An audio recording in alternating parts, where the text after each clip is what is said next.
Hello, welcome to the Adventure Corner. I'm your host, Robot Spacer. Thank you, Unsecret Crush. Unsecret Crush says, dang, that dark room art looks really great at a small scale. Appreciate that. Unsecret Crush will be joining us from the other room this evening. Let's see. What do I have to talk about? Not very much. On Sunday, we did a lot of programming on this room. It took a very long time to figure out how to turn the lights on and off, which shouldn't have been that complicated, but it was. If you didn't watch the stream, basically the complication was that there's a bunch of objects in this room that are interactive, so like the kind of overall state of the room changes depending on different things you do. And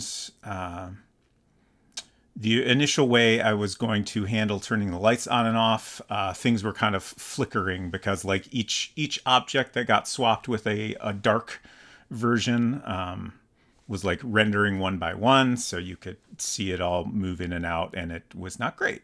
So I had to figure out a way to like combine all the room states into a single graphic for each state, at least for the dark versions, and then the light version is kind of always there behind it.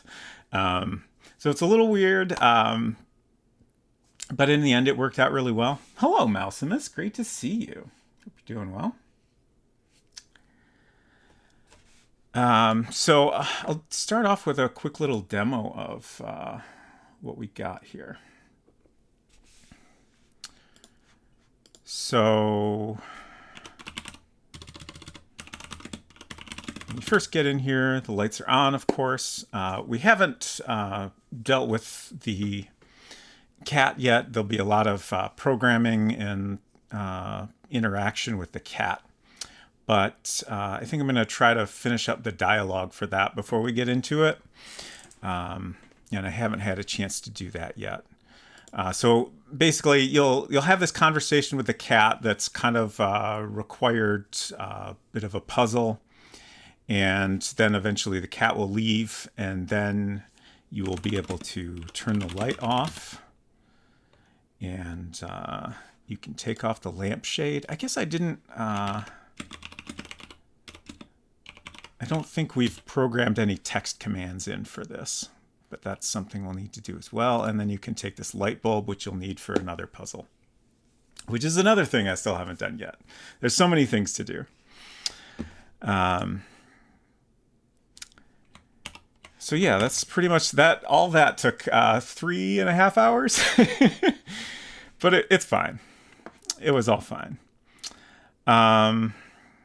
So today, I think we're going to work on the little sweetie. Hello, Valis. Also, thank you, Mousimus. Yeah, I think it's coming along pretty well overall.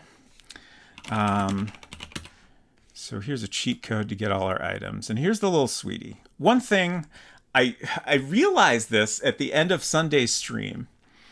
And it's kind of hilarious that I didn't really ever think about it more. But we've designed this email device. And what's an important thing for email? A keyboard, right? Our device does not have a keyboard. As you can see in the small version of it here. And then we can click on it and use the sweetie. And then we get this close-up that's like a kind of a cropped version of the small view. Of course, we can turn it on and unlock it as well. We haven't set up the proper passcode yet, but 1, 2, 3, 4 works at the moment. We get our lovely little startup animation. And then we'll be able to go into an email interface. But the keyboard thing is bothering me a little bit. Our options are, don't worry about it. It doesn't matter. It's a video game. It doesn't have to be an accurate, realistic device. Another option could be we have a little mascot, like a Clippy style mascot that gives you canned responses to your emails, which is a little bit hilarious. Oh, one thing worth noting is the main reason I didn't really think about this is because my plan was that we wouldn't reply to the emails in the game. Like that's not a gameplay component we're worrying about. So this is just about making this a believable device. So that's why don't worry about it is a valid option. We could show a keyboard in the small view when it's on the ground, below the main buttons.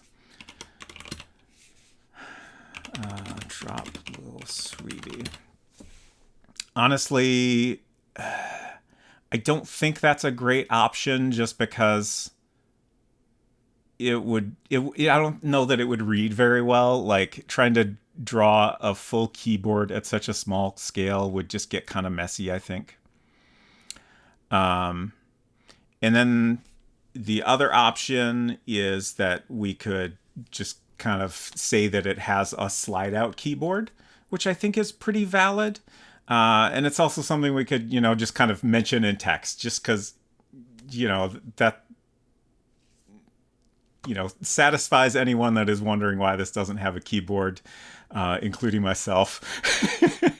And just kind of brushes away the problem entirely. I'm mostly leaning towards that at this point. I do feel like a keyboard that kind of slides down is something I've seen on devices like this. Hello, Xenolon. Great to see you. Can't hang out much tonight because I have a thing to go to. But earlier I saw this game on itch, which made me think of the game you're working on. Hope it's okay to post links. Oh, your link got automatically removed. If you whisper it to me or Unsecret Crush, we can post it in chat so everyone can see it. But thank you for sharing that. And I hope you have a good evening. Slide out keyboard and also scrolling through the alphabet. Yeah, that is another thing I thought of is we could do something incredibly awkward like that. Mousemus says an old phone keyboard where you have to press each key a few times to get the right letter would be very cool. Yeah, that is also an option. What was I about to say? It's gone. But yeah, I think I'm gonna just continue to not worry about it too much. But it is maybe something we can kind of think about today and see if we can settle on a good solution to that. The game is called A House Perfectly Normal. It's a tabletop RPG. Wonderful. I will look that up. Thank you for sharing.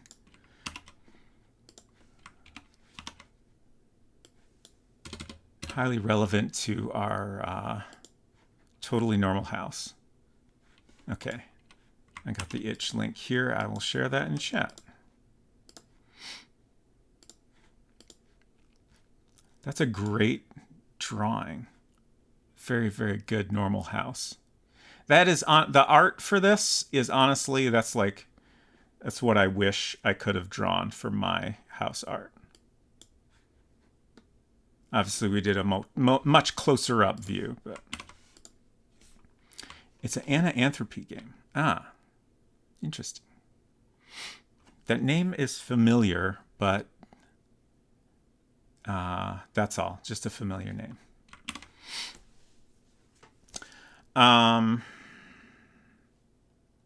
So I think the main thing we're going to focus on today is the email interface. So after you unlock the little sweetie and press the OK button to go into the main UI, we're going to have what is basically just a list of your incoming emails.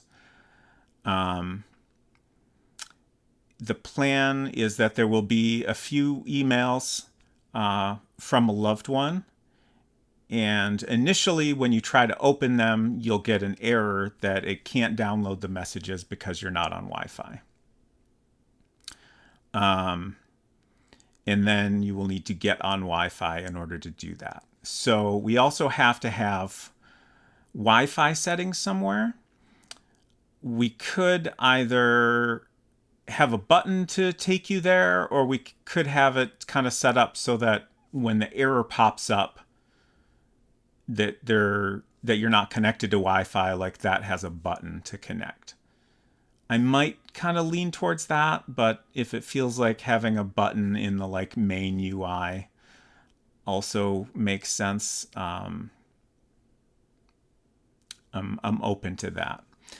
The other thing is that I want to try to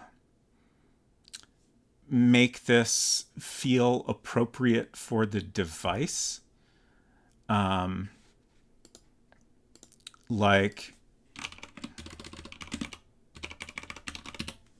we have this device that we've decided was marketed to girls, and we have this cute little button interface with the heart OK button, and this playful little logo. So I want to try to continue the spirit of that throughout the email UI.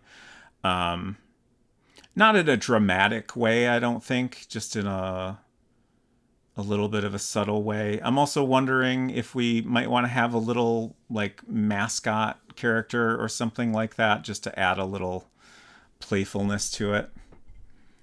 Hello, Joey's Bites. Was this World Builder software popular in its day? That is a great question. I would say to an extent.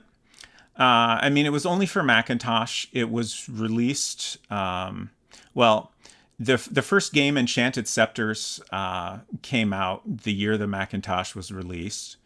And then 2 years later, World Builder was released for other developers to create games with. There were a pretty good number of games created for it. And yeah, I'd say it was pretty popular for considering all that, considering it was Macintosh only, and the very early days of the Macintosh. So these days, not a lot of people have heard about it, but for the audience back then, I think it did pretty well. But that's kind of mostly going on my own impression. This picture is so small, but in case you forgot, Caroline's phone in Parakiss. I did. Ooh. That's a real phone, right? I know, I'm so sure I've seen that real phone.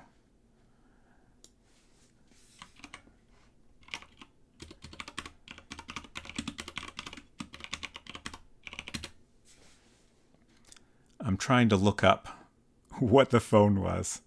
I'm not getting any results. Google is letting me down. It's terrible.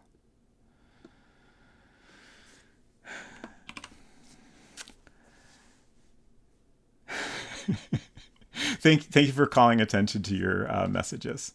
Oh, I missed other messages, like the phone in Paradise Kiss. Each button is a different color.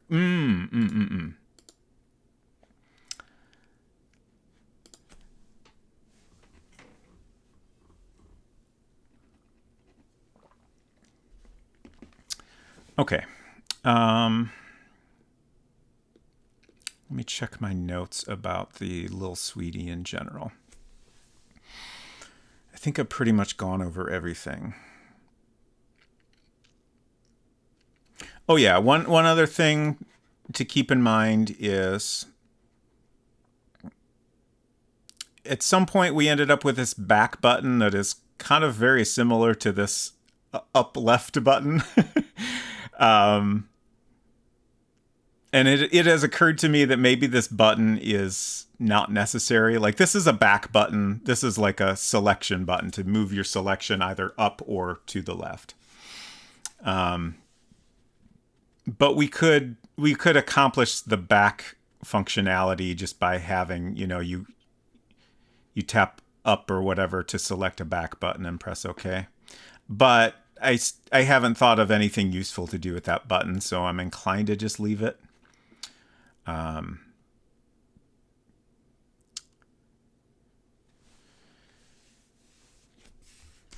Okay. And then another thing, I don't know if we'll get to this tonight, but I have been wanting to maybe tweak the lock screen UI a little bit, because that was just kind of, that was like the first Lil Sweetie UI I did, and I feel like it doesn't fit in with this logo we created afterward as well as it could. I don't want to do anything super dramatically different to it. Like, I want it to remain pretty simple, but it might be worth playing around with a little at some point. So, you could elongate the full view of the Sweetie to accommodate the keyboard. Yeah. It's a valid option. So, like, we could have something that's kind of like a taller device than what we have in the current, item on the ground view.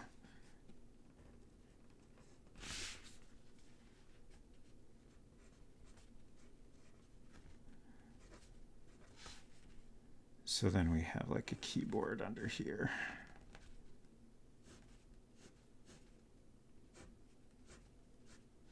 Something like that. Which isn't bad. And then our little battery compartment over here. So as far as the email UI,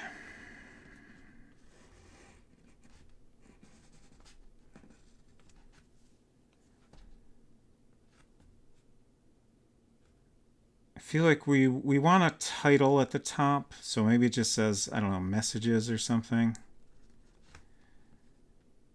And then I guess maybe it should specifically say email. I do think we want to be clear that these are email messages and not text messages, if only because it is somewhat realistic to have to get on Wi-Fi to download the contents of an email. Especially for, this is obviously an older device. Oh, right. I wanted to talk about what time period this device is from. Just to kind of help narrow down, like, when our game takes place exactly. But like I was saying, like it makes sense to potentially have to get on Wi-Fi to download email messages. It does not make sense to have to get on Wi-Fi to download text messages.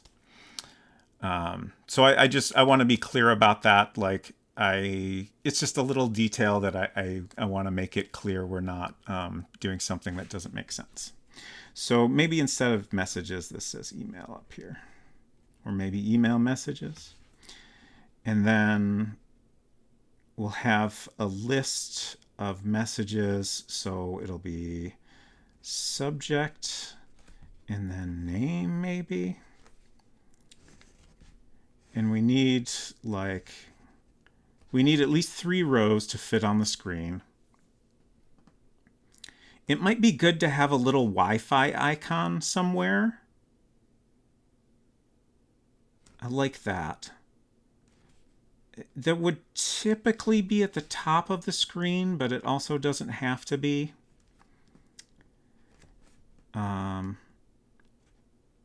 So since I gave myself lots of space at the bottom, let's put it down here for now.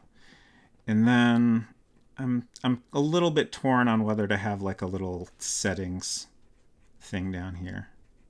I guess the tricky thing about putting settings down here is that old lamps for new. Old lamps 6-7. for new. Thank you so much for the resub. Can't think of anything clever for 14 months though. Oh wait, that's 30 fortnights, isn't it? Okay. Gosh, that's a lot of fortnights. Thank you so much for all your support, and it's been great to have you here. Also, you've discovered my new alerts, which I meant to mention but completely forgot about. I have switched over to Twitch has like their own built-in system for alerts now. And a fun little thing they added is when you resub, you can actually, if the streamer offers it, you can pick from different images and different sounds. So I thought that'd be fun. So I spent too much time today making a bunch of little animated GIFs and recording sounds and stuff. So unfortunately, there's a limit of 5 each. Honestly, I would create far more to choose from if I could, but it's probably best that we keep it to a reasonable number. So there's 5 images, and I think I only have like 4 sounds right now. But I hope that'll be fun. I certainly enjoy it. Hello, Res Mason. Hello, Eden Waith. Great to see you both. What do you call it when an Apple computer from...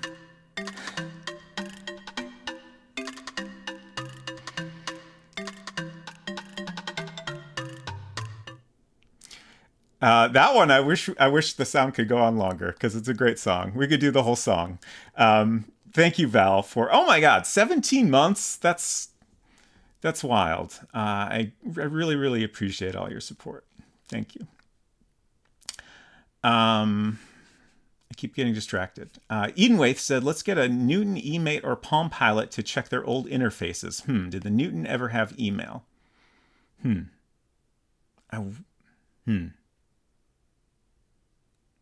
I don't know. It seems like it should have, but maybe it didn't. Riz Mason said, what do you call it when an Apple computer from the 90s connects to a Bluetooth headset? Anachronistic. Great.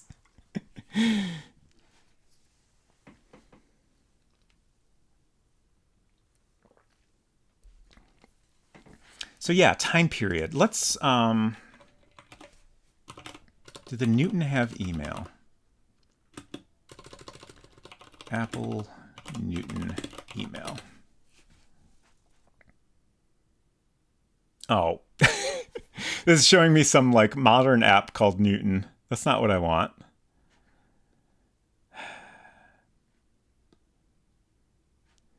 What, like, I guess BlackBerry was kind of the first, like, people use that for email initially, right? When did the BlackBerry come out? I never had a BlackBerry. 1999? iBook was the first Apple product I remember having Wi-Fi, and the Newton came before that, so it may not have had Wi-Fi. Ooh, yeah, the Wi-Fi is a good thing to think about also. Let's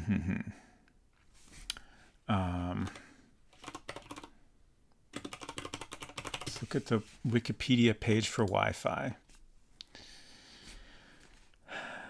History.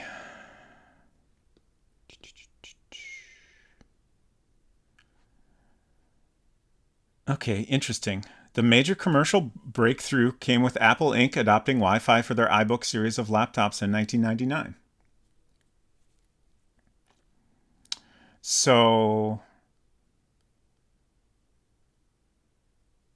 yeah, 99-ish, maybe 2000 at the latest, I think.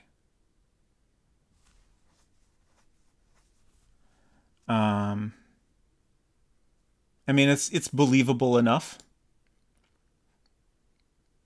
We'll kind of pencil in late 99 for now.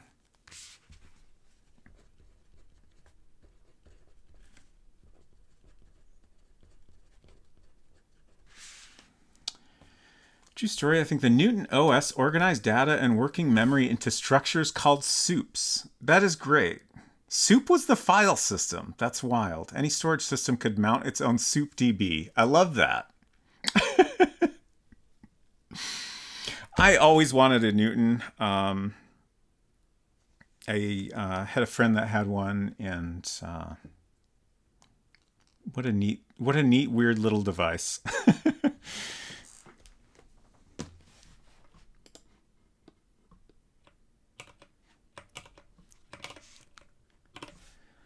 Okay, so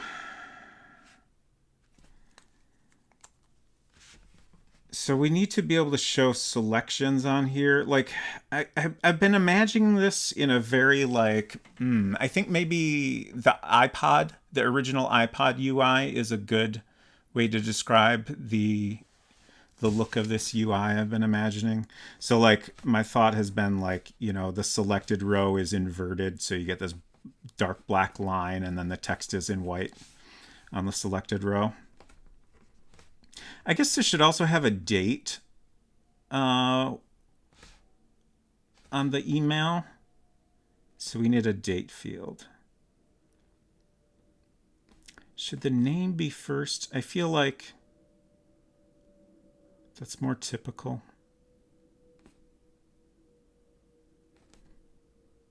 But maybe it doesn't matter. I don't know. I kind of like subject name for some reason. And I also think like I haven't written the contents of any of the emails yet, but the subject line is going to be the focus here. So yeah, let's emphasize that even, and not worry about what realistically makes the most sense. They're all going to be from the same person as well, so we can just excuse me, have that off to the right, and then we'll maybe put date first.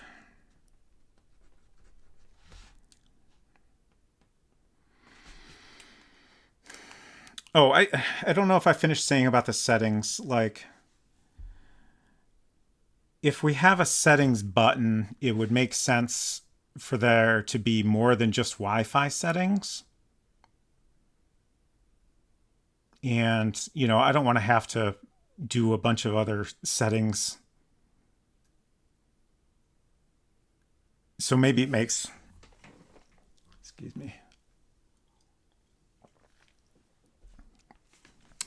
more sense to just have the the Wi-Fi error take you to the Wi-Fi settings.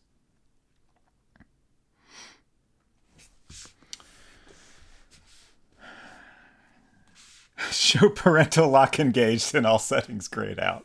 That is a very valid option.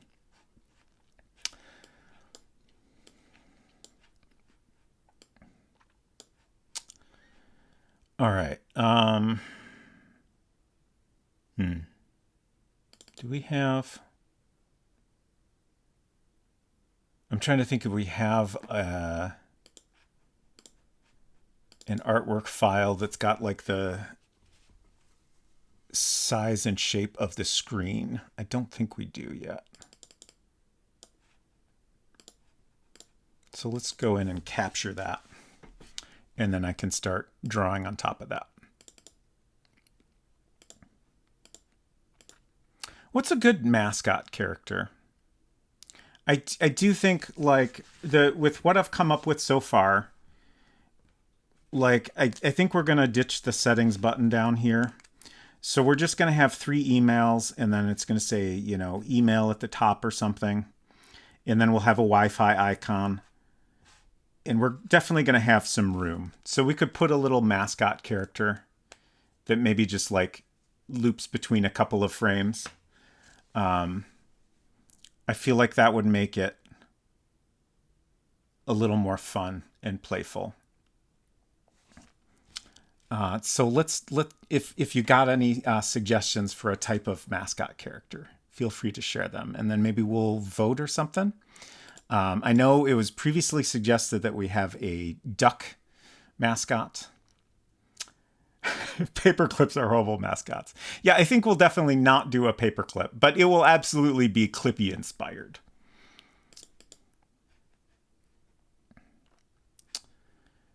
Let's see. Unlocked little sweetie. Ooh, a little anthropomorphized candy. That's pretty good.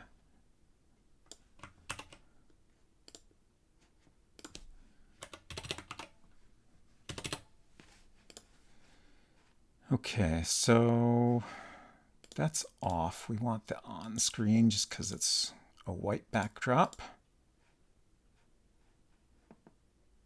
Oh, I would love to be able to search this list. It's getting so long. Okay, that's good enough.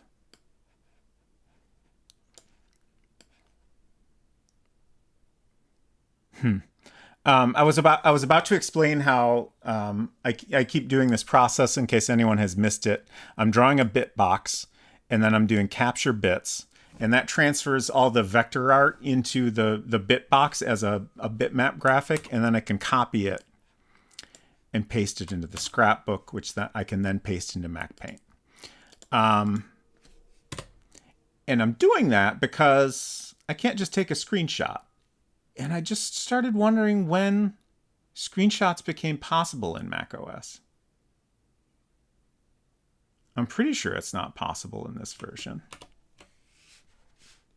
I just tried to do it. I think it just took it took a screenshot of my like modern Mac. Does anyone know when screenshots were invented or came to macOS at least?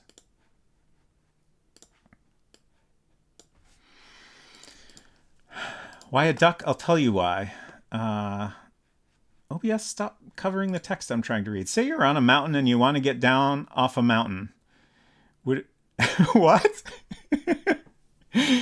Would it be Candy from Candy Mountain? Maybe.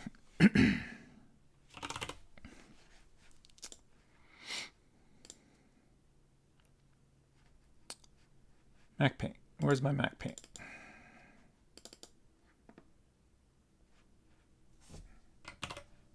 Okay. There we go.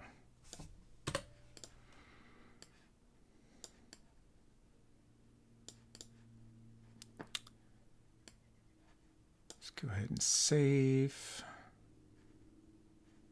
games.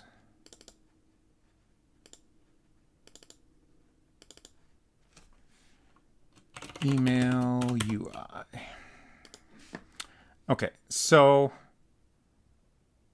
at the very top, it's going to say email. I feel like with the time period, it should have the dash. Does that seem right to everyone? Let's see what I'm trying to make this the same font as the little Sweetie logo. I think that was Courier, and then we modified it a bunch. That looks about right.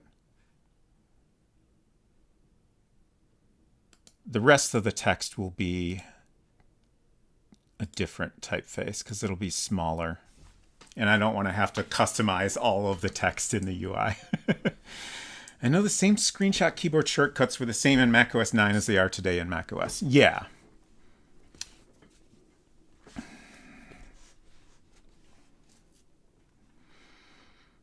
Why offense? I'm so confused by your comment, 6-7.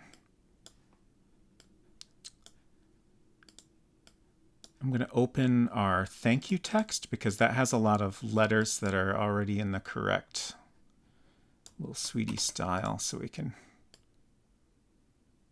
copy and paste from there.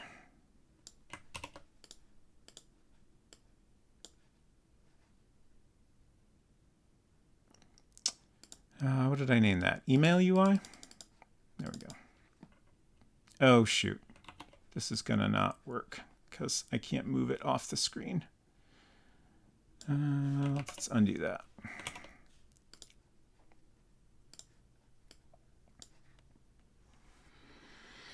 The Why a Duck's marks routine, the stinger is the wire fence. Okay. I'm still confused, but I'll take your word for it. I am not familiar with this. Thank you. Need a small selection here.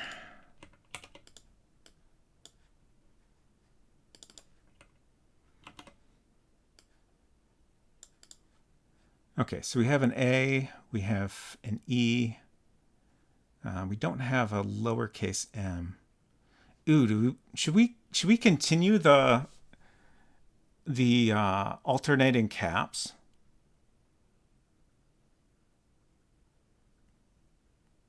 I hadn't really thought about doing that, within the actual UI, but maybe that's more fun. And it's also easier because we already have a capital M I could use.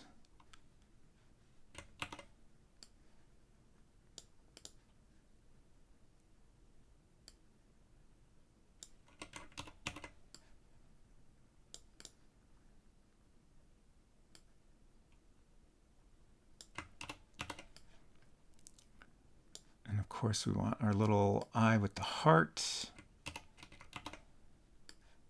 And then we can have a capital L, which we don't have here. But we do have in the Lil Sweetie logo. Don't see why you wouldn't. Yeah, that's exactly what I'm thinking.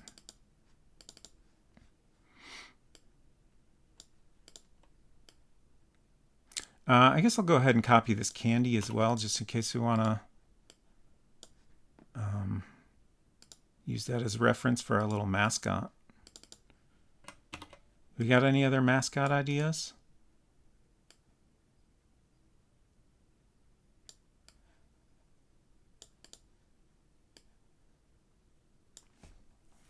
I'm trying to think of what's something that kind of pairs well with the Lil Sweetie name that isn't just an anthropomorphized candy.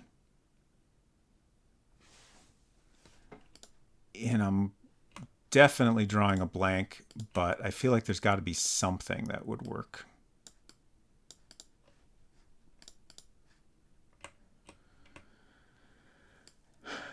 The Coconuts. Okay. Fascinating. Ian White says, I was merely quoting the Marx Brothers inspired quotes from Quest for Glory 2. That makes sense.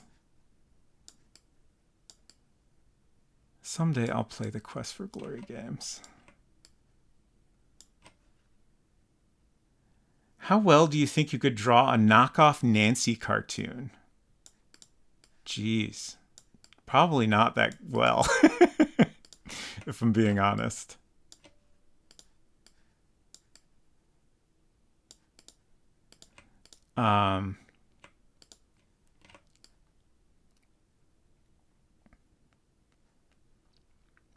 I'm certainly not opposed to trying, though.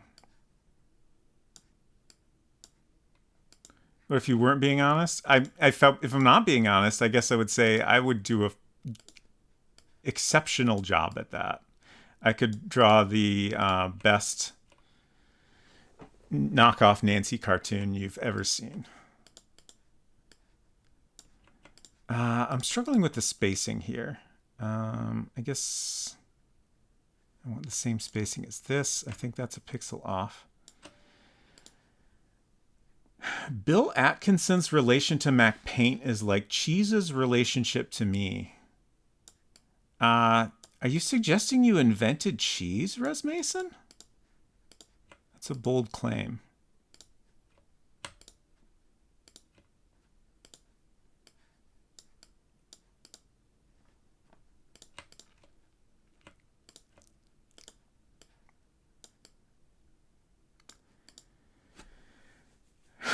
Very early on, he was instrumental in adding the fat bits.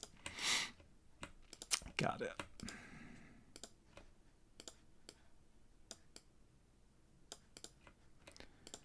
Okay, we're getting there. Now we need a dash.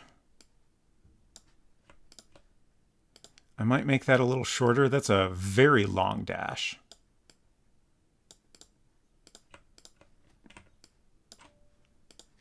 Obviously, because this is a monospace font, but we don't have to stick to that.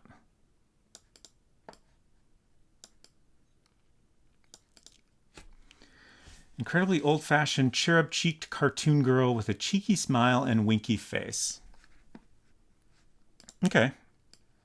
I like that. I like that a lot. And I assume that's... You're imagining that in like a Nancy style?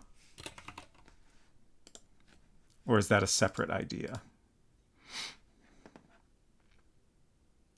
There's some harvesting tool in Fortnite called Lil Sweeties. Really? What? Oh no. I hope nobody thinks I'm ripping off Fortnite. Did Fortnite rip off me? Ooh. Yeah, that dash is so long. It's gone beyond an M dash and now it's a W dash. Nancy was a shorthand for the aesthetic. Yeah, I figured. Thank you for clarifying. Okay, yeah, let's shrink that down by at least a few pixels. That's starting to look a little better.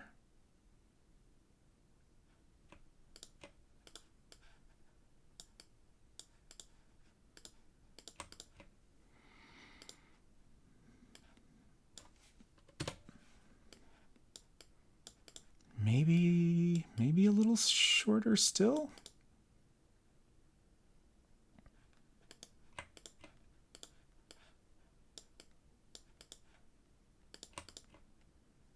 That's pretty good.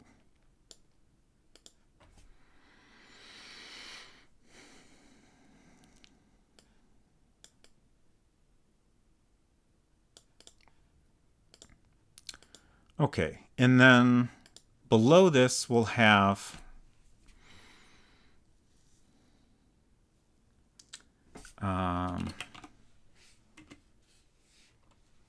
like a date and then a subject line. This is obviously much too big.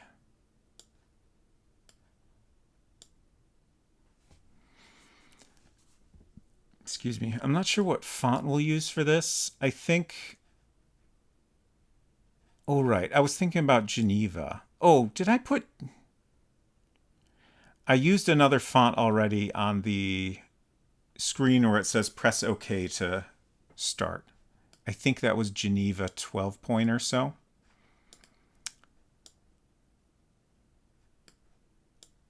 Or was it 10?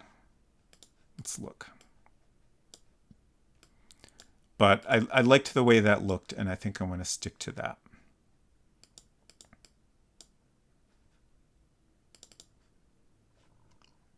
Where did I put that? At instead of an A. Ooh, you make a very good argument there. We're going to have to try that at least. Maybe it was... Oh, yeah, here. Press OK to start. So that looks like Geneva 12.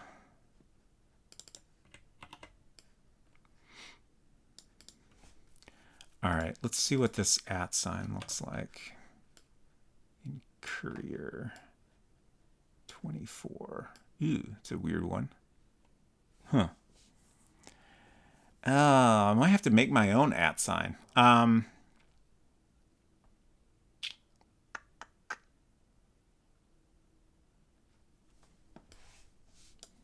else we got? That's more like it. So we could start with that and tweak it to fit the look of the rest of this. Let's give that a shot. I'm going to make a copy of this.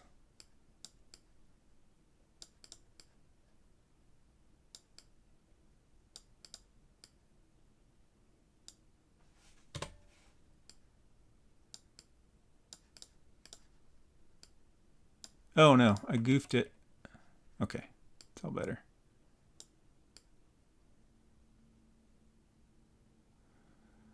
I'm trying to figure out where how this should align. So I'll figure that out later.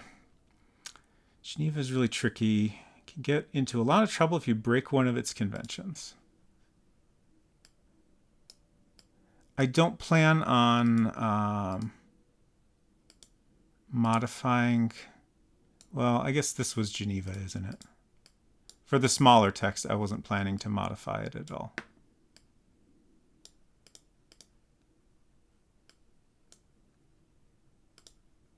Oh, also, I finally understood your joke. Okay. I'm very smart. I should have known that was a joke.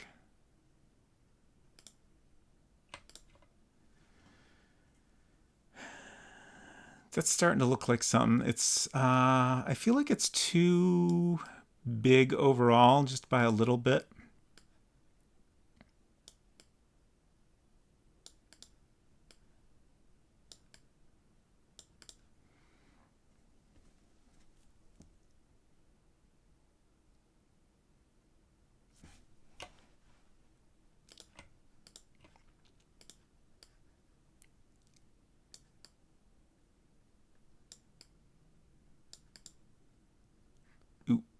that's...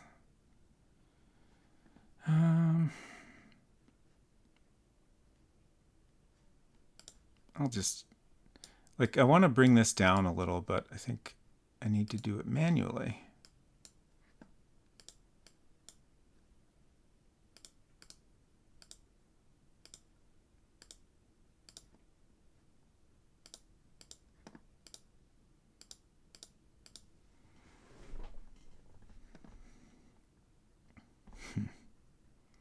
This is 2 pixels apart already, but it looks like the gap at the bottom looks bigger now, even though it's not, which is interesting.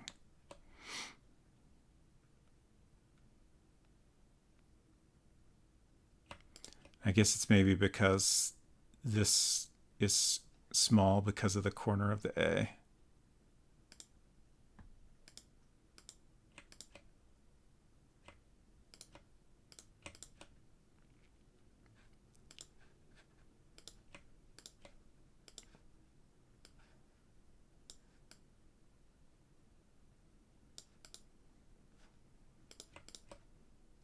No, that looks bad.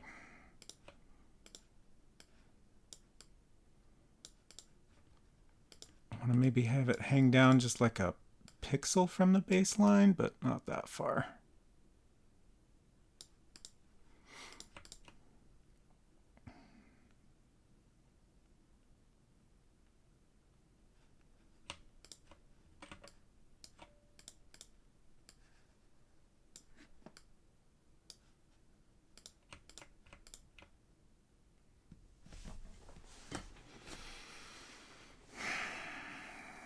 What do y'all think?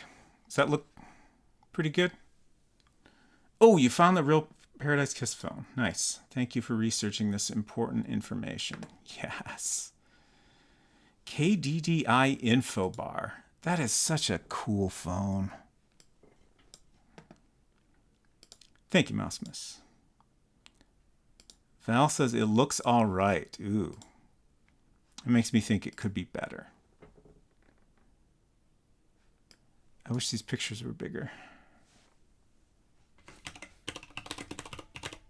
At least I have a name to Google now.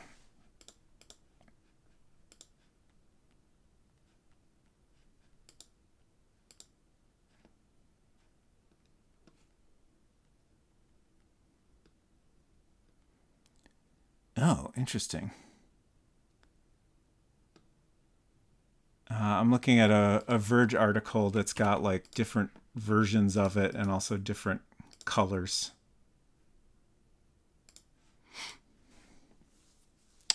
This website might be an amazing resource for old mobile phones in general. Interesting. Mobile Phone Museum. Nice.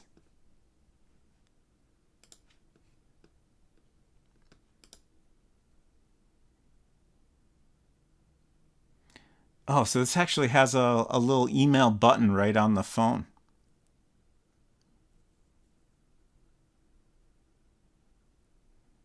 It's got...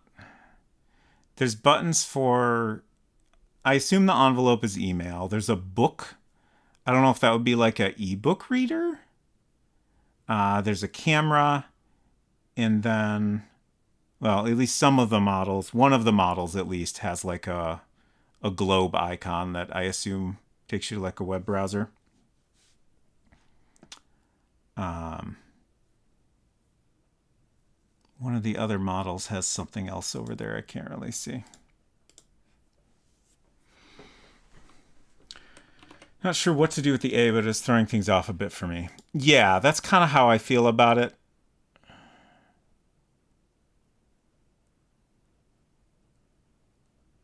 I mean, we could go back to just the regular A. Book might be address book. Yeah, that could make sense. Let's make a copy of this and play around with it some more.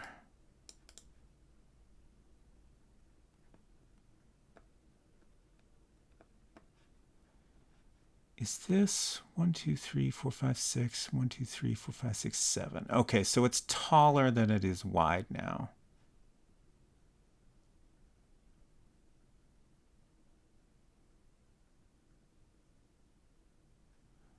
and this is, I wonder. Let's try this.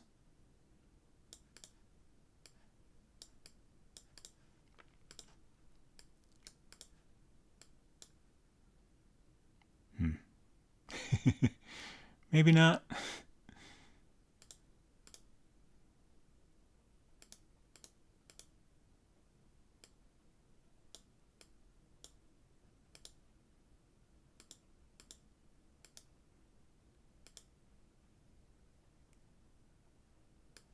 That was a bad move.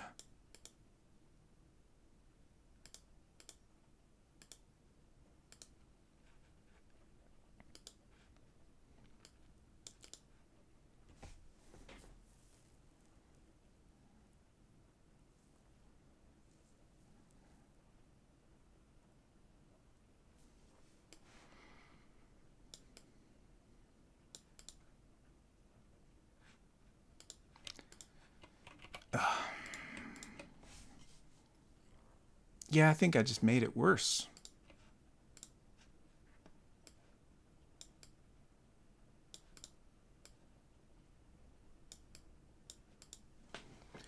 The 15th anniversary model lacks the clear glass buttons and is worse for it, IMO.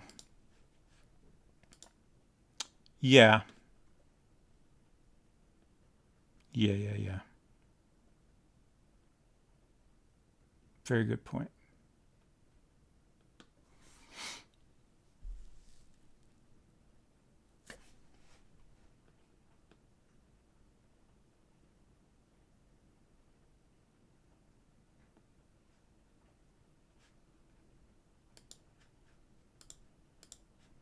Yeah, so I guess it's just the 15th anniversary one that has the web browser button.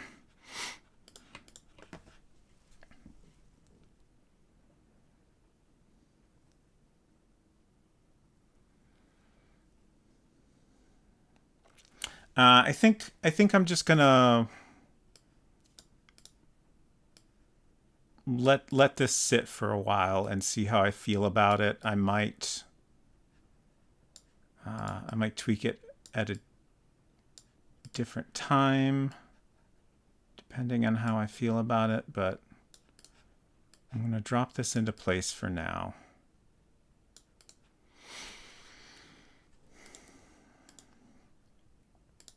And let's start roughing in more of this UI. Subject line name.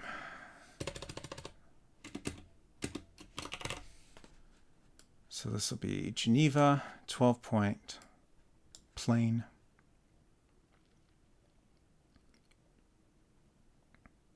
So I didn't notice how the TA kerning here is terrible. Is that? Wait, that's smaller than 12-point, isn't it? Yeah. Okay. Wait, what? Is that 9? Oh, that's 9. Okay.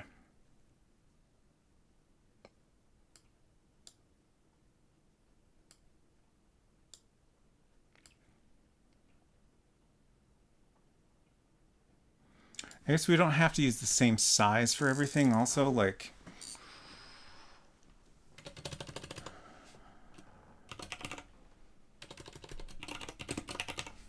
Just trying to get a realistic amount of characters here. Yeah, something like that.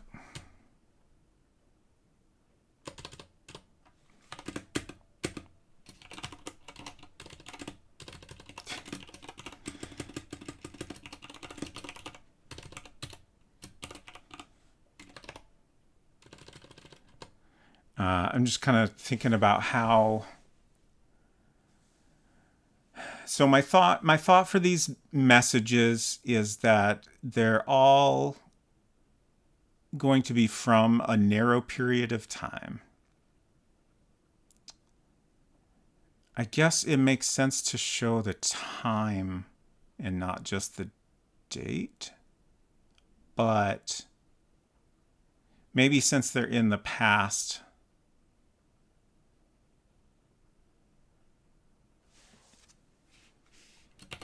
it makes sense to just show the day. And like they'll all be from the same day. And then at some point, a new message will pop up. And I guess that would be at the top of the list. Specific time seems like a lot of detail. Yeah. My thought was that it might be useful to see that they're all from a short period of time. But I feel like in this screen, it makes more sense to just have the day. And then the time we can show on the, detail screen after the email has been downloaded or whatever.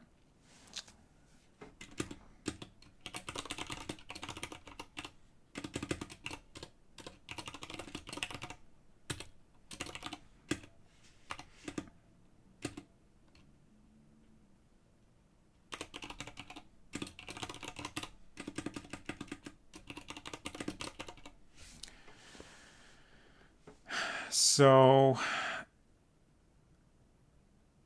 that's not a lot of space for the subject line, but it might be okay.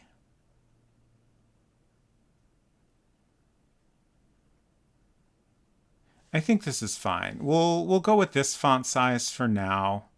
I can always tweak it later because obviously I'm going to redo all this text when I have the actual email subject lines and names.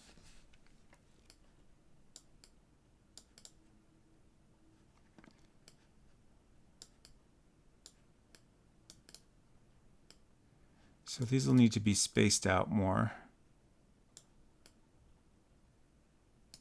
because we need room to like show a selection.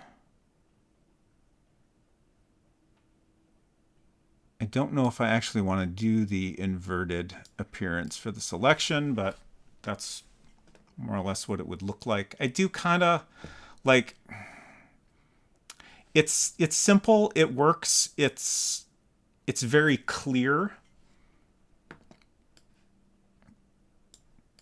Just because it's such a contrast between that selected line and the non-selected lines. So I might just go with it. The other option is we just have like an outline, like been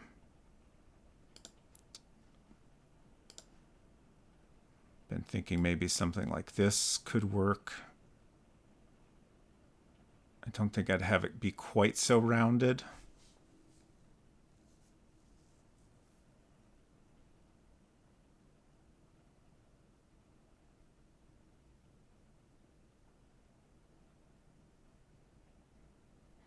I honestly can't decide which one of those I like better. They're kind of both fine.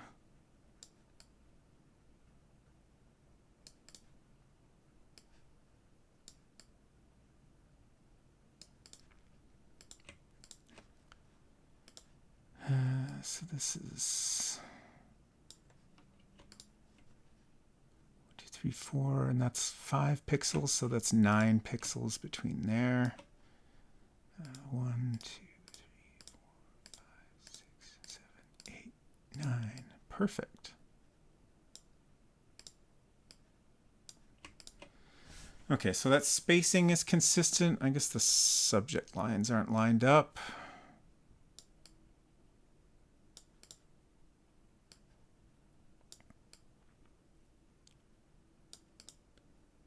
We got any more mascot ideas? Name an animal. I feel like we should have at least one more option. What's a cute animal?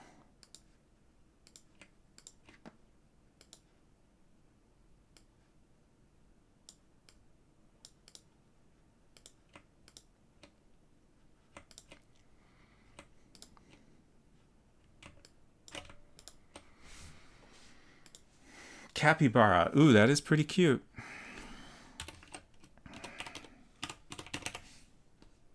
Lemming. Chipmunk. Oh, chipmunk. Y'all, we got chipmunks that I don't know exactly where they live. They go in our garage a lot. But we haven't found evidence ever of them living in the garage. And at least from what Unsecret Crush has told me, they burrow, I think. So I don't know if they're likely to live in the garage, but anyways, we got chipmunks. We see them a lot. And lately, most of the time we only see one chipmunk by itself. Lately, we've been seeing 3 adorable little baby chipmunks. And we saw them a lot today, and they're so cute.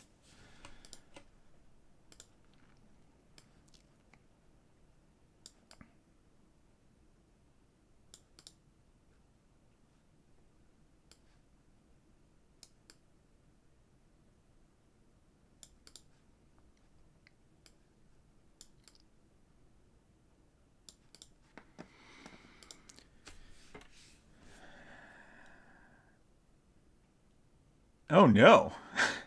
Joey's Bite says every time my dad sees a chipmunk, he tries to shoot them with a BB gun. He does not want them to feel welcome. I mean, I don't know that I would go so far as shooting them with a BB gun, but like it is understandable to not want to have chipmunks living in your the vicinity of your home. I do my best to just not think about the reality of it and just appreciate how cute they are.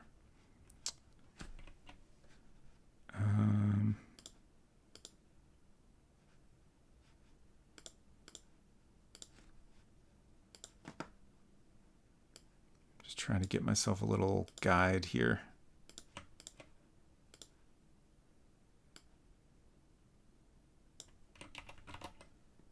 So I can compare spacing.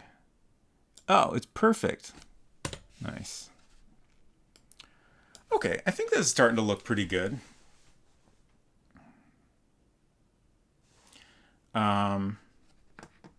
There's plenty of room for another row when that new email pops up. And then we can have our mascot character down here. And there's plenty of space for that. So we currently have anthropomorphized Candy, Duck, incredibly old-fashioned, cherub-cheeked cartoon girl with a cheeky smile and winky face, capybara, lemming, and chipmunk. That's 6 options. I think polls are limited to 5, so I might have to remove one before we do the poll. I'm currently looking at photos of lemmings. They're very cute. I think I'm going to say that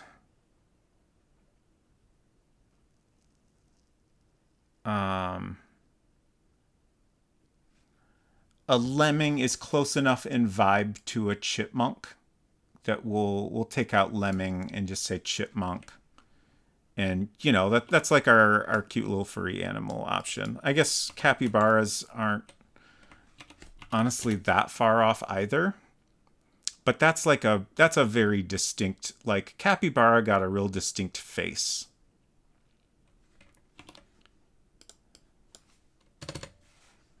So let's get a poll going here. Pick the one you least want to draw to eliminate. Yeah. I will say anthropomorphized Candy is, well, on one hand, that almost sounds like maybe one of the easiest to draw. But it sounds the least fun to me. So I almost ruled out that one.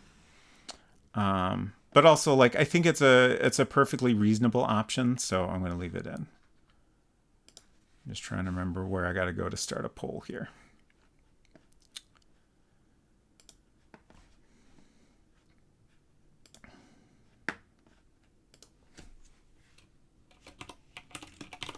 What should the Lil Sweetie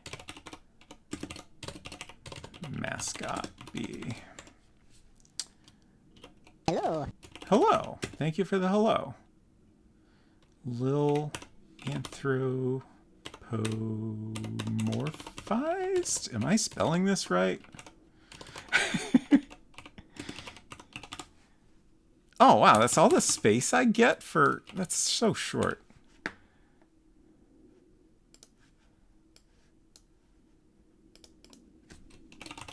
Duck. How do I summarize this one? Winky cartoon girl. Capybara and chipmunk. We're going to let this go for a whole 5 minutes.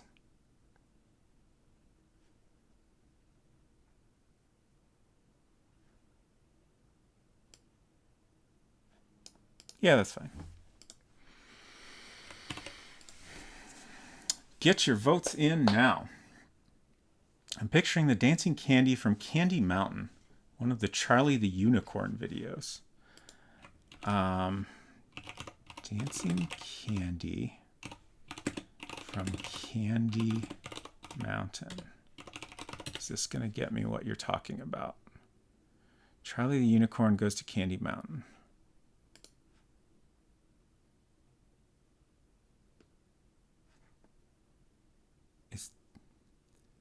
That looks like a letter G. Are those... Oh, what? Are those candies? They're letters, but they're dancing. And there's candy behind them.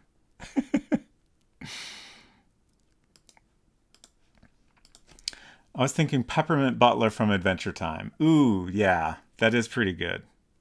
That is very good.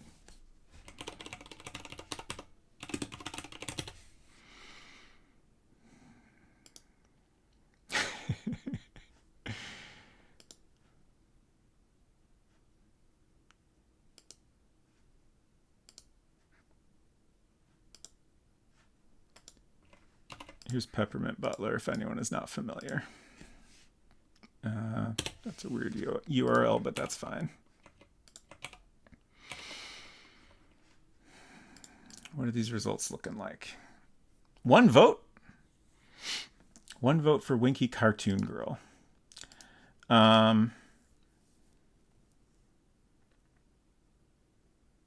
It's tough because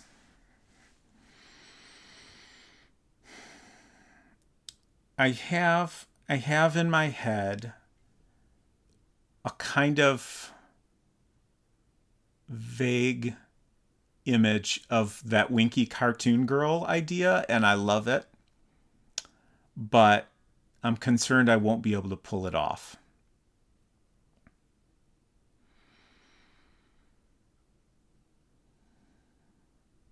But that's currently where I'm leaning towards putting my vote.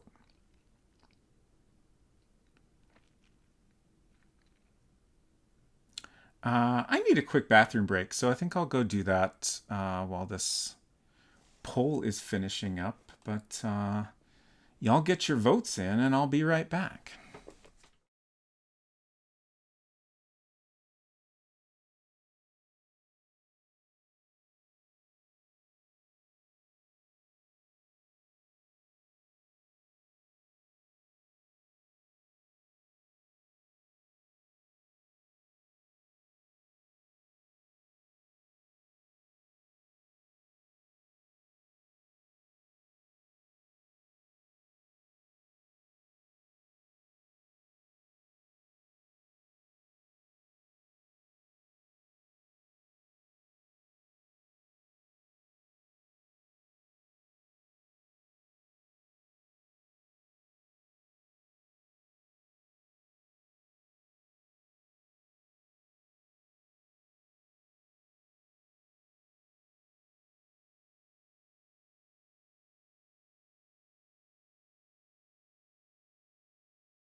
Last chance, hurry! It's probably too late by the time you've heard me say that. Winky Cartoon Girl wins. I was the one who put in that final tie-breaking vote, by the way. I was thinking about it, and like I can picture this cute little like Nancy vibes cartoon girl kind of like sitting kind of like this on the bottom of the screen, and also just being kind of sassy, which I think is a vibe that we very much want. I hope I can do the idea justice when I try to draw it.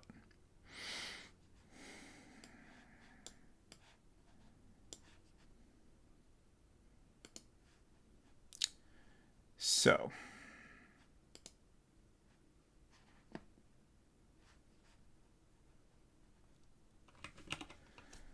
I'm going to start by I typed Nancy into Google. That's not enough information to get me what I want. Nancy cartoon. I think that should do it.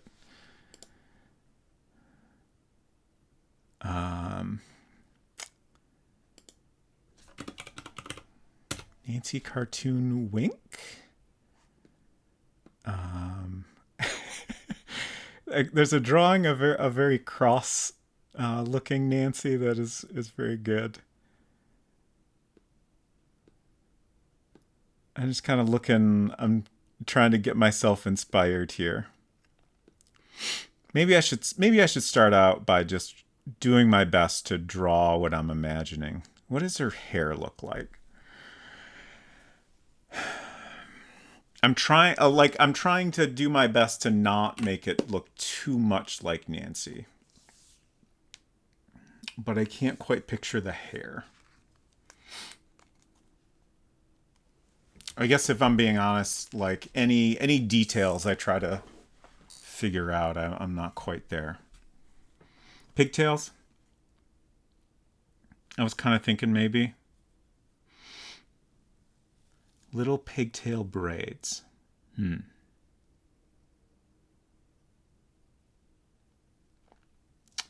Also, I will say on Secret Crush, if you care to do your own sketch, feel free to do so. So, like the detail I'm struggling with right now is the hands. What do Nancy's hands look like?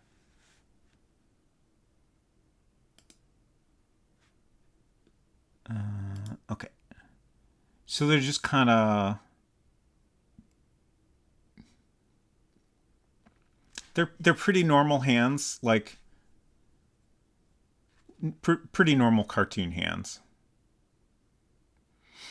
Could just make it a face. Yeah, but I wanna like I'm really into this idea of like the just kind of, chilling at the bottom of the email screen. So I guess I wish I had a way to take a quick reference photo, but I kind of want to draw a pose like this. And you can't see my lower arm, but that is important too. Like the one arm is going to be on the bottom of the screen, and that'll be like the bottom of the drawing. I should probably be drawing this in pencil first, but that's okay.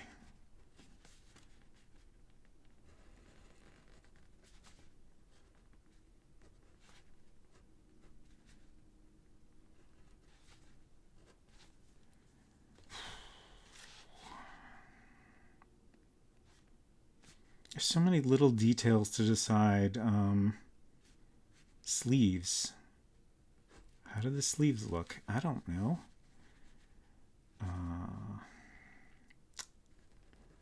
Face. Which eye is winking? Maybe neither eye is actually winking in this particular pose.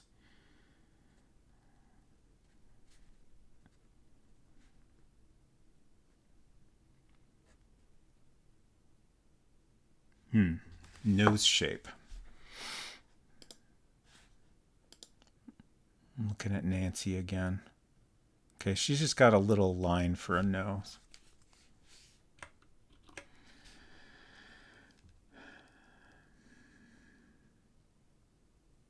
Bought all those pencils from Jet Pens and haven't even opened the package yet.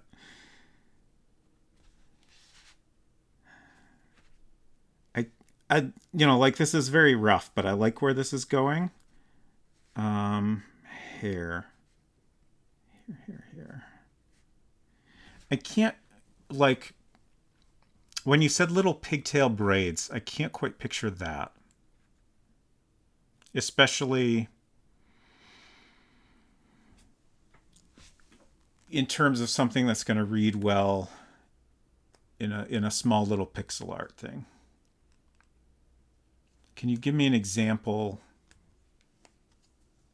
of what you mean by that? Also, I can't sketch them in the middle of simulated universe. Okay.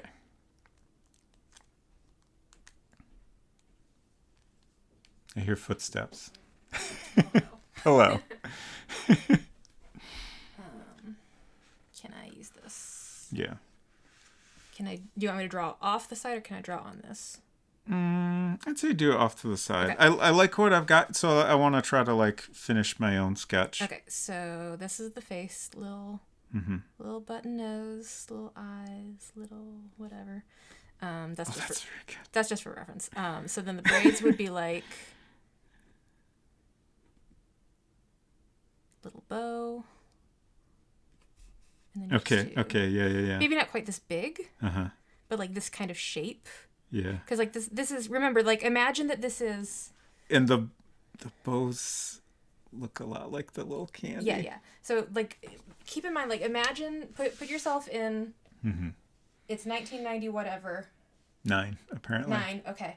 You you're trying to come up with a mascot for your email device for girls, and you somehow in your grandpa's attic you stumble across this like treasure trove of forgotten newspaper comic strip art, and you look into it and surprise, it's public domain. The copyright has expired because the person who drew it is long dead and didn't care to defend it. That's your mascot, baby. I feel like this was like, I don't have any sort of, I can't back this up, but I feel like this was a thing that happened in the mid to late 90s. Was this like revival of like Depression era or even earlier 20th century cartoon art, but then you make it a little bit sassy. It's the 90s. Right. Okay, I'm going back to my simulated universe hole. Thank you for your help. So yeah, I like the basic pigtails idea, and also really like this like the rounder nose and then the little smile. Like I think we need that little smile. And the eyes I think should be a little more rounded, but I'm not gonna, it'll just turn into a mess if I try to fix this. Just trying to figure out how to add these to my drawing, and also like what should the top of her head look like exactly?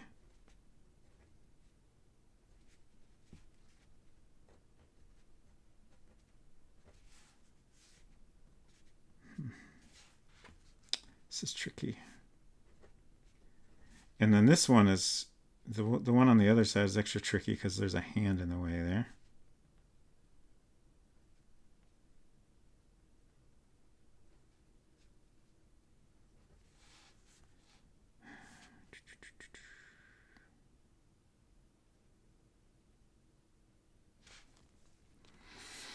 Head needs to be a bit bigger, I think. Yeah, for sure.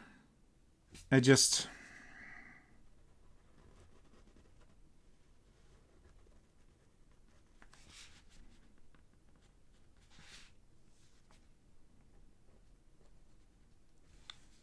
I'm mostly struggling to just visualize how this all comes together. I feel like maybe the shirt is black, just to... I guess it could be a middle gray. it's not too busy. Or maybe we could do something really simple, like, maybe it's got a couple stripes.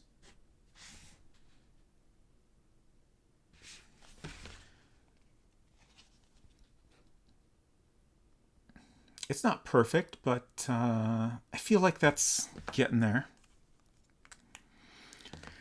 Big-headed baby Cupid doll. That's a good reference.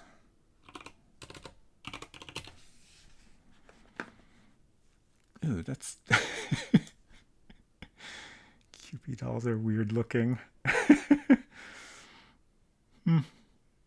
Okay. But yeah, I think the eyes need to be bigger. Maybe the head could be even bigger still. Let's try. I'm gonna do another sketch. I had a pencil at one point. What did I do with that? There it is. I never did sharpen the pencil.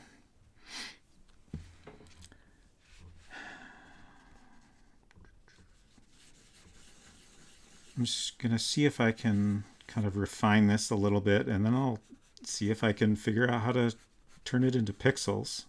I feel like that's going to be the biggest challenge.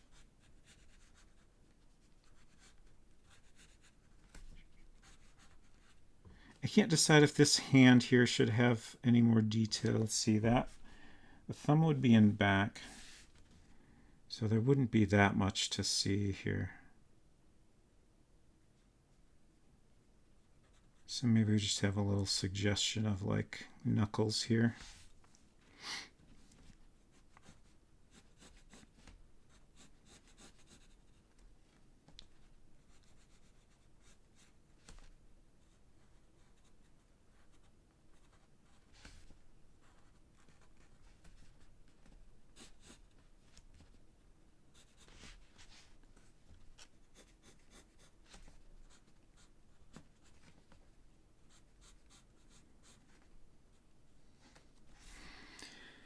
Maybe a piece of candy sticking out of her hand.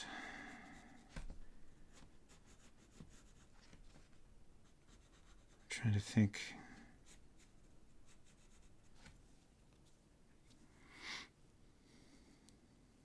I feel like that might be too much. Like, this is already going to be a lot to get into a readable little pixel mascot. I'm not good at drawing like big cartoon eyes.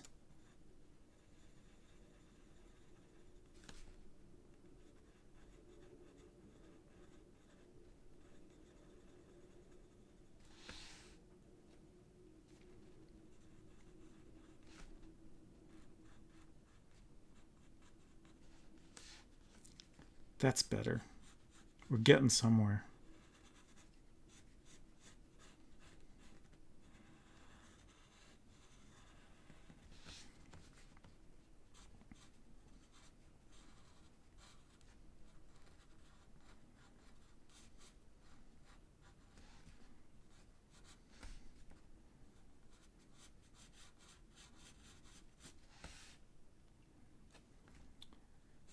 I'm just going to draw some lines to kind of figure out the curve of the pigtails first. Maybe this one is kind of like going back more.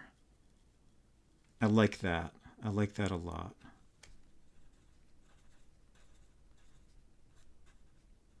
Like it looks a little more quirky.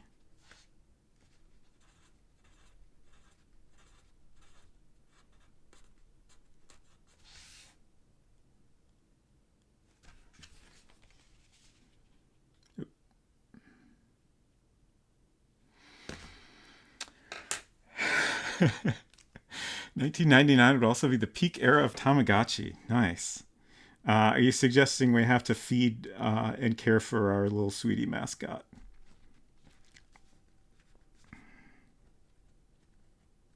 Maybe that's what the purpose of the back button is, since we don't necessarily need a back button. Or maybe, oh, what if Oh.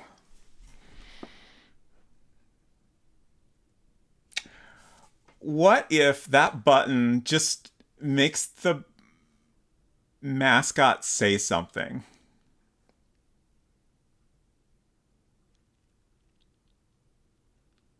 It's very tempting. It's just kind of like a interact with your little mascot button. I kind of love that.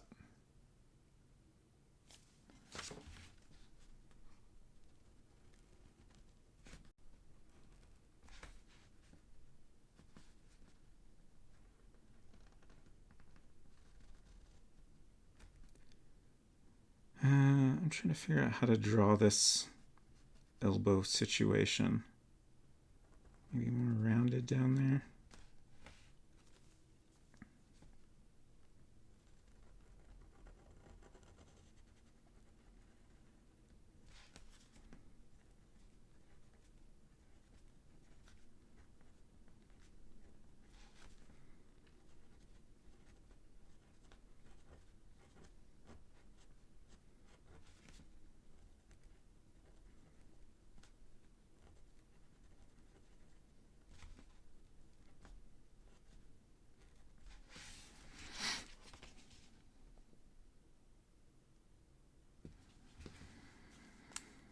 And then the shirt.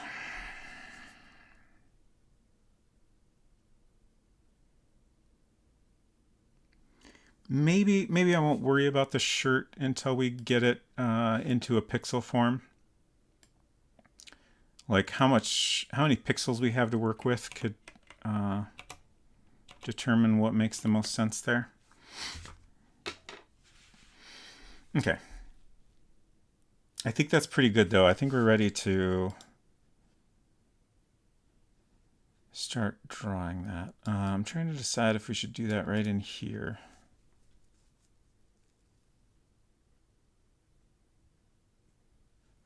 Might as well, I suppose. Another thing I keep thinking about is if we probably want to keep this under our height limit for a single object. I'm just going to paste a couple of our taller objects in here for comparison. And I think we'll try to keep the mascot around that same height.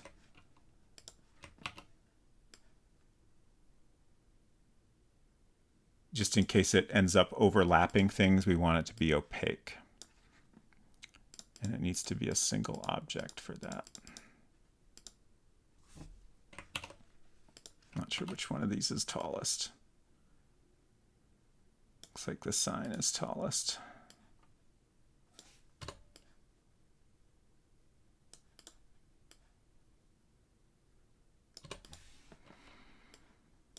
Okay. So I feel like that's more than enough height to work with.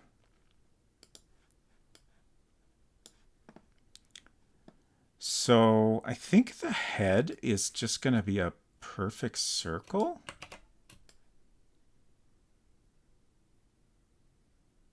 I'm not opposed to changing that if it makes sense, but that's where we're going to start with.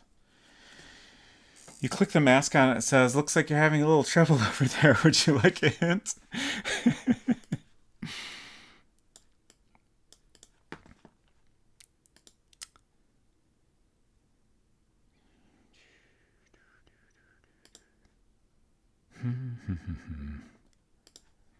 How do I create the rest of these shapes?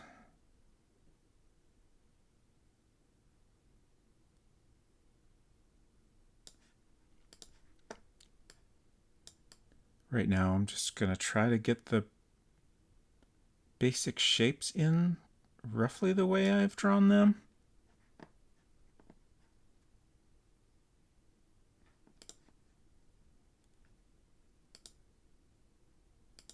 I feel like this might be the hardest thing I've drawn so far for this game.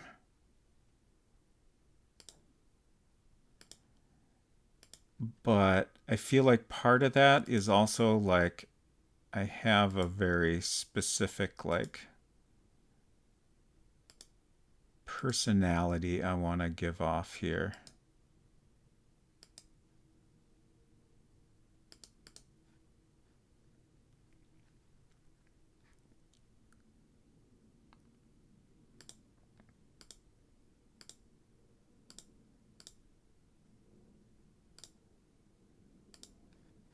Oops.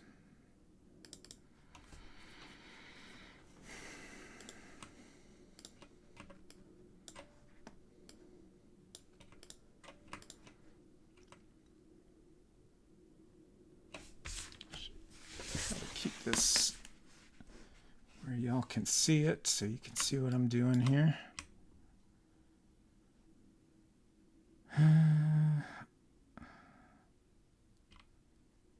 It's really hard to tell if that's all like roughly what I'm going for.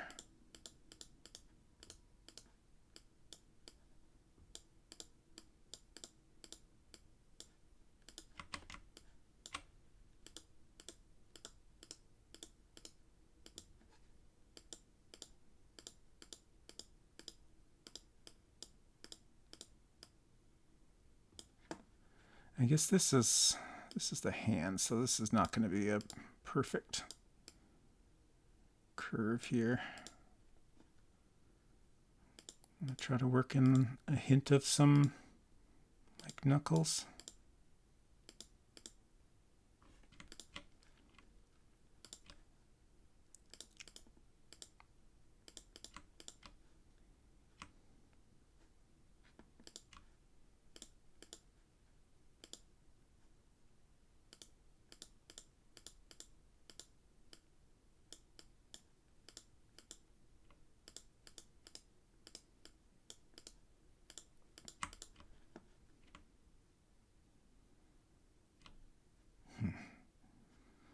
Like that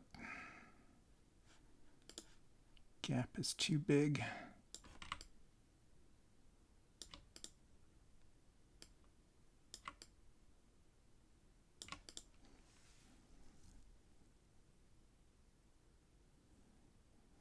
I also feel like the head is down too far. But I'm also kind of worried I'm making this too big. Let's move it over here.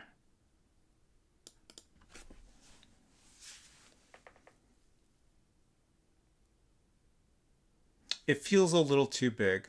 Like for this screen, this size is fine. But, well, I suppose the mascot doesn't necessarily have to be on the other screens.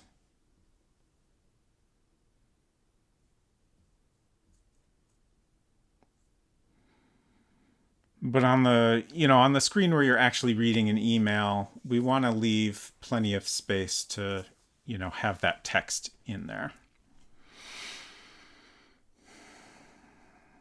I'm just thinking if that...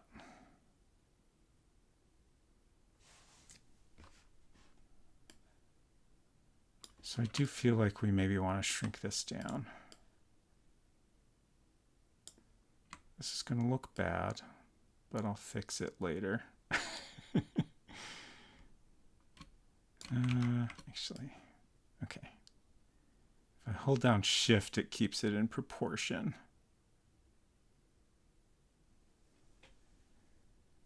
That seems like maybe a good size.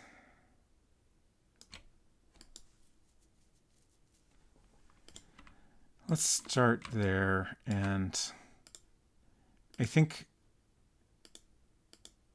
the face is going to be key to figuring out if this is a good size.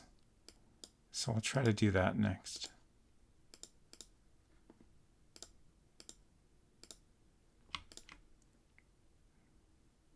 Slightly more round.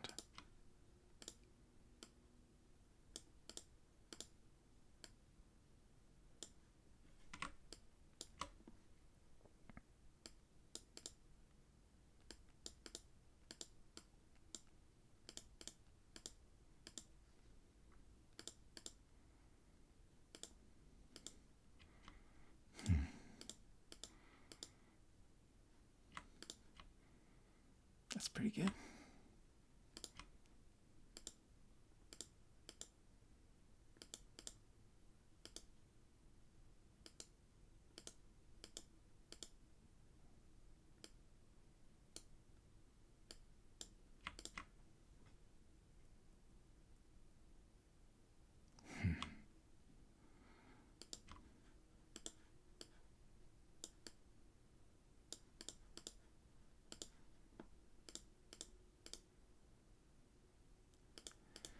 It's so hard to get things round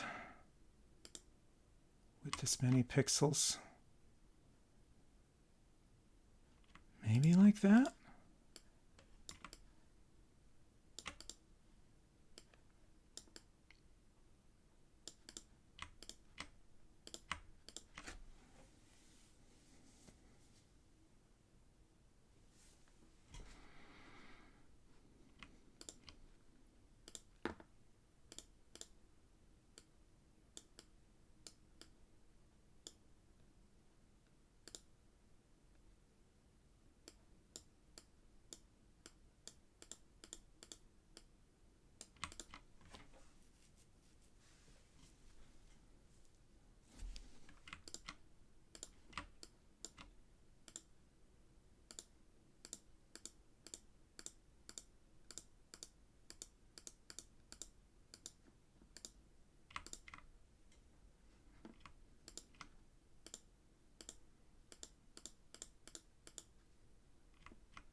I think maybe the head ended up too small in relation to the rest of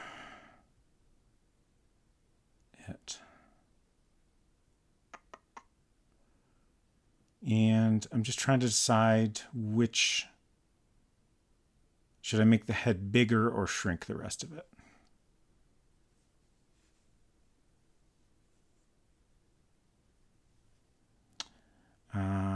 I guess my main...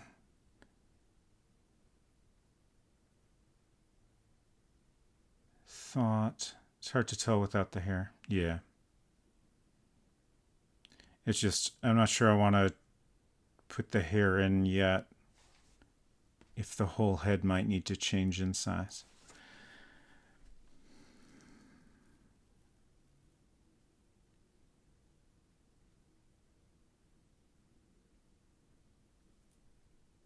Think it could be bigger. I think I'm leaning towards making the rest of her smaller.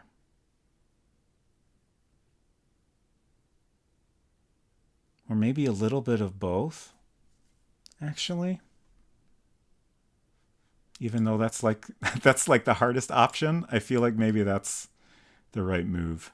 I do think her head needs to be bigger compared to her facial features, and then the rest, like her arms, need to be smaller in relation to her head. So, dang it.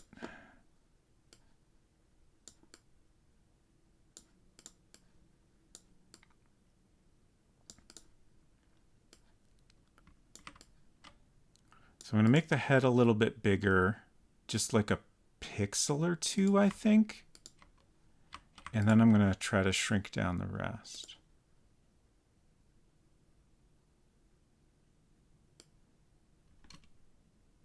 Oops.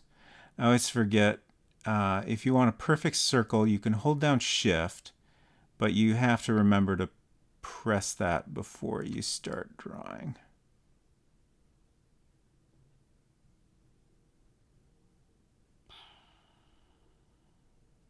That's about the size I want, but I think I want it up more. Start drawing from this corner.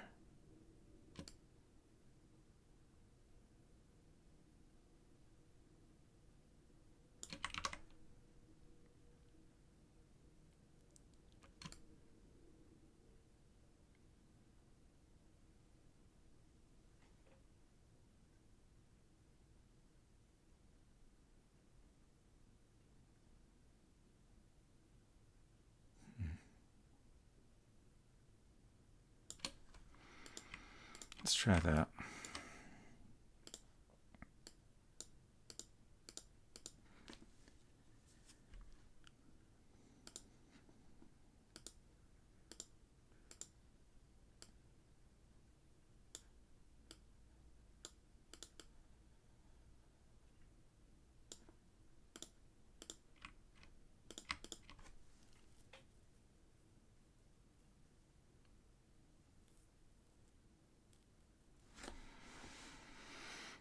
That's better.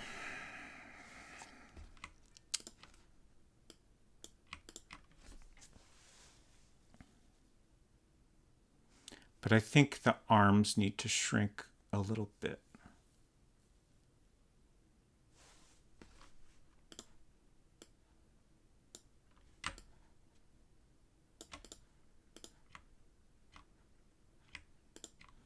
I would love to be able to, have things on different layers.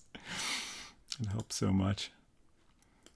And just, be able to easily adjust each thing independently.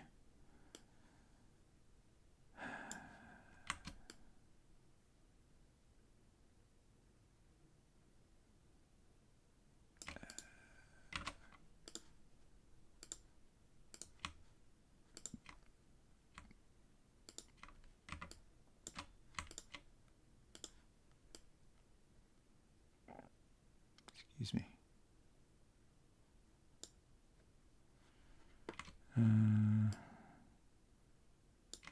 Oh, can I not? Interesting. I guess if you have something selected with the lasso, you can't shrink it like you can with the marquee.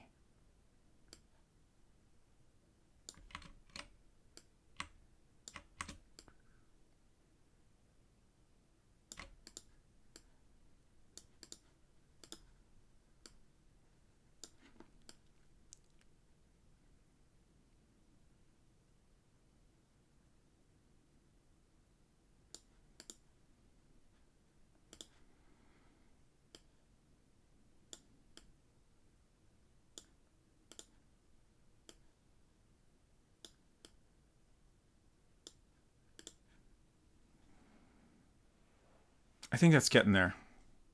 The proportions are much better now, I think.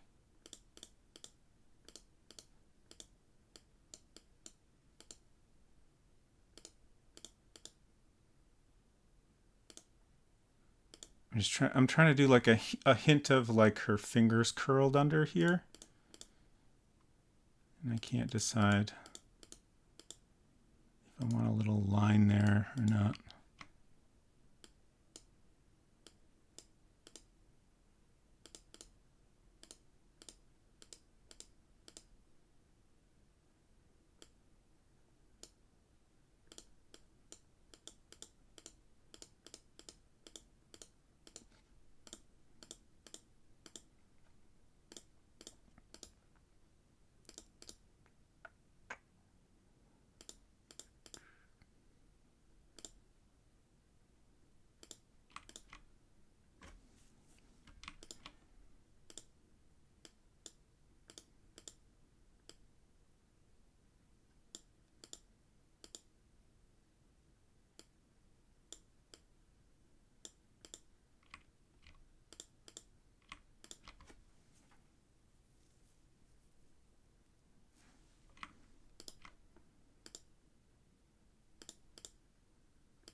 little too short.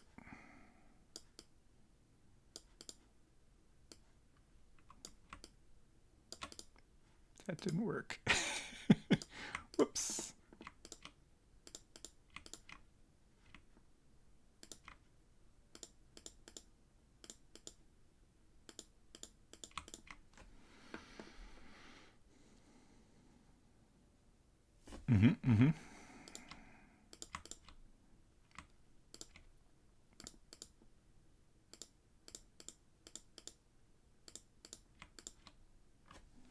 I haven't saved in a bit, I don't think. Okay, this is getting pretty close, I think. I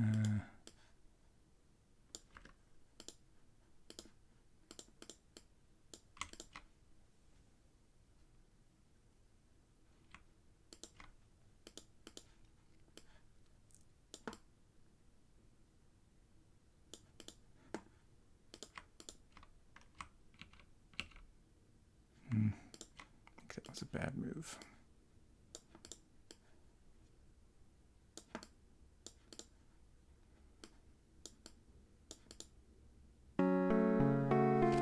French toast, please. Hello.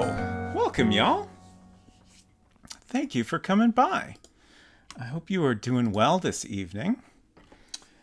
Hello, Mzizi. French toast, please. There we go. What were y'all up to tonight? Did I? Okay, Stream Elements has been having a rough time lately. There we go. Oh, well, it tried. Anyways, please let me know what you're playing, and everyone, please follow French Toast, please. I'm Robot Spacer. We are making a game in World Builder, which is a program that came out in 1986 for the Macintosh. Originally for one of the first point-and-click adventure games called Enchanted Scepters. That came out in 84. I was playing the games of 1988. Wonderful. Hello, Harry Squishmas. Welcome. So right now we're creating an interface for this email device that is in our game called the Lil Sweetie, which we've decided probably came out around late 99 and was a device solely for email and was marketed to girls. So this is an object you can find in the game and actually use it. You'll have to get on the Wi-Fi at some point in order to read the emails. And currently we're trying to create a little mascot for the Lil Sweetie UI. We've also decided that we'll have a button dedicated to interacting with the mascot, which I'm very, very excited about. So mostly you'll press the button and then the little mascot girl will say something sassy. Super Mario 3, Mega Man 2, Ninja Gaiden, Princess Tomato and the Salad Kingdom, The Quest of Key, Skate or Die, Konami, YY World, Dr. Jekyll and Mr. Hyde, Snatcher, Parodius, Kings Valley 2, Mr. Ghost, The New Zealand Story, Alien Crush, and The Manhole for Mac. I love it. That is a HyperCard game, which is wonderful. Baltimore, hello. Heck, how are you doing? Welcome, everyone. I just introduced myself, but if anyone from Baltimore's stream hasn't been here before, hi, I'm Robot Spacer. We're making a game in 1986's World Builder for Macintosh, and I'm currently working in Mac Paint and trying to make a little mascot character, which we've sketched out here. And she's a sassy little girl that'll sass you about your emails, I guess. I hope you had a great rest of your stream, Baltimore. Welcome, Verdant Tree. Did someone say Snatcher? I believe I said that out loud, and it was on the list of games that French Toast Please was playing.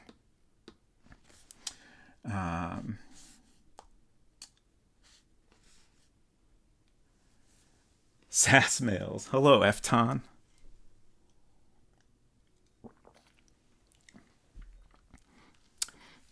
thought that was blood under Owl's chin. Oh no. Yeah, some of the colors in that are a little weird. I pulled that directly from the Mac version of King's Quest V today. I've been redoing a bunch of my alerts to have little animated GIFs and stuff. And the colors are a little bit weird. I tried to tweak them to make them look less weird. If you can believe they looked more weird before I did that. Snatcher feels like another planet in 1988, as does the manhole, to be fair. Everybody should also follow Mzizi, who is apparently a Sonic the Hedgehog streamer now, which is very interesting.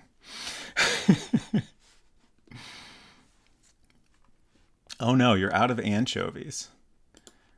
So I've been, as you can see, we've got a bunch of different iterations of this mascot. This one here, I think, is the one that's getting very close. Now I'm going to try to draw these little pigtails, and hopefully they'll come out legible.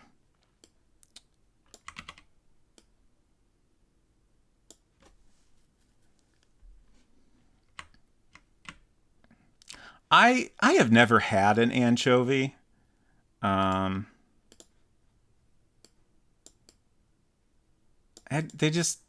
kind of gross me out, the concept of them. I have eaten other things whose concept grossed me out, and I guess I'll just say I never ate them again. It wasn't ever a terrible experience or anything, but I feel like generally if something doesn't sound great to me, I'm probably not going to enjoy it.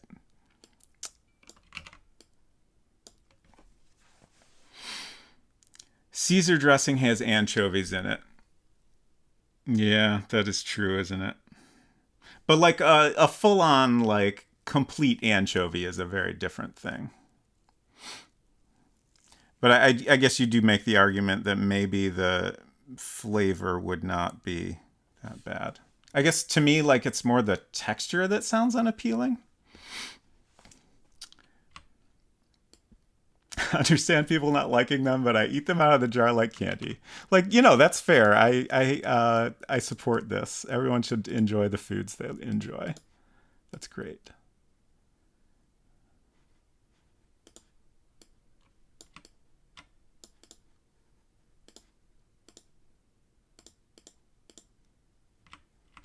That's not so bad. The curve is a little bit different than what I sketched out, and I'm not sure how to get the bow in. Maybe I need one more circle.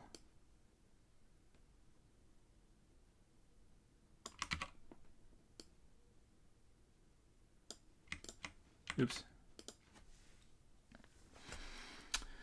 Baltimore says, let me correct. The salty anchovies from a jar are gross as hell, but legit white anchovy fish with honey and goat cheese is amazing. Interesting. Also, interesting argument that salty anchovies from a jar are illegitimate. I've heard this. I don't know where to find the white ones.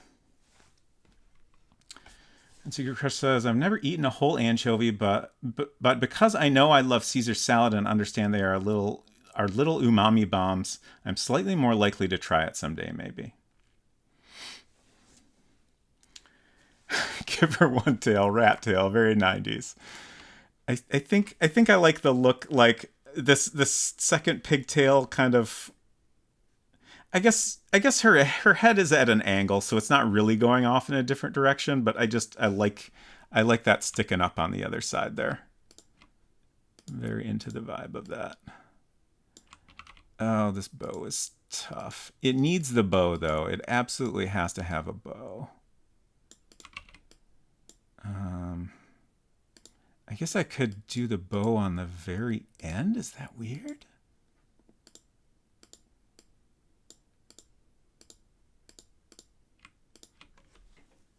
That might be too subtle.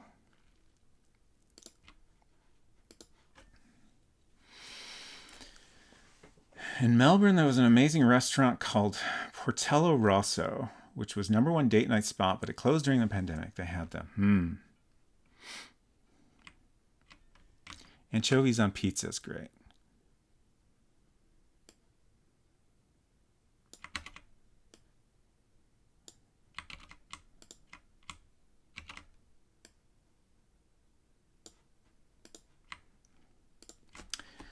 If you wanted to experiment with her hair instead of a second pigtail, what about floppy bangs? Flippy, not floppy.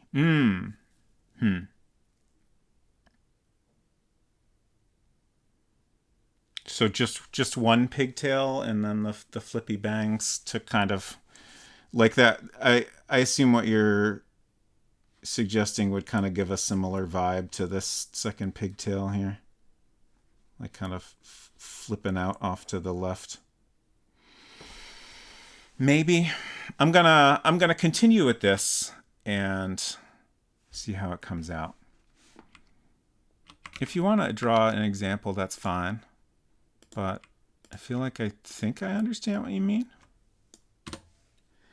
Imagine if she had candy bows. Yeah, that's totally the vibe I'm trying to give off. It's just that with so few pixels, it's really hard to make it clear. But like, that's 100% what is happening here. Hello again. Hello. It's funny how I'm like, oh, I'm sleepy. I'm gonna go watch in the other room and fall asleep maybe. And instead I'm like, no, you're doing it wrong. You have to do it. Can I sketch with the pencil on top of this? Or should I do it over here? Yeah, I again? like that sketch. Don't Well, draw I my mean, sketch. okay, fine. I wish I knew where we had some Post-it notes so I could trace over the shape that you have. Oh. If you really want to draw on my sketch with pencil, that's okay. Let me find some scratch paper. I do wonder if maybe part of my struggle here is I didn't like sketch out the overall line of these bows first. That might have helped. Pigtails, I mean.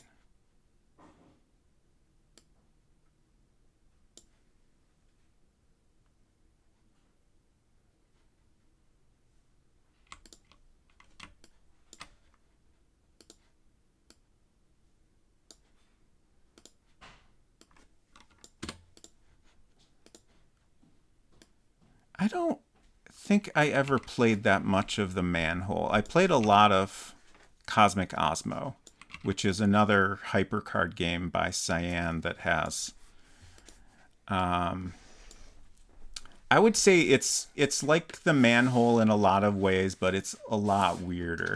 There's no way for me to draw this on camera without like awkwardly reaching, so I'll just do this. But it's still very much just, you know, a kid's game where you walk around and click on stuff and goofy little things happen.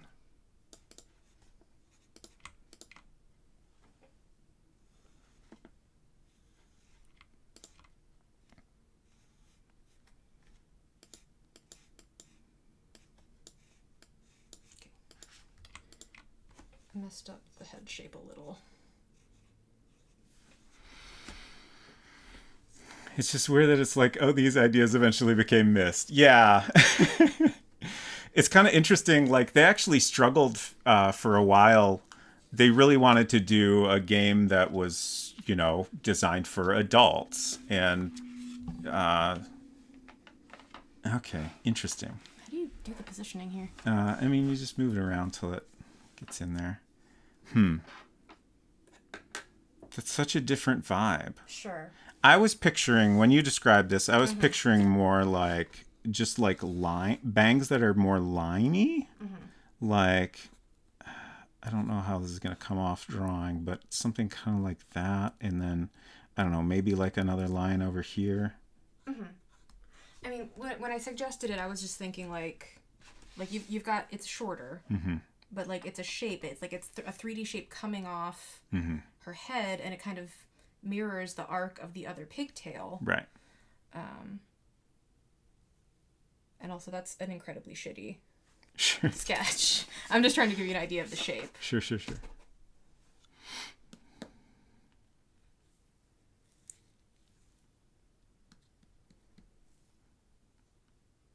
Strong glad. So many things to consider. I don't know if I finished what I was saying. Just that they struggled for a while to find funding to make a game that was, designed for adults, and then eventually, there's a Japanese company. I want to say Sunsoft, but I'm not positive that's correct. Came through and was like, "Hey, yeah, we want you to do this. Go for it. Here's money." And they made Myst. Somehow also in HyperCard. Which is wild because HyperCard didn't even do color.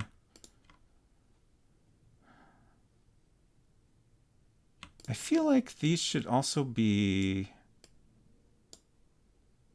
black, except for the little candy bow. I gotta do this candy bow justice. It's so hard though.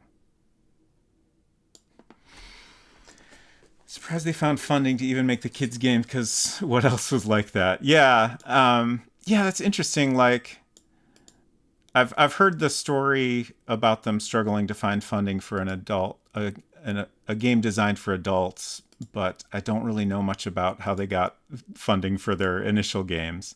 It does seem possible that they were maybe more self-funded, just because what they were doing was,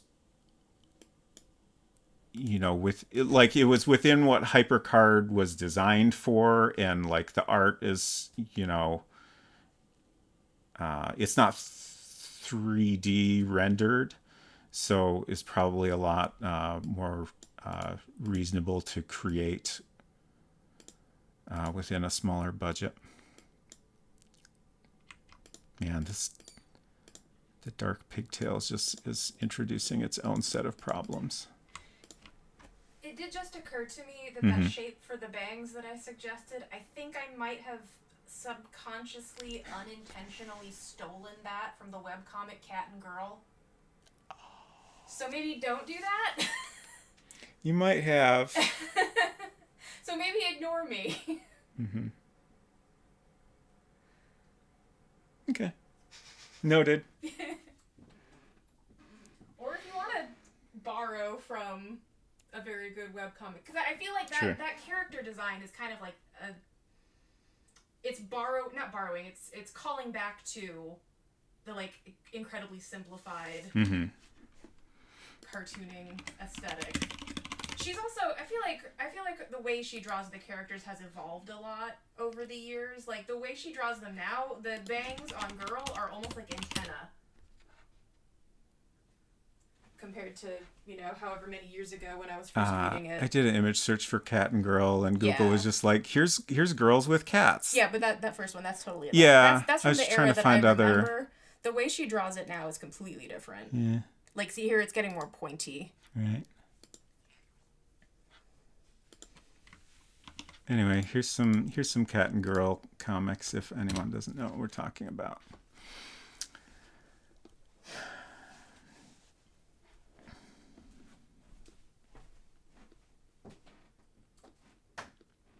I'm glad y'all are sharing anchovy recommendations. That was what this was about, right? Food recommendations.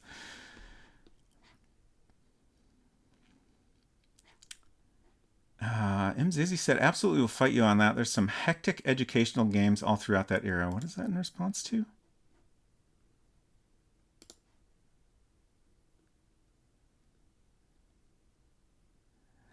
Oh, it wasn't just like straight and educational like most games were. Yeah, I do feel like there was a lot of weird stuff. A lot of weird games out there.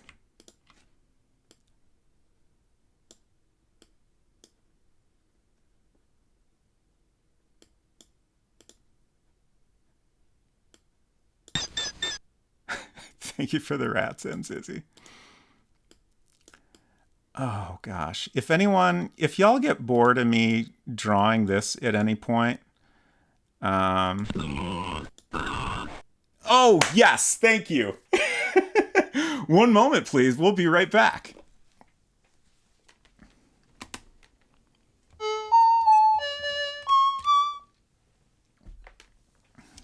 Hello, welcome to Things I Found in the Basement, where I share something I found in the basement while I was looking for something else. Today's thing I found in the basement is the Lost Island of Alana. You can see at the bottom, it has the URL www.cherrycoke.com. This is a Myst-like game that was created to promote Cherry Coke. It also comes in this lovely sleeve that you can see is perforated along the middle, and it's got one for you and one for a friend. Here's a nice little screenshot. And it says, discover the mysteries of a lost civilization. Explore the lost island of Alana to solve the puzzle of this ancient people. But don't stop there. The pieces needed to solve these puzzles are not only found on the island. Clues await your discovery all around you. Websites, chat rooms, magazines, and most of all, Cherry Coke bottles all hold valuable pieces to the mystery. And of course, this was made with Macromedia Director and QuickTime.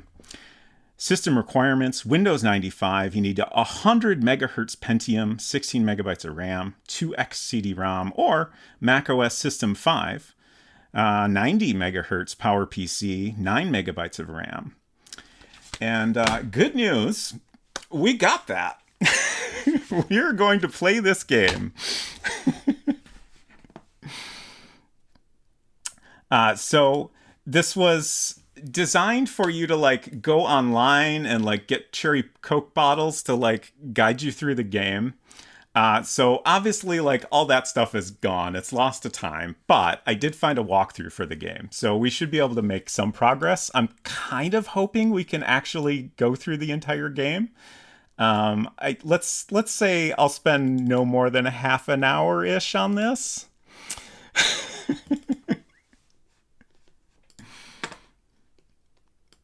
Oh no, what happened?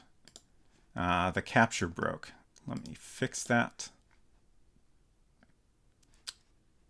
That's the wrong window.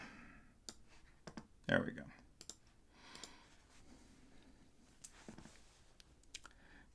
Oh, even cherrycoke.com is gone now? That seems very surprising. I mean, that still exists, right? Is it as good as Cherry Coke? I don't know. I've only played a little bit of this just to make sure it worked.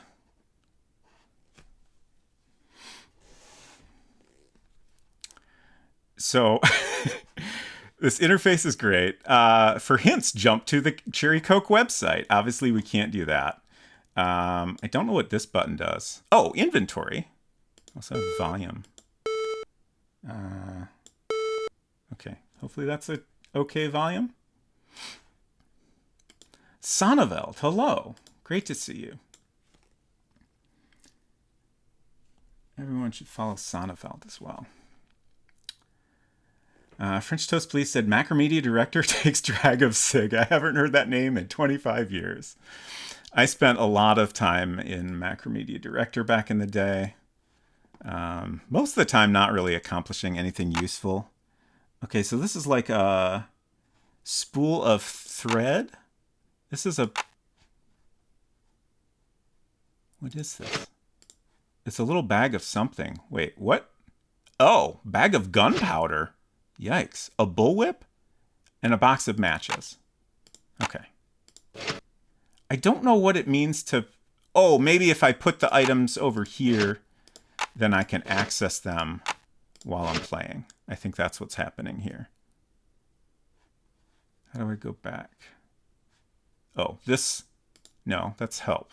Oh, okay. Important messages appear at the top. You can hold up to 5 items at a time here. To use an item, just click on it and then click on what you want to use it on. There are lots of items for you to pick up. Click on everything you see, and you might just find something useful. You can jump right to the Cherry Coke website by pressing this button. It does not work. These arrows move you around from place to place. This button shows the items you have in your inventory. For help on the inventory screen, click the button. I love when a help screen tells you information about how to get to that help screen. Like, you could not have gotten here without figuring these things out first.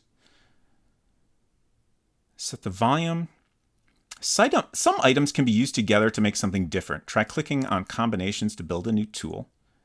To put an item back, just click on it. To use an item, select it and click on its picture to add to the list. Item in your hand, item not being used, item being selected. Okay. Is there more? Are we done now? How do I go back? There we go.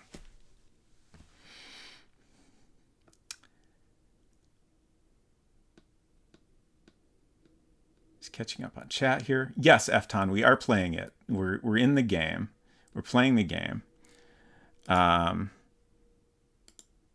So this puzzle here is the kind of the only thing I've really done, and this very much is something we would need to, I don't know, get a Coke bottle or find someone on a forum to tell us how to solve it.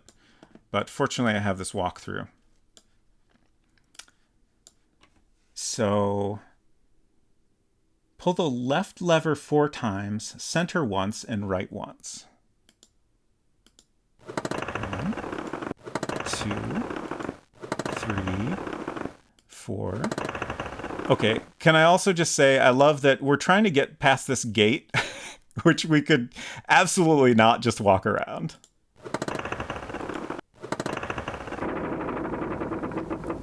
We've done it. I'm going to try not to go, solely on the walkthrough, so we will do a little bit of exploring on our own.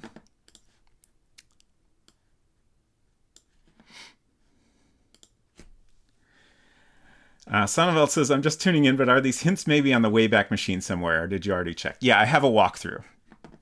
So we should be good on hints if we need them. What's this?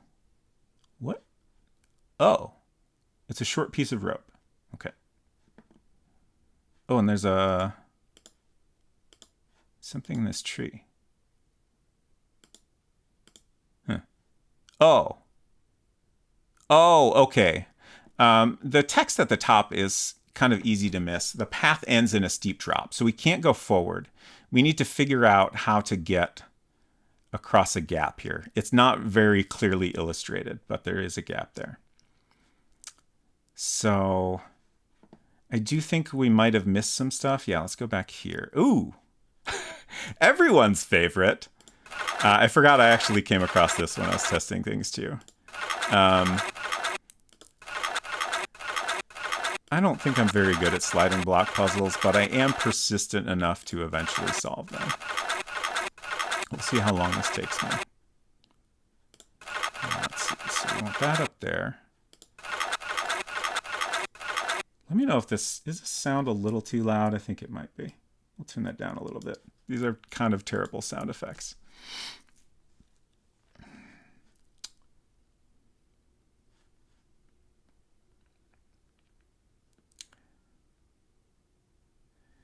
French Toast Please says, I created a really lame Breakout clone in Director. Nice. That sounds a little bit challenging to do in Director.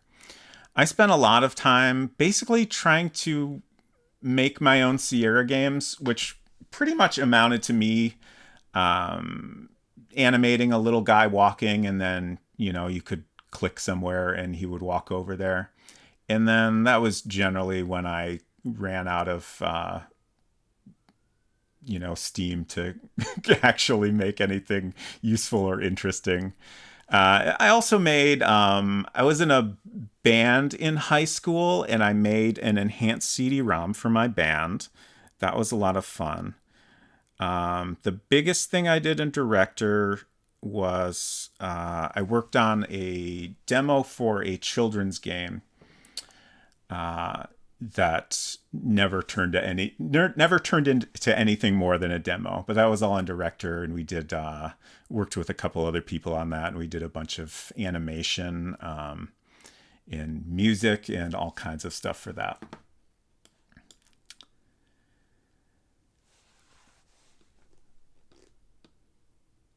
feel like I'm doing a bad job of keeping up with chat.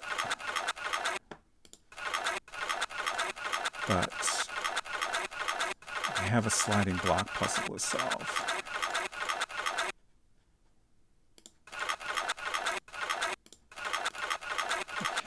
That down there. And those need to go at the bottom. This needs to go.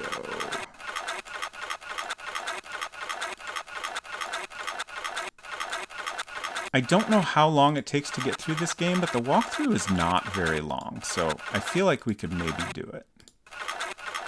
And I'm really curious what is at the end of a game that is designed to market Sherry Coke.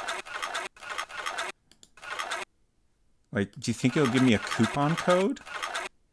Or it'll just... I don't know. I have no idea what to expect. Let's see. We're getting there. These need to get at the bottom. That's the left side. This is where I always struggle when...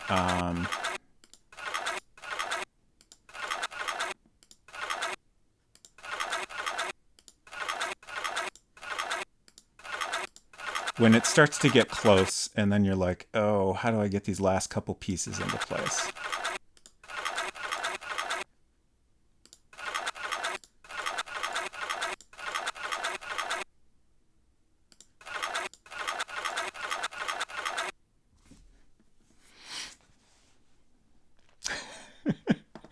Came from Toast Stream, so I haven't calibrated out of troll mode. Sing us a song. Oh, no. Y'all don't want to hear that. Honestly, like, I have listened to some of my band's songs recently, and I don't enjoy hearing my voice. I don't think I'm very good at singing. I did my best.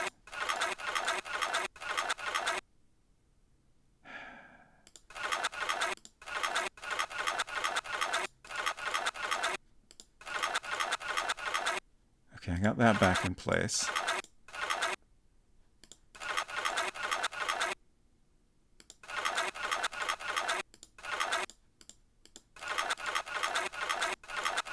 Okay, that's good.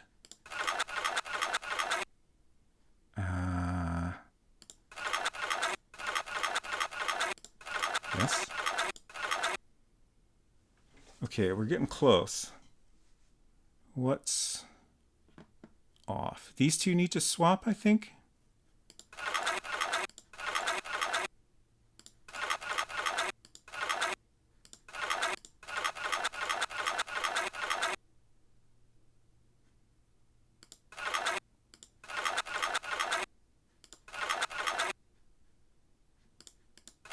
This one goes up there.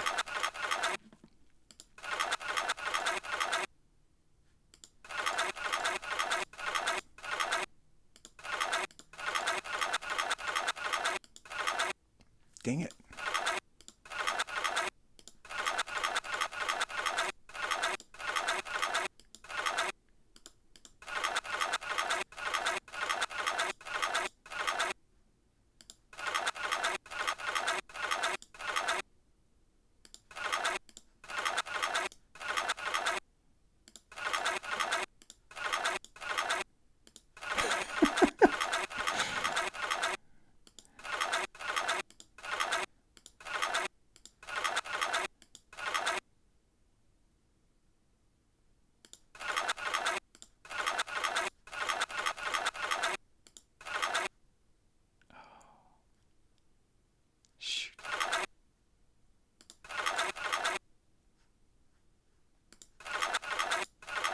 So close.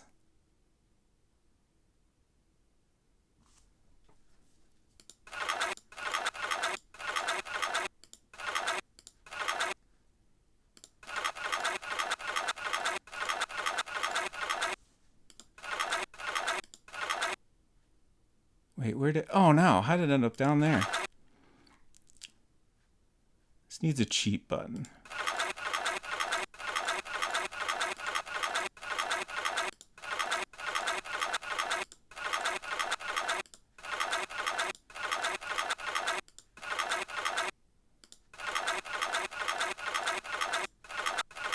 think I underestimated how much harder it is to do a sliding block puzzle with an audience, because I'm extremely aware of how uninteresting this is. I want to get back to the rest of this goofy game.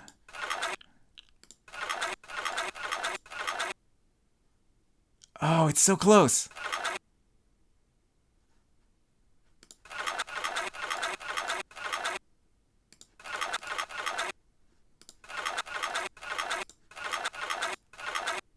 Dang. This is the blank one, I think.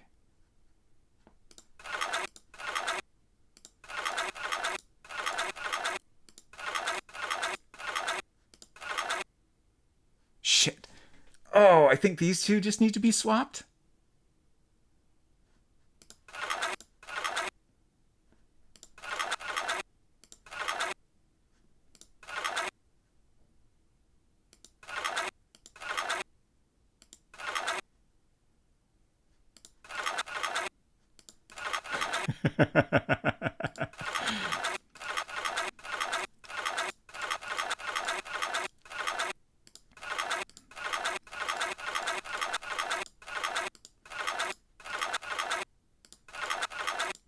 Oh no. I was so close.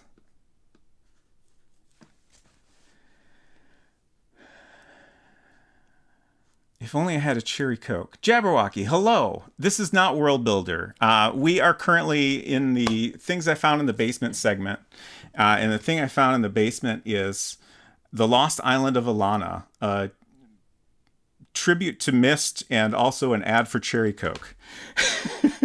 I'm doing my best to figure out the sliding block puzzle that I'm so close to finishing. And then we can get back to our goofy little Myst world with all its weird Coke bottle lore. I hope.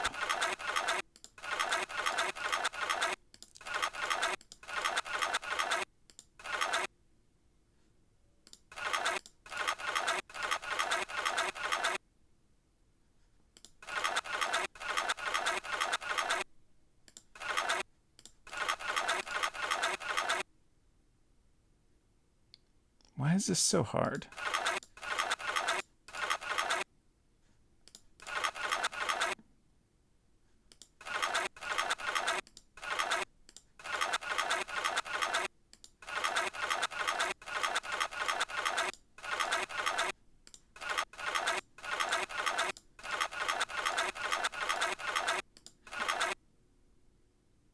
I might have to give up.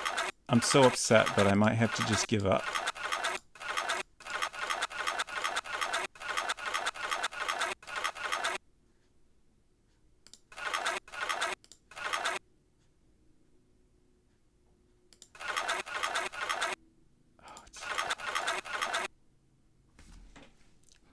I did this in like half this time when I was playing around off stream. I promise I'm not this bad at a sliding block puzzle.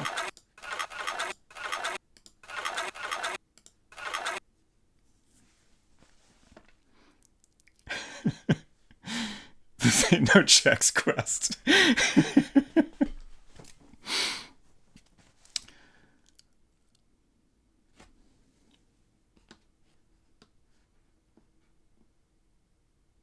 Used to call these puzzles mosaics. Interesting.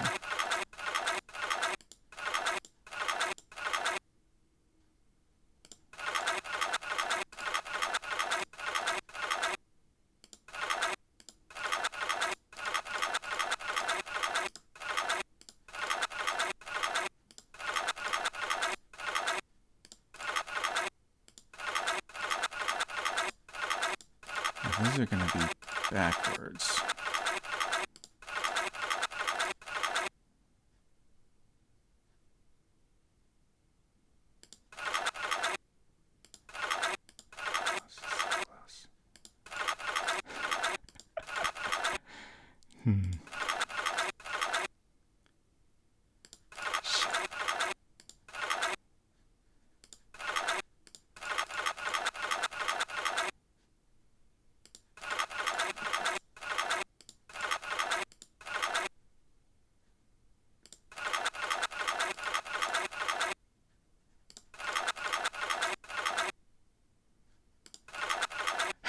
I think I have to give up.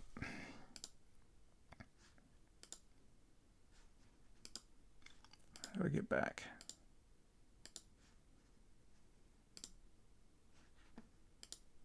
What else can we do here? Let's consult the walkthrough.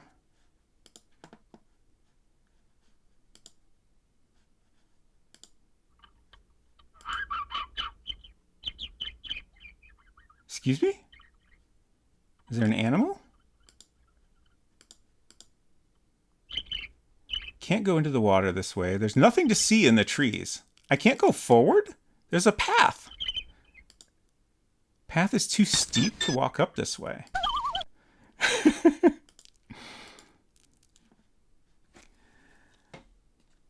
Solve the puzzle to get the sword and bag of coins. Oh my god, I want the sword.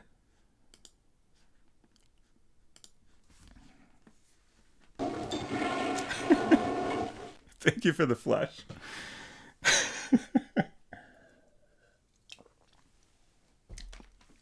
I'll take that as a cue to flush the game away, I think. I did my best. I might off stream play the rest of this and just to find out what happens. But thank you, Mzizzy, for sponsoring this episode of Things I Found in the Basement. Welcome back, everyone.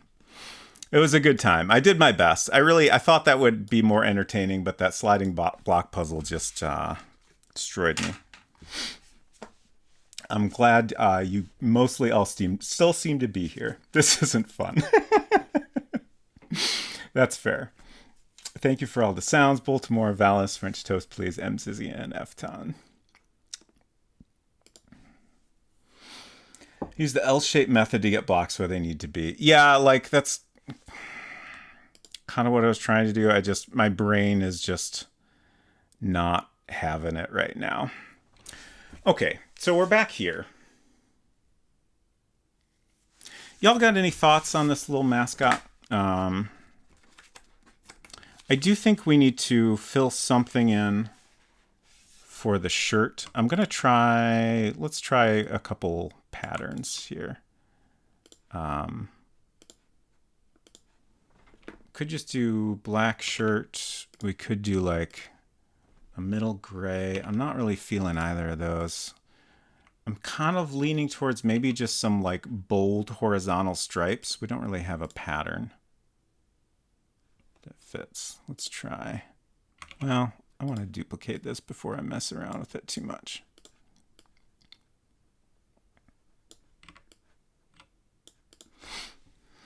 Thank you, Mzizzy. Yeah, I agree. Sliding block puzzles are not great. I don't know why they became so. Well, I mean, I guess ultimately they became fairly common in games because it's such an easy thing. If you're, low on budget and or time and need a puzzle in your game.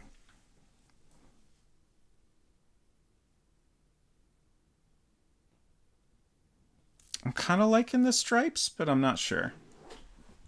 Candy pattern t-shirt. So like, what do you mean by that? Like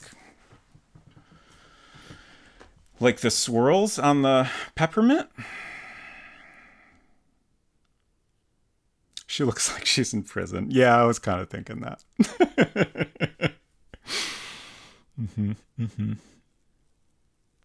Val likes the stripes. Oh, you think she looks like she's in prison, but you like that.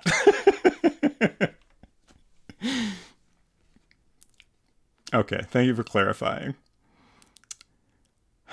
I do feel like there's something lacking here. Maybe like a thicker outline, or maybe like we need some bangs up here.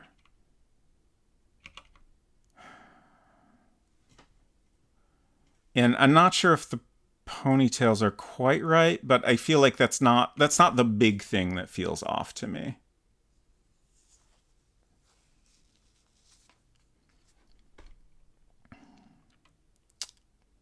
How confident are you could do a houndstooth?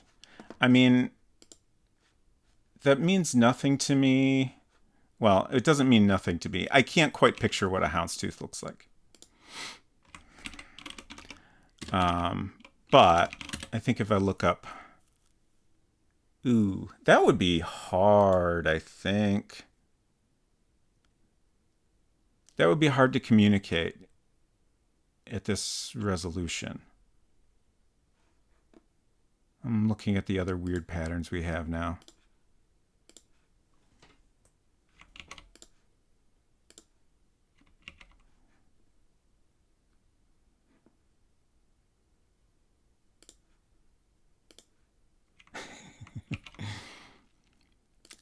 Brick. There we go. Perfect.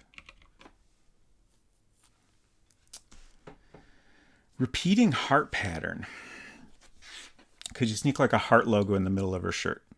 I feel like a repeating heart pattern might be too much. But, you know, maybe like a single heart on the striped shirt or something.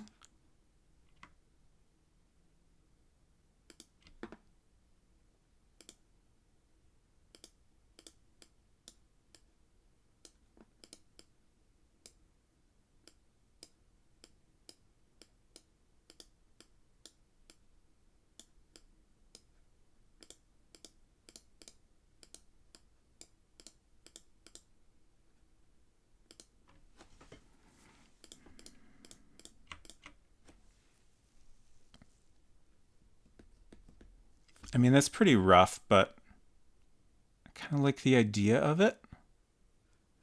I'm going to try experimenting with a thicker outline here. I just want to see what it looks like.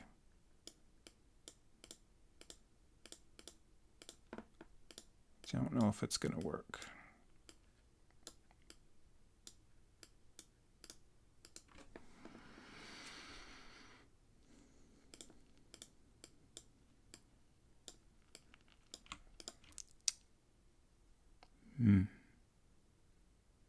Maybe. All right, let's try. I'm going to try bangs. I'm just using this to give me a nice curve.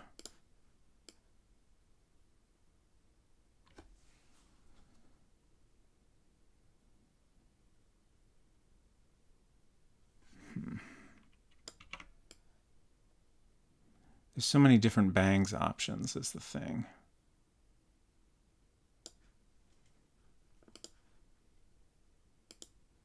Whoops. Don't want brick hair.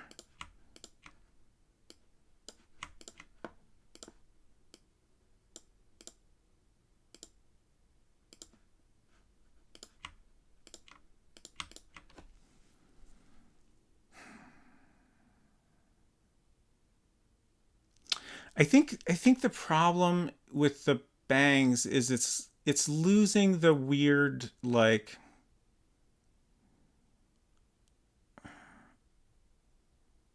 the old cartoon vibe that we were going for initially is kind of gone.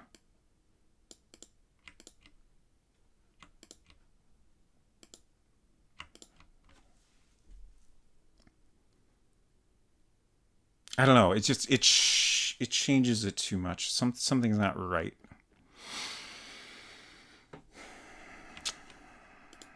I'm also running out of room.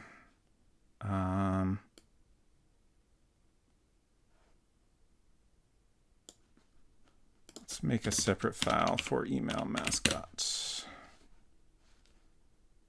And we'll get rid of all this stuff.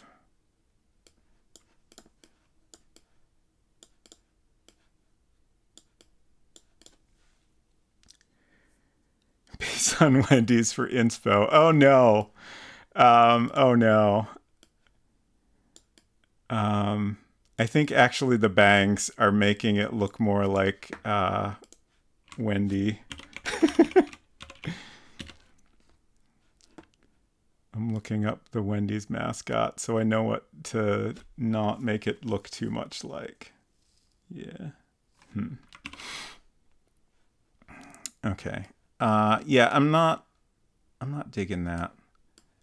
This is, I think, our closest so far, but I still feel like it's missing something. Let's try, I want to try something kind of like these wispy bangs maybe. Which I feel like is going to be even harder to get the right look for, but it seems worth giving it a shot.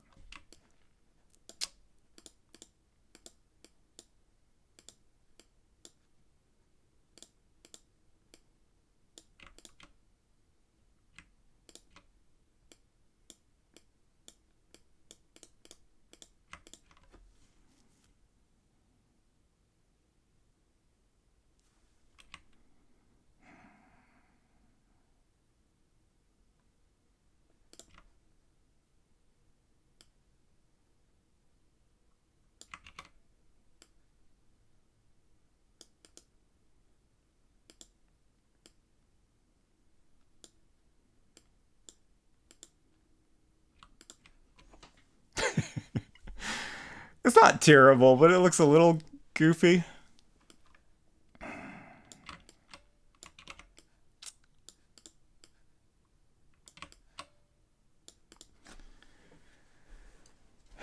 It's also possible that maybe much like the email text at the top of the screen, we should just sit with this for a little while and come back to it.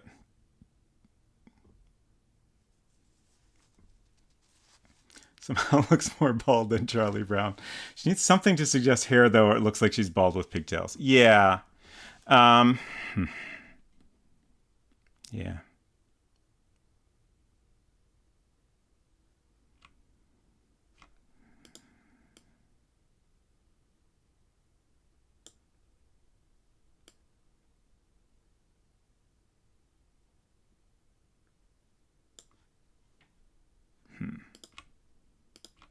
That might.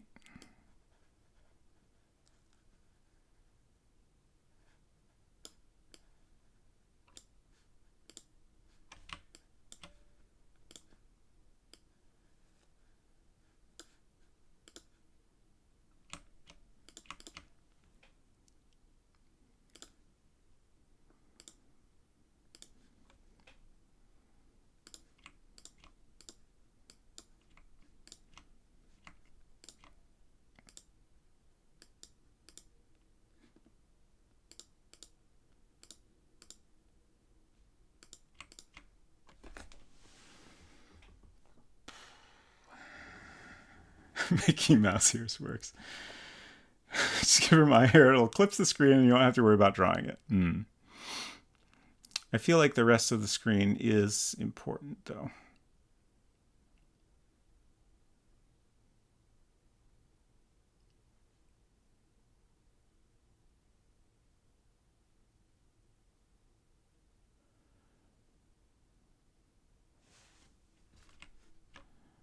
What's the least bad option out of these?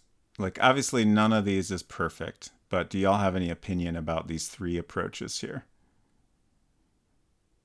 Like, I'm wondering which one I should experiment more with. I think she needs more volume. Yeah, I think that might be what's bothering me about the hair. Like, I like the forehead to face ratio, but when we add the hair in, it takes away a lot of the forehead. So maybe the head just needs to be bigger, or the hair needs to be bigger. Either way, I do think losing that forehead space is also kind of what's killing the that old cartoon vibe that we're going for. I'm just trying to figure out how to do this. I'm going to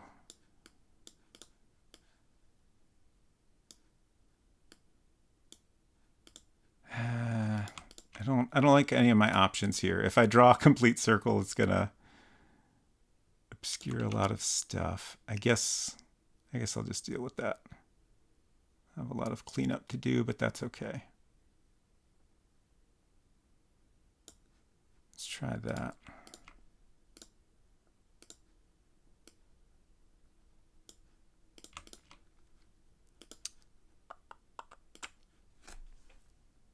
That definitely helps.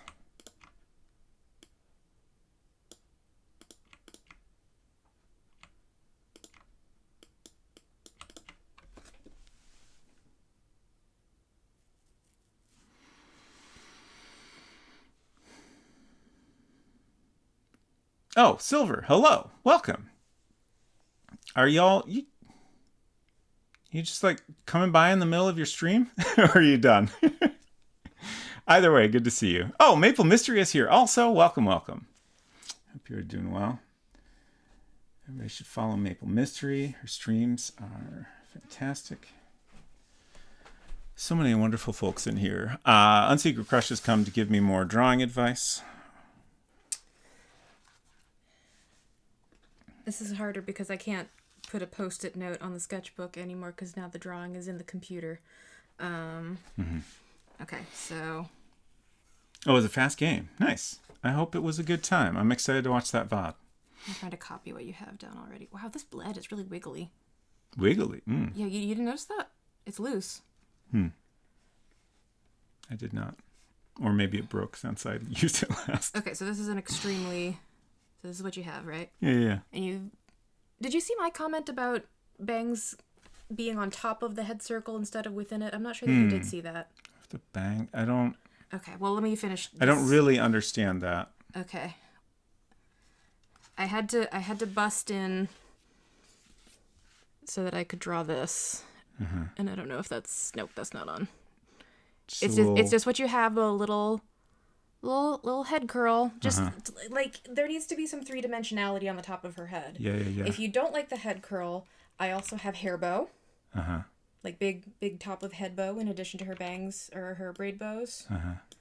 I can also do another alternative suggestion here. Trying to decide what is the right kind of lead. I must draw on the side of the lead more than you do, maybe. Oh. I don't know. This is very exaggerated. Good night, French toast, please. Thanks so much for the raid, and I hope you have a good night. Okay, that's a very shitty drawing, but like, just center part, big bloop bloop. Interesting. I don't know, looks weird to me. Well, sure, it looks weird, but the important thing is that there needs to be three-dimensionality. And now I'm back on the possibly unintentionally ripping off cat and girl, and just maybe put like just a little wisp of bang coming off. I'm pointing at the screen so nobody else can see. Sure. Like, it doesn't have to be quite as exaggerated as the cat and girl shape, but just something.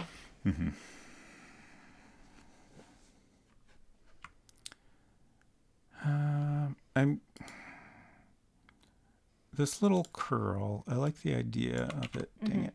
I just can't figure out how to get the right. Sure. That's not bad. Yeah, that's better. Well, Did I ruin it? I don't know. It's hard to tell if you ruined it or not at this scale. I mean, I'm trying to fix it. Yeah.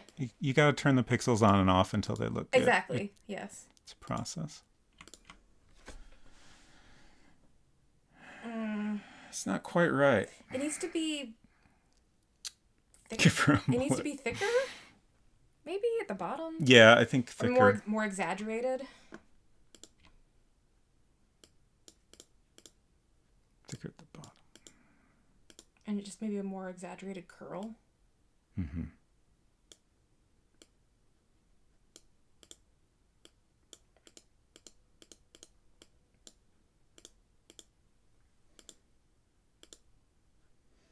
Cowlick, that's the word. Yeah. I couldn't think of the word. This is great. That's perfect. I mean, if you keep going and like make it a more of an arc downwards at the end.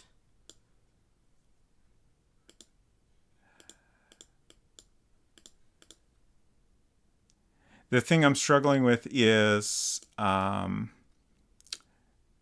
trying to give it a nice curve, but then also not get too high. Like, that's Sure. too high. Sure.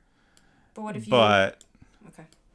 What were you gonna say? I say, what if you start with that height and then bring the point down in an arc, curl it down.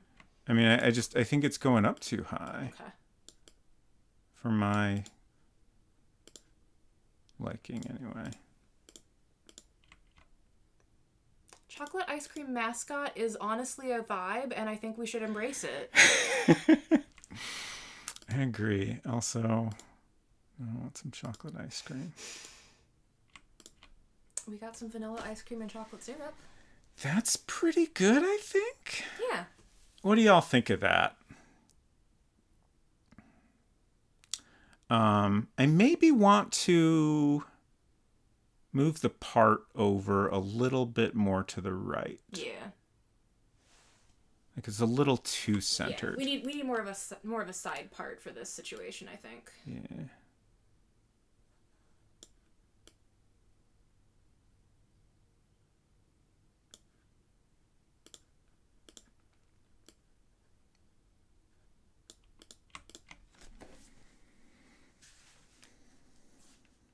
Yes.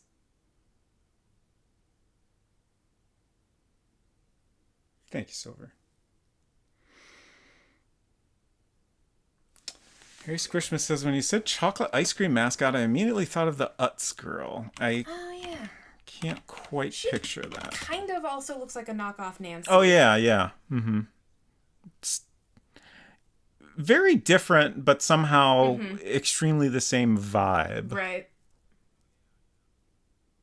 Wait, my work here is done. Oh, I heard my own voice through your headphones. I didn't take my headphones off when I came in here. I've been coming in and out of the room periodically when I was like, no, you have to do the pixels this way.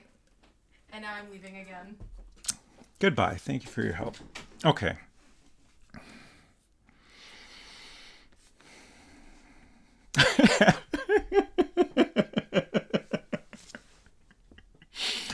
Afton said after a bath you use that to hang her up to dry.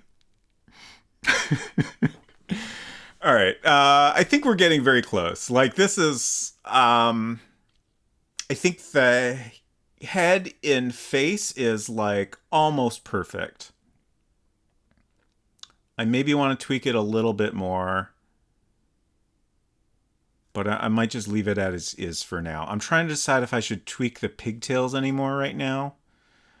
They definitely need some cleaning up, but it's really hard to get the right appearance there. And then I feel like the shirt, first of all, easy thing to start with. This heart is not quite right. It's just a little clunky looking. Of course, I said easy to start with, but maybe it's tricky, actually. I don't like this touching here. Maybe I just bring this arm down. Maybe that's the easy solution.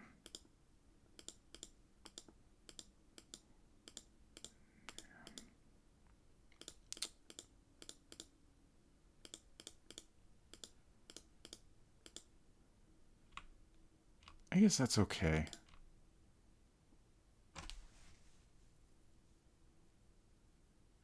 I'm also wondering if maybe the stripes should have a little bit of a curve to them. So instead of just being straight across, they look more like natural. Shoot.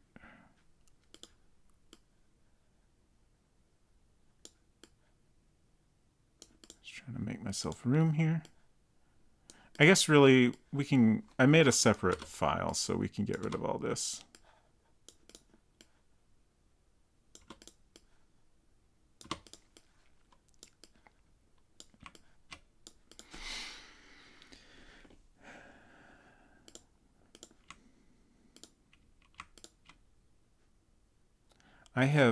I saw y'all were talking about Mazurna Falls. I've been wanting to play that game for a while now.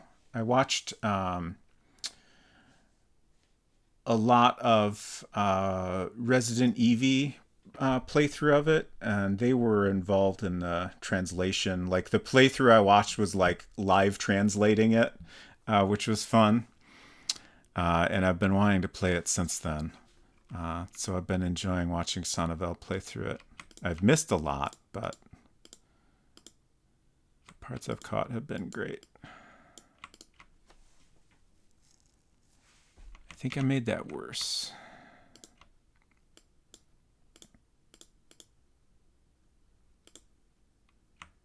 Also, I've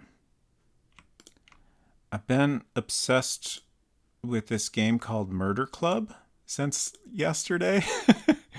I was looking at a magazine I found in the basement. That was Tuesday's thing I found in the basement. And there's a bunch of game boxes on the cover, and one of them is a game called Murder Club. And I never knew much about it, but like the title was familiar, you know, from having the magazine, and like there's a particular screenshot of like I think it's the guy whose death you're trying to investigate. Like there's a really nice nicely drawn shot of him in one of the screenshots. And I was looking up info about it, and it turns out it's by the woman that created Hotel Dusk, which is a game I enjoyed a lot, and also Trace Memory or Another Code. And I watched an interview with her yesterday. It was very cool. What am I doing? All right, I was going to try to put more of a curve on these lines. I think that'll maybe help. It might end up looking messy.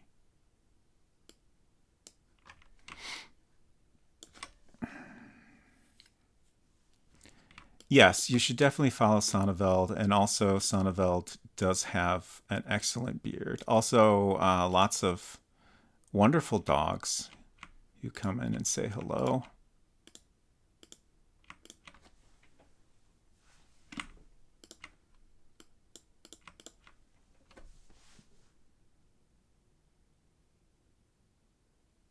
It's pretty good.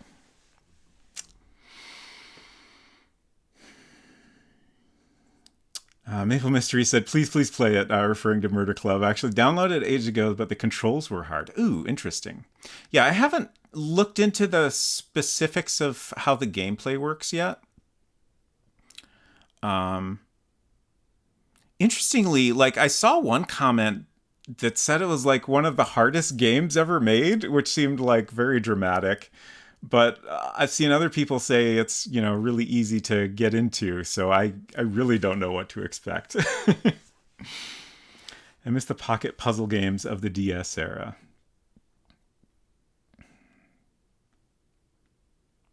All right. I think I'm gonna leave it at that for now.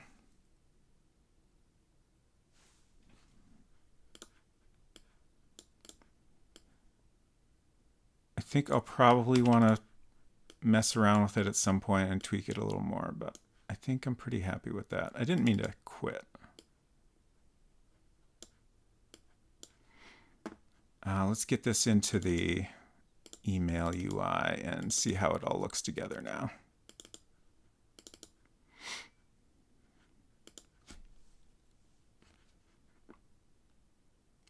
Wait, what? Oh, man, I always forget that there's actually more space than what can fit on a screen. That's funny. All right, we can get rid of all these extra mascots now. Paste in our good one.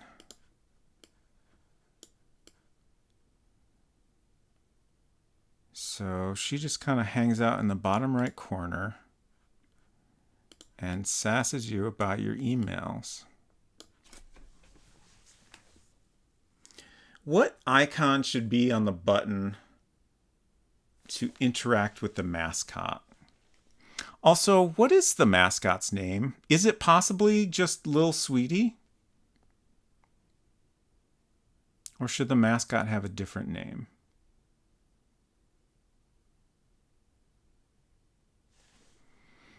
The only thing I can think of for the button to interact with the mascot is like a little candy, like similar to our logo. Lily. Unsecret Crush says that is in fact a little sweetie herself. I'm definitely leaning towards that. What is the rectangle in front of the girl at the bottom? Oh, that's an arm. That's definitely something.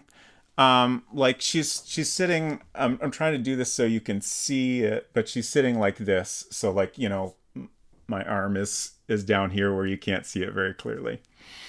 But she's kind of leaning on her arms like that.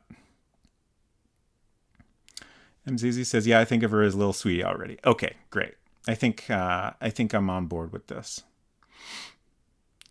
Or you could silhouette her head with cowlick and pigtails like a symbol of that. Ooh, yeah, that's not a bad option.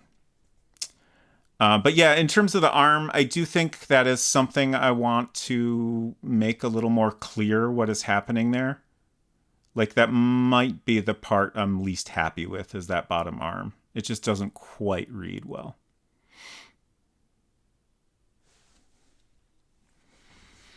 Sounds like what doting grandparents call her. Okay. What's next? Save.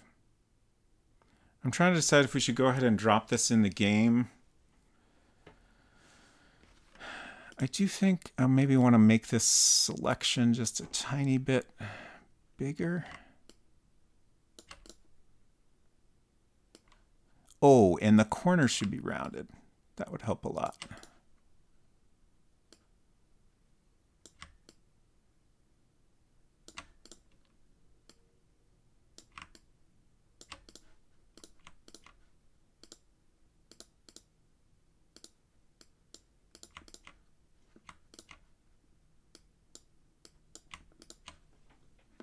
Yeah.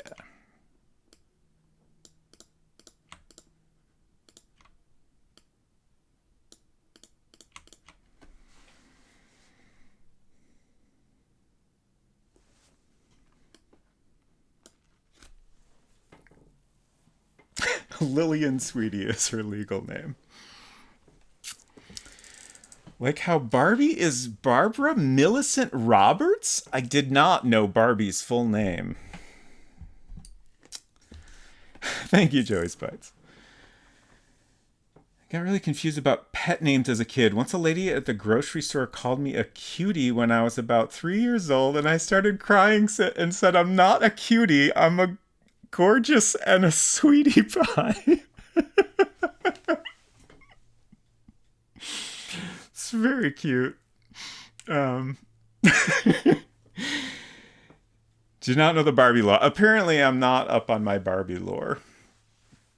What's Ken's full name? Or is that just Ken? He doesn't get a full name. Okay, I'm gonna... Ooh, how do we get this in the game? I think maybe each of these things is a separate object. So I need to select each one carefully. Ken Masters? Is that? It sounds very made up.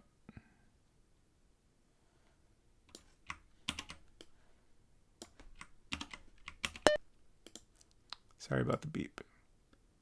This selection is hard.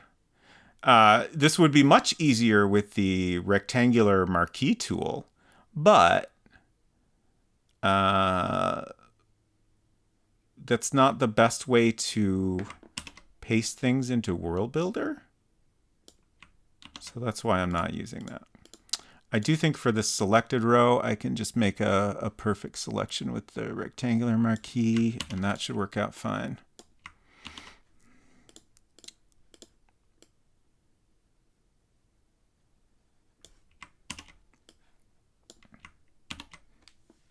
Ken Masters is a Street Fighter Ken. Okay. I figured that must be some reference I did not understand.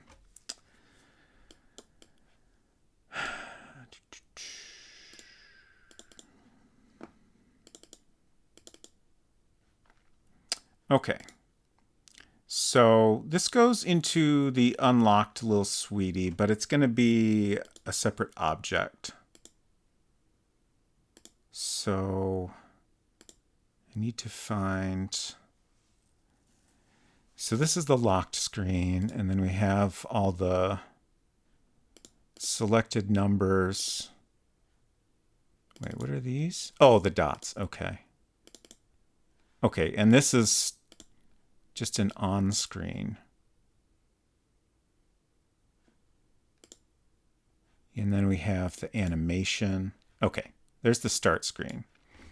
So that's the last one we did. So I'm going to copy that, paste it, and shoot, PDA screen, that's not the right order, PDA screen, email, let's say emails. I'm trying to figure out how to specify that this is the list of emails in a relatively short way.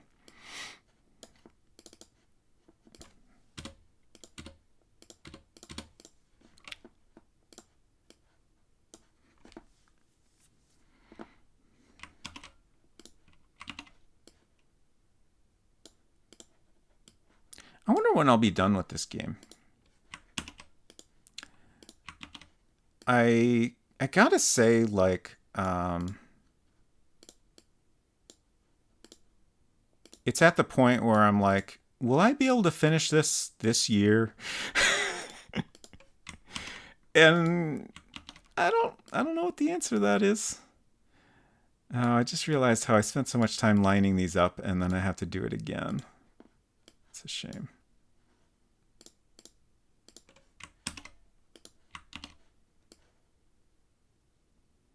I wish we had an align button in here. That'd be really cool.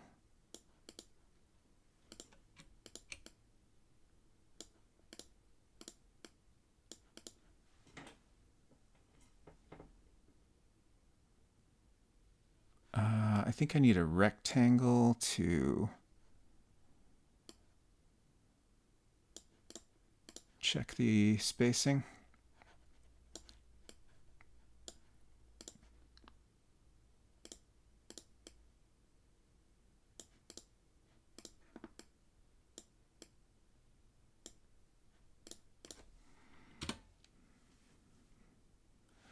It looks like the bottom two have more space, but that's just because of the selection rectangle.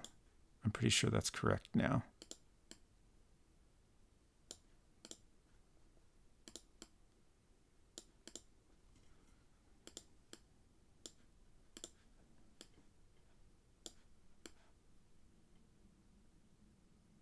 Oh. I thought those all needed to go right, but I was wrong. That's pretty close.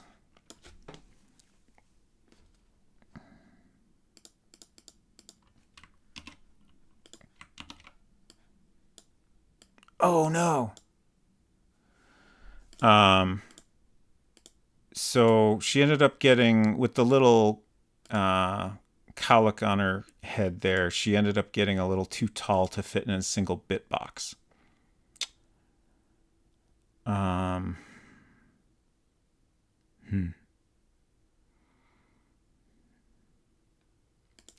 It's not necessarily a problem. Like, the reason that's potentially an issue is, you know, say she's on top of some text. Like, you can see her hand over here is transparent. Her head is opaque because that's all enclosed within this main object, but then we have a little sliver at the bottom here that's separate. So anything that is part of that is getting made transparent. Just because, like, it's not enclosed here. Oh, it's only 1 pixel too tall. Okay, let's fix that. 1 pixel's easy.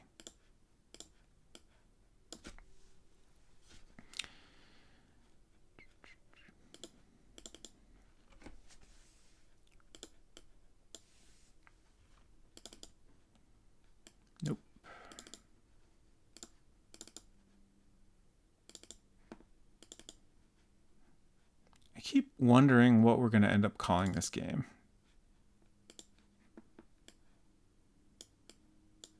I'm a little bit drawing a blank at this point.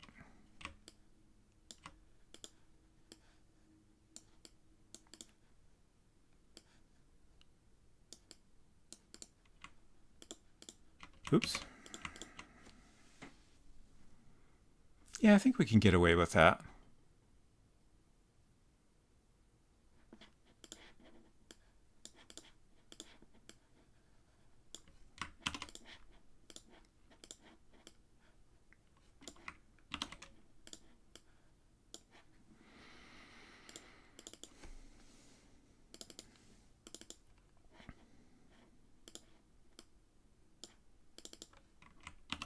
Okay, single object. Much better.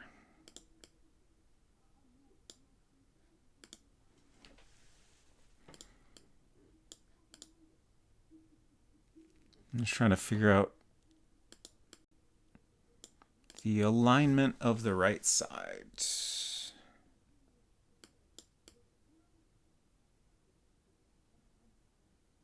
I'm also very distracted by what sounds like a bunch of hollering outside.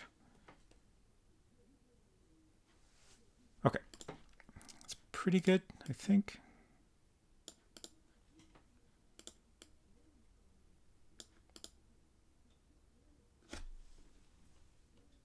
Don't enjoy the sound of men yelling outside.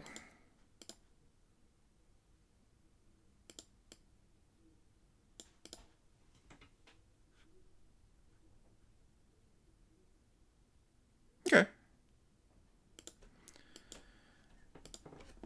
Let's add that in.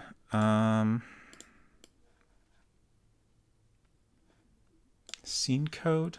So we want it so when you get to the screen where it says press OK to start and you press OK, it should go to that screen, which should be relatively easy if I can find the right spot. PDA screen start to storage. Okay. So the way it's set up right now, we just move the start screen to storage and then it displays nothing. So we're going to add PDA screen emails to the scene. I guess we'll do that first.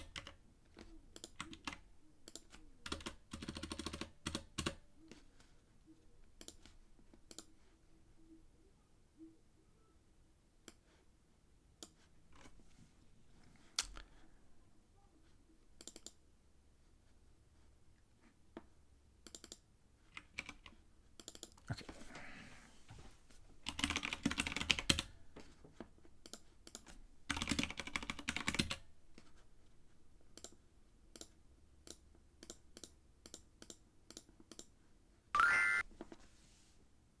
There we go. Wait. That's wrong.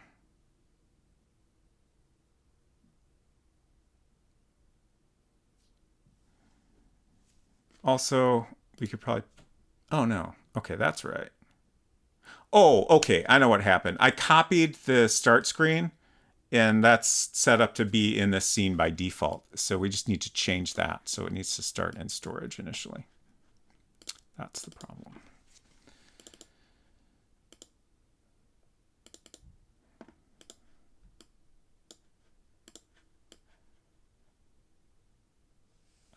Data. Okay, so that's in storage. And it's a mobile, that's good.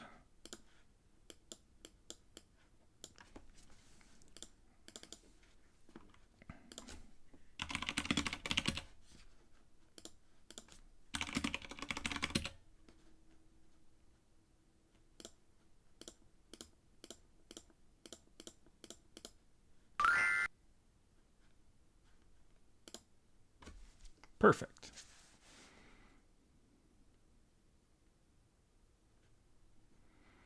Just trying to envision this button with either a little candy or a little silhouette. I think I'll have to try them both to see what works best. Thanks, Val. I think I think I'll wait on that just in case it turns out we do need a back button for any reason. I don't think we do. Because my thought is that the only screen where you'll need to go back from is the screen that shows the email contents. And there won't really be anything else to do on those screens. So I think we can just have a little back button that you select and press OK. That should work out okay. Oh, right. I almost forgot the Wi-Fi icon. I was thinking we would put that up here because, since we have the header up here, and, it would typically go in this corner anyway. At least that's the convention now. I don't know if, earlier devices were necessarily as consistent with putting those at the top, but it makes sense to me. So initially we need a symbol that's like a Wi-Fi icon that's either dimmed out and or has a slash through it. Little Sweetie set the standard. So let's go ahead and draw that now.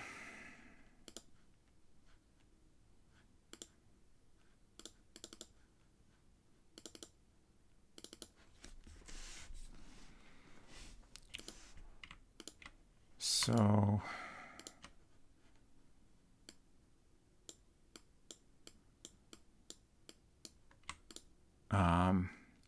I might make this a little bit unnecessarily big. Also, I'm trying to look at a Wi-Fi icon on my computer. I might make it a little unnecessarily big just because it's an important gameplay element. And that'll also make it a little easier to draw and make it clear what it's supposed to be. I think I should probably start with a curve.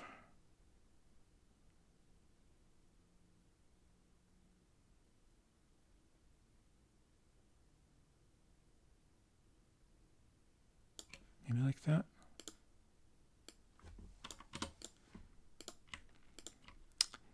And then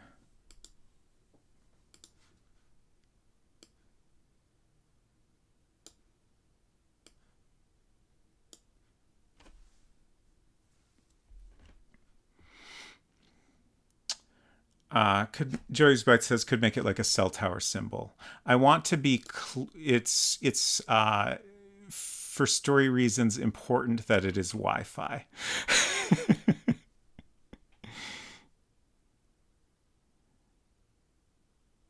At least that's what we've established so far.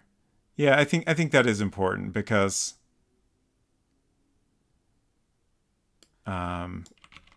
getting onto Wi-Fi is a little bit of a puzzle in the game, and we have like you could potentially do the same thing with like a cellular signal, but I don't think it would work as well. Mainly because we have a sign that you can find that tells you where there's free Wi-Fi. Whereas that doesn't really make sense with a cellular signal. It would just be a trial and error thing, which would not be as fun, I think. Like I prefer puzzles that give you a little bit of direction as opposed to just goofing around until you figure it out. And, some people might completely miss that little bit of a direction you're offering and have to do it by trial and error anyways. But, at least you tried to give them something.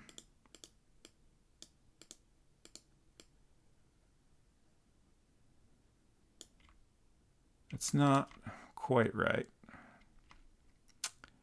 I think maybe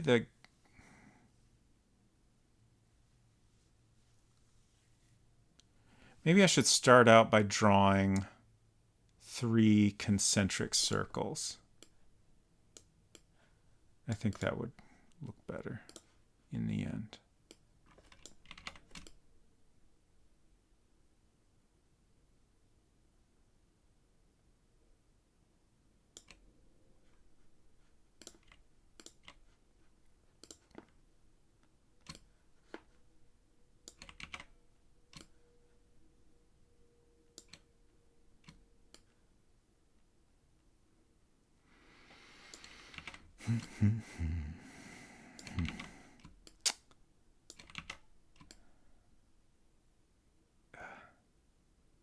Well, I can clean that up by hand, I guess.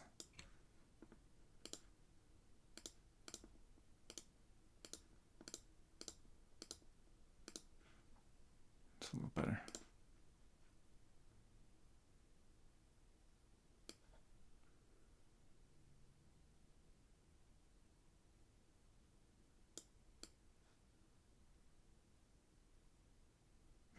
That angle's wrong.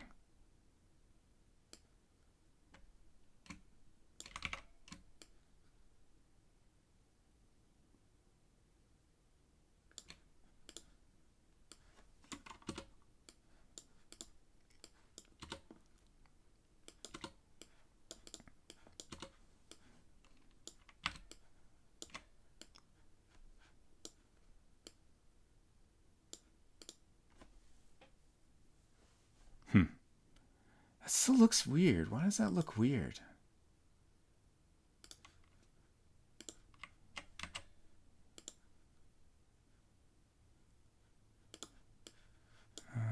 Can I do this? Does that? Yeah, it comes out kind of right. It still looks weird though.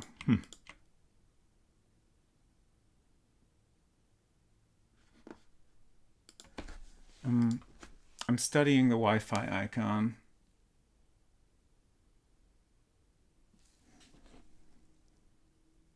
Where did I go wrong?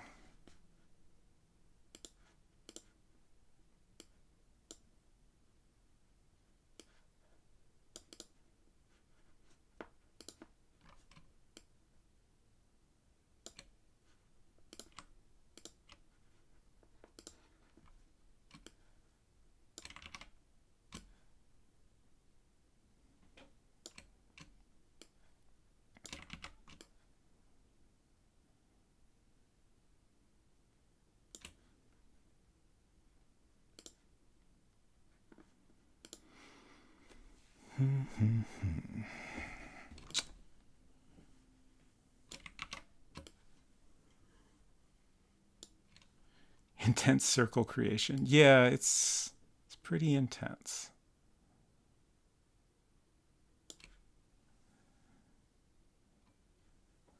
I'm doing my best.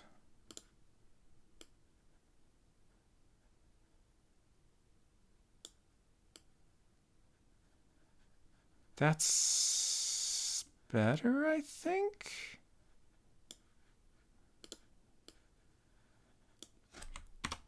Oh.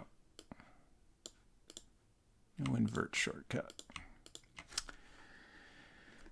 Do you want it narrower? I don't think, like, I'm looking at an actual Wi-Fi icon and I don't think narrower is correct. I think that's pretty close. I'm still not quite happy with it.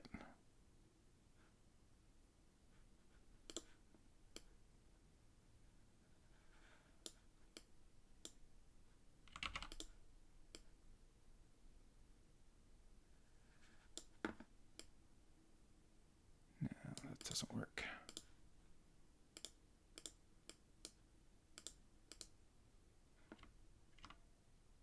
That helps a little bit.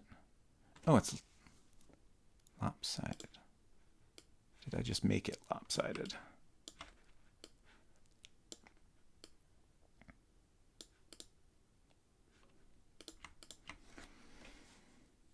That's pretty decent. Top beam 1 pixel up. I tried that and it looked a little weird.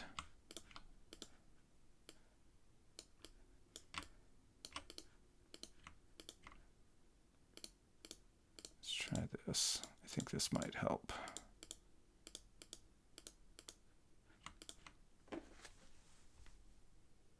Yeah, the segments are more even now. I think that's pretty good.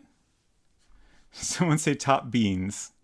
No, top beams, but beans are also important. Okay, so this will go kind of over here. Should that line up down there, or should it be tucked more in the corner?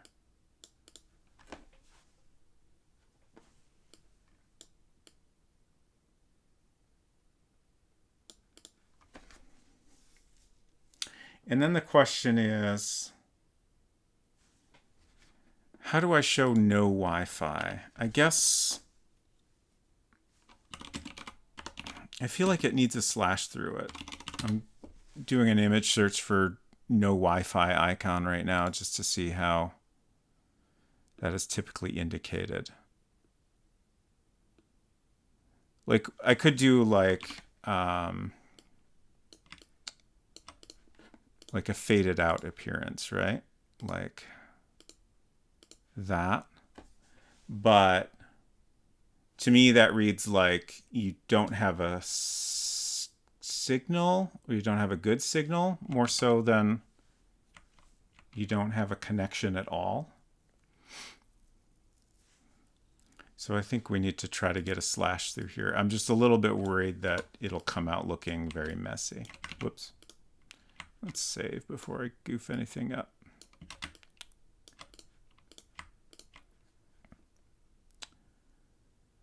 Can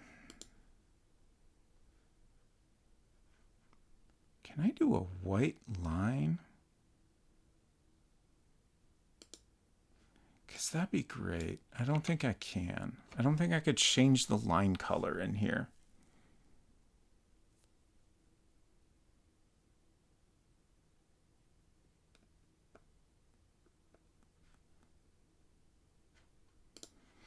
Okay. That just means I have to do something like this, and then I have to go back and clean it up so you can actually see what is going on here. Is that too... we need a line that's in between these two thicknesses.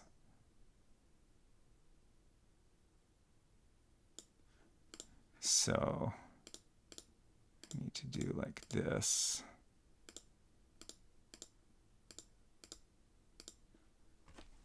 Okay, that doesn't look as bad as I thought it might. I think that line needs to be thicker.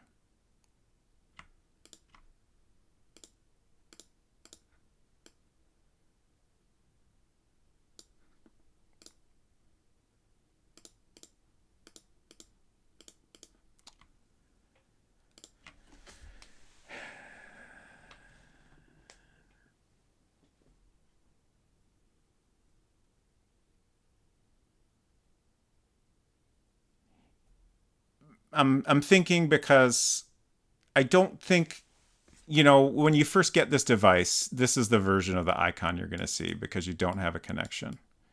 So I'm a little bit worried that when you see this, it's not going to read well, but maybe that's okay. Like,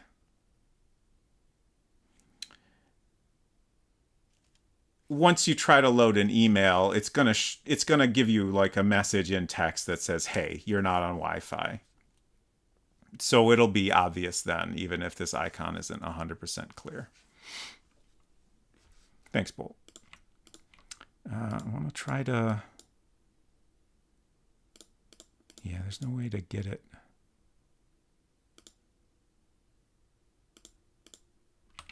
Right, I should copy this before I goof it up. Actually, no, I don't. That's the right thickness. Like, it matches the thickness of the other lines. I just wish I could have a line that, you know, is symmetrical on the end. But that's not an option at this thickness.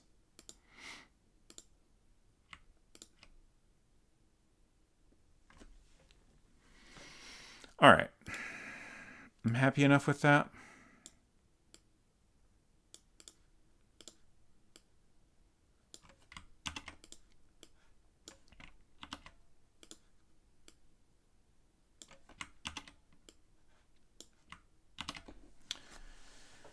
Could do the negative image of that one when Wi-Fi is down, just the outlines. And then there's when there's Wi-Fi, it's filled in.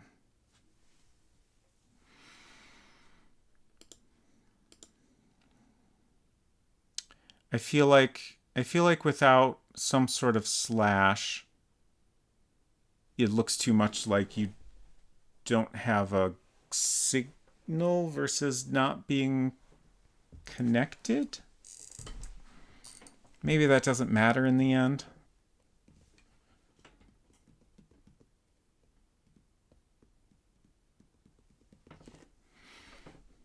I think this works okay.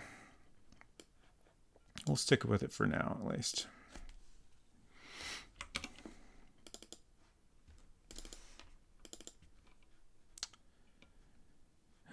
So back here.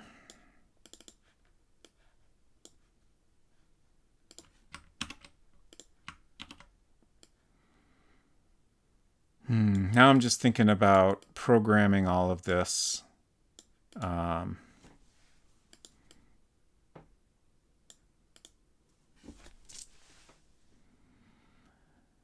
Probably in the end, the Wi-Fi icon will be a separate object.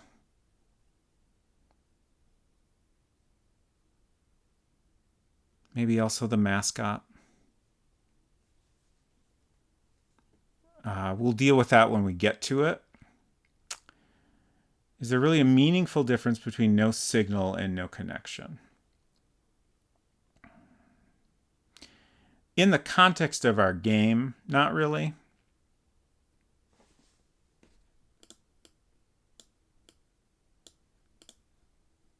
I guess mostly I'm thinking about like what is the best way to make it clear to the player who, you know, has obviously never used a Little Sweetie. You know, I want them to hopefully understand what is happening when they see this icon. Again, it's okay if they don't. I don't know. I might be overthinking it, but...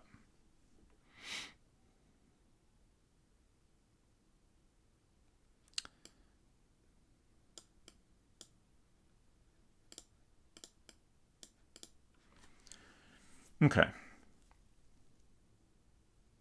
So I think the way the majority of this screen will work is that there will be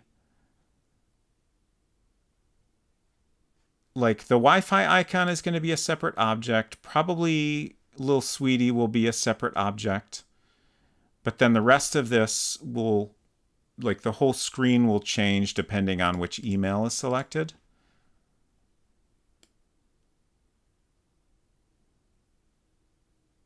So I think I'll go ahead and make those objects now. Or should I do something more interesting and do the tedious stuff off stream? Maybe that's more fun. Although I guess...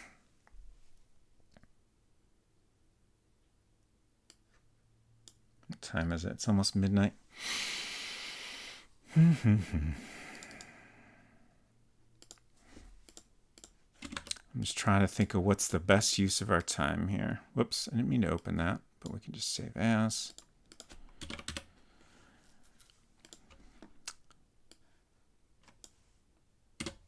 Yeah, that's fine. I think I want to real quick rough in what an email, like a selected email screen looks like.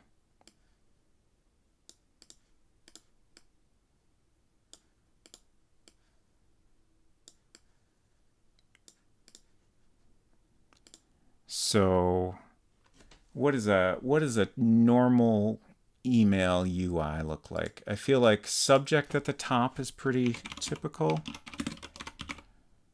right? Or is it more common? I guess maybe it's more common to have from name, date, May 7th.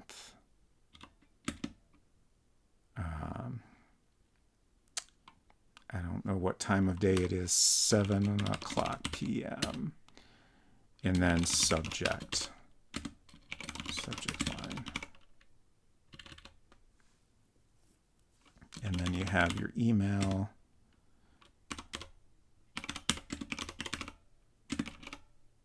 I can't remember how the rest of Lorem Ipsum goes.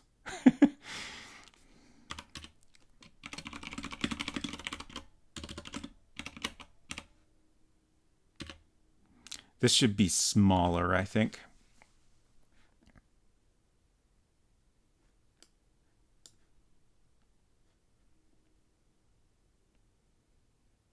That's probably a good size. I don't think I want to go... I guess that's not terrible. If I need more room, we can go down to 9 point. But I feel like these emails we want to show aren't going to be super long. Good night, Val. Thanks for hanging out. Hope you sleep well.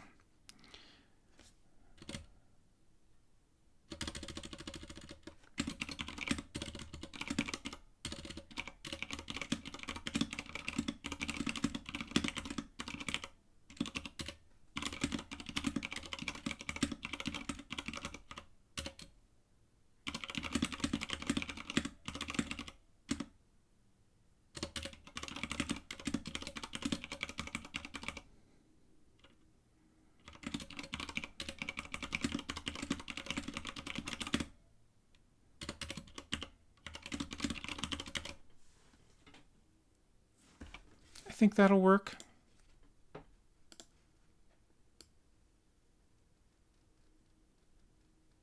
I feel like we don't need to get too fancy with these screens. Oh, right. I was going to have a back button.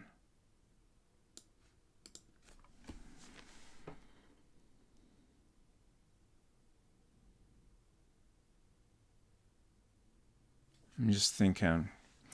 I'm specifically wondering if I could get away with simply having you press that up left button to go back.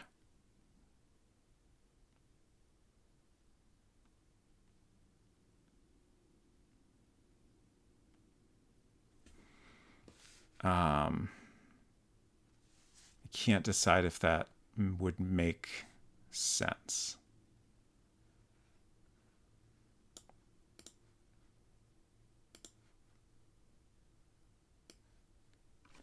The other option is we do something that looks, this might be more clear. It's probably better to be clear about it.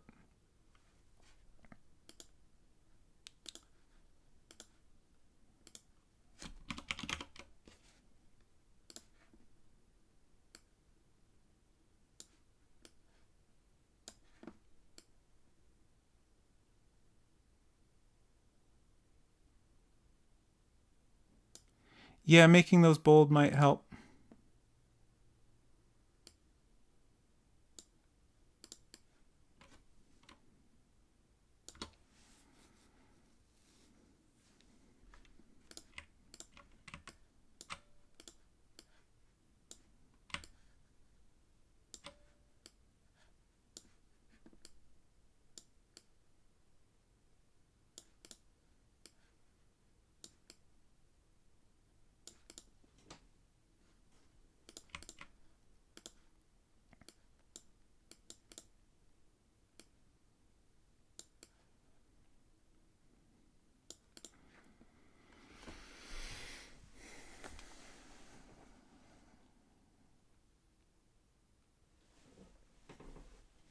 So my thought with this is there's just a back button that's there and it's already highlighted. So really the only thing you can do on the screen is you press OK to go back to the previous screen. I don't want to have any like scrolling of the email just because that would be a nightmare to program, I think.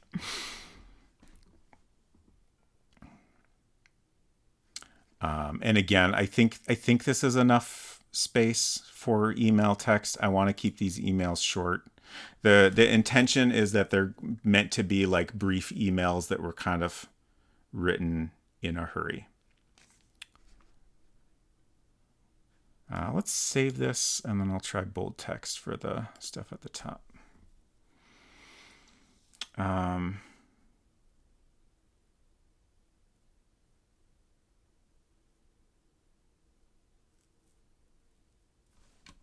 just thinking, like, I think just the labels in bold. I assume that's what you were suggesting, and I feel like that makes more sense as well. I don't love how Geneva 10 looks in bold. I like that a little better.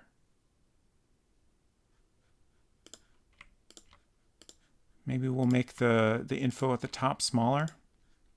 Or maybe just the labels are smaller. Actually, that kind of works.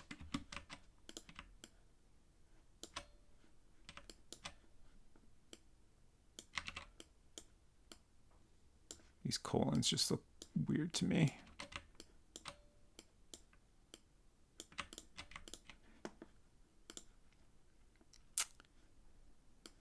I wish there was an easier way to do all this.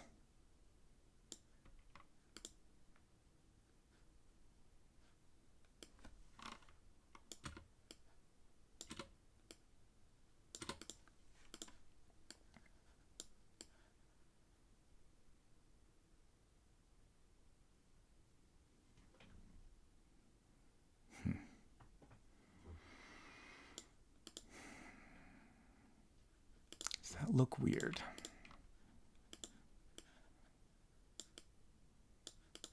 Like, I think it's fine for these to be in smaller text, but just because it's only a single point size smaller, I feel like it maybe looks a little bit weird, but I don't know that it's weird enough to worry about.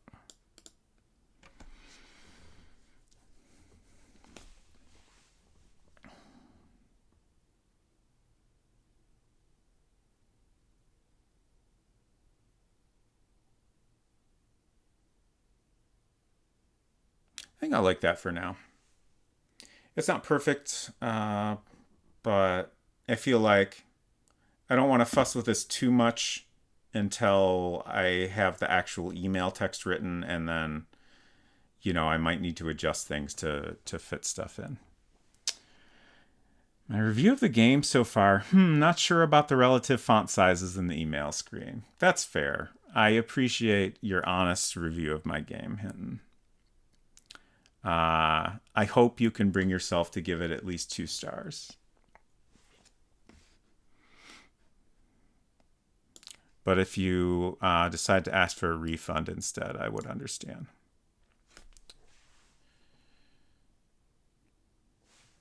I guess I'll go ahead and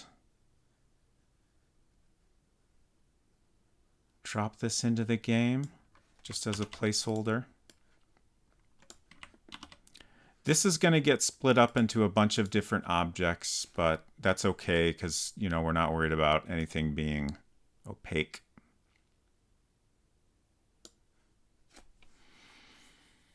Do we have a star emoji in the sweetie? I mean, we could.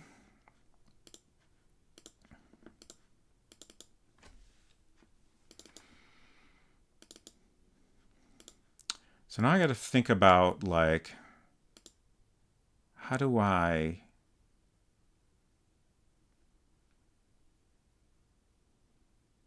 label things here? I think I'm going to do some goofy object naming here. What did I name other stuff? Okay, I already have L1, L2. Okay, so we'll do email list 1, EL1. That's what I meant. And then copy paste, and then this will be PDA screen email content 1. Ultimately, it doesn't matter as long as I can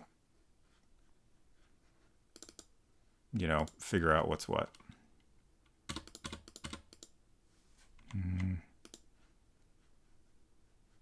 Yep. I want to leave those there for reference initially.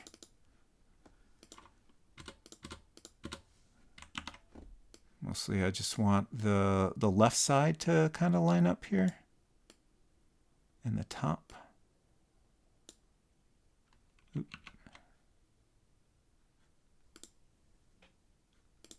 Okay.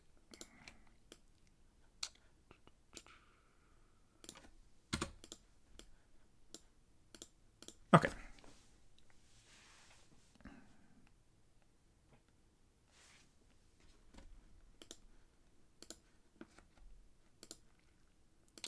Let's go ahead and add a little bit of code so we can go through all these screens we've created now.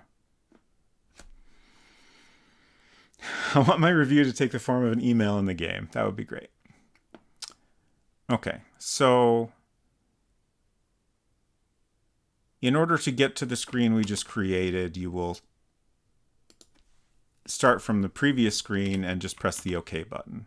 So you're going to press up and down until the email you want to view is selected, and then you press OK to view it. So we need to change this to EL1. In this check, we want to say if EL1 is in the scene and you press OK. So if you press OK or type OK and EL1 is on the scene, then we move EC1, which is the content version of the first email, and then EL1 moves to storage. That should all work right. And then while we're here, let's do the back button from that screen. So I'm just going to copy this since it's kind of similar. We found the back button.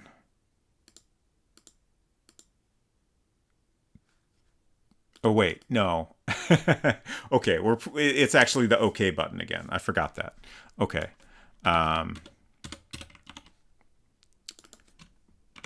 EC1 is definitely the kind of thing where I would love to get some play testing.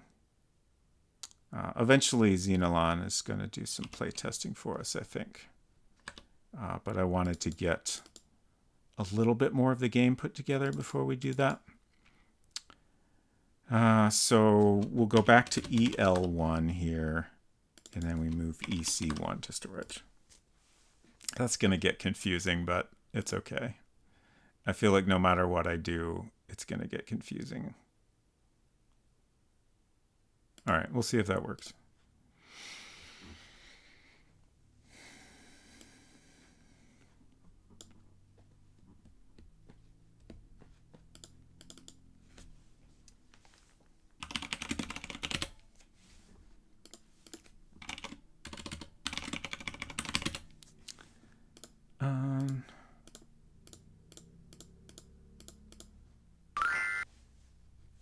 Okay, so press OK to start, and there's our list. And then from here, we press OK again to get to the email, and we can press OK to select the back button. Perfect. Great. And then later we'll add some text. Since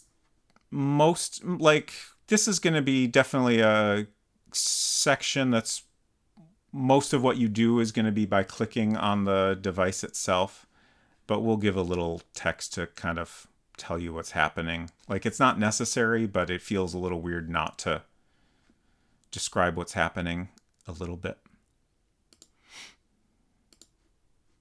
And then on this screen, we'll have press up and down to select a different email. And then, oh, right, I almost forgot. This actually, you won't get to this screen when you have the no Wi-Fi icon.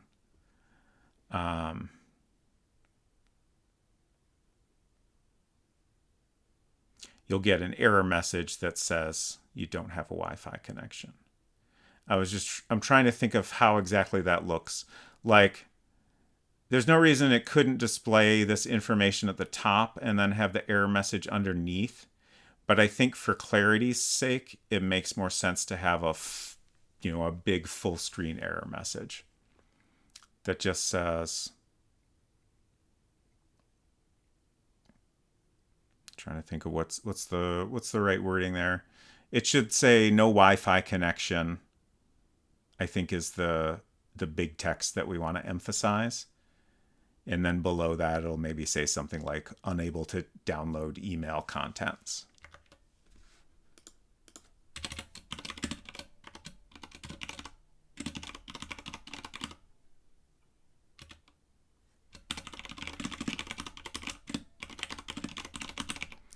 And then it'll have a back button. Oh, wait, no, we want a settings button.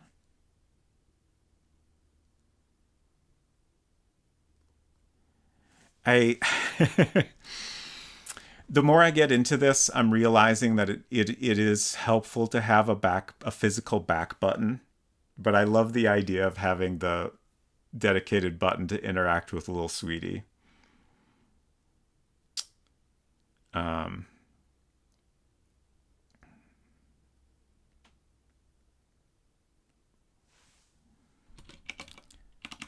So we'll have a button that says settings, and that'll take you to, or maybe it should say connect.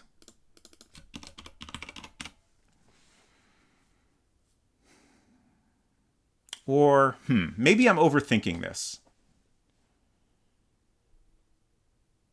Is there an easier way we can do this?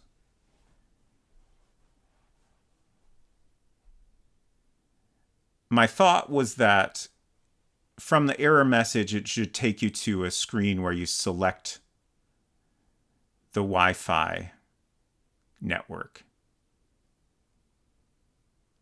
And it would, you would see that there's nothing to connect to on most screens. But then when you're near the correct location where there's Wi-Fi available. Good night, Joey's Bites. Thanks for hanging out. Hope you sleep well. So when there's Wi-Fi available, then you would see a network in the list and you can press a button to connect to it. I'm just trying to decide if that's overcomplicating it. We could just have it so that if you're in the right place, it connects automatically. I honestly can't decide what I like better.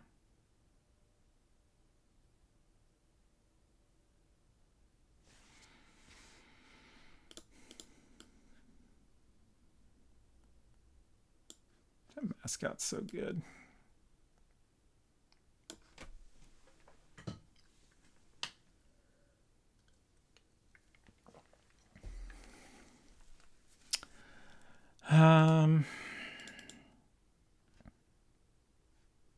I guess I want to go in MacPaint. Whoops. If you don't select a game to open, it says there's an operating system error, which is kind of alarming, but it's not really a big deal.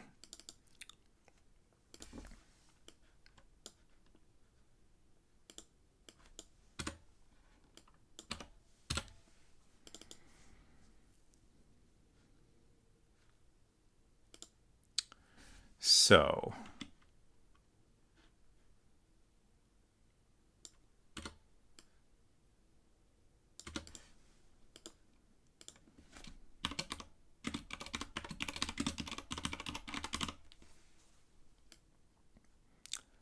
I'm trying to decide if this should be as big as like our email header, or maybe it's smaller. Can a system really be operating if no game is running?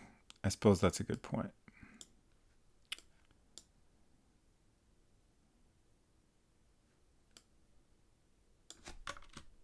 This should probably be 2 lines.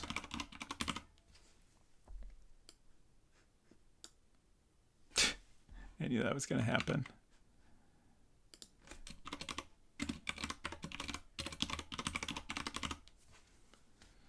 I feel like that's too big.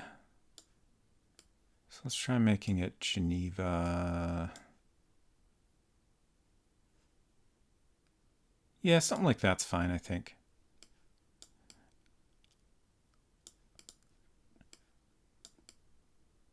I don't mind if this screen is like a little bland, since it's an error screen.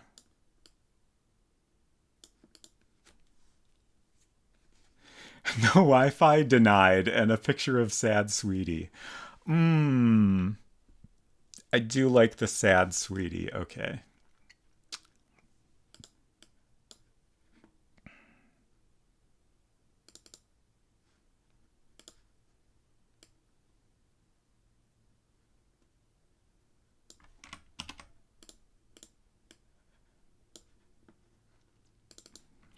I think we got to do that. Hopefully I can figure out how to make this into a frown. Actually, that's not bad.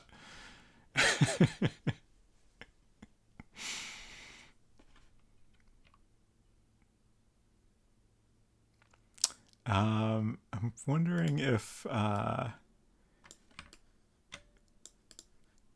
can we be really dramatic about it? Like maybe her eyes are kind of downcast. I don't know if I can. Ooh.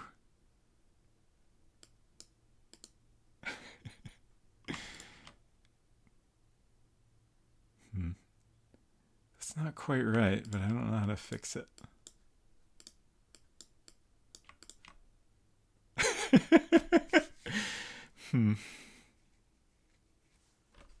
X eyes. Oh god.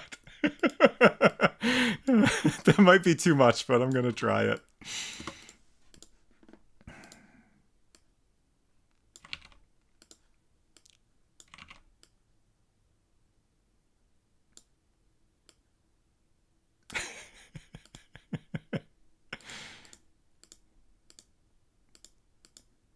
Shoot. I feel like that's not good. I feel like the lines need to be thicker, but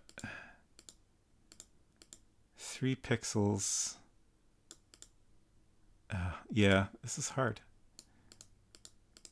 There's not a good thickness that doesn't end up looking weird.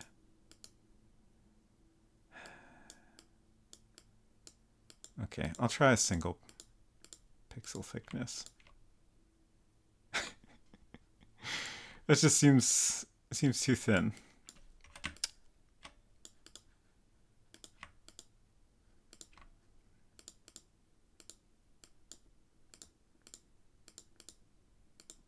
And that's too big.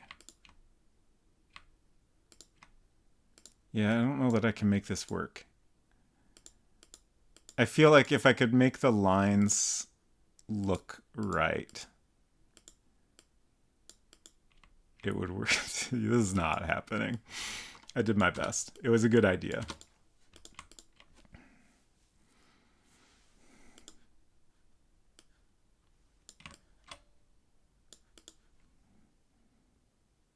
That might be fine like that.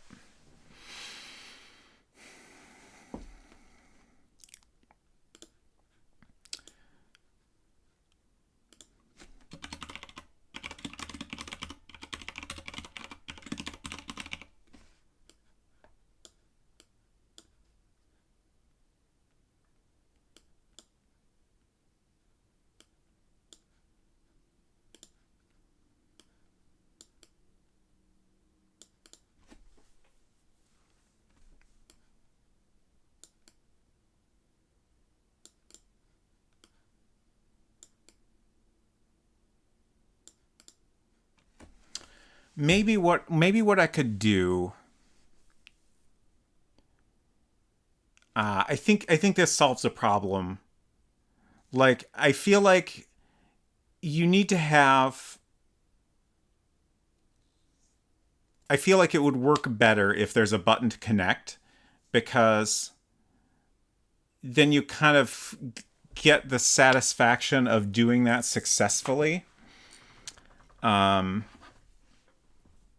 As opposed to just going to the right place.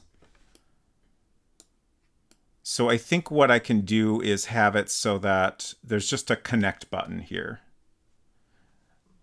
Realistically, you'd want to have a back button, but it doesn't really matter. So the button will just say connect, and then if you're in an area where there's no Wi-Fi, it'll say unable to connect. And then at that point, you'll have a back button. Well, no, it'll say specifically like no Wi-Fi networks available or something like that.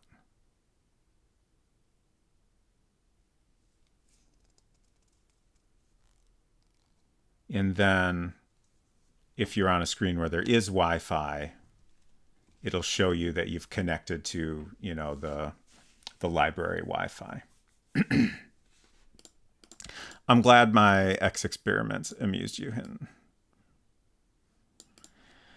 I still worry that I'm overcomplicating this a little bit, but I feel like that makes sense to me and seems more satisfying than just having it so that you go to the right place and suddenly it works. Like that just seems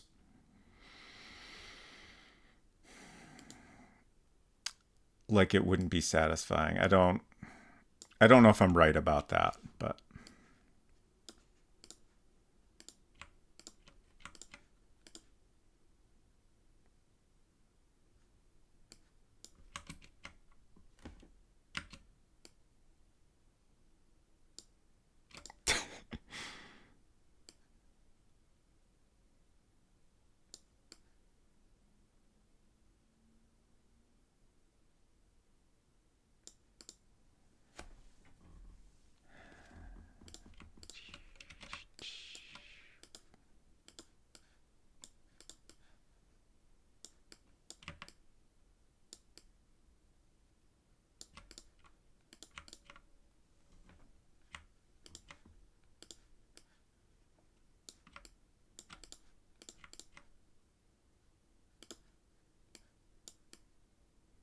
I definitely need to think about this more and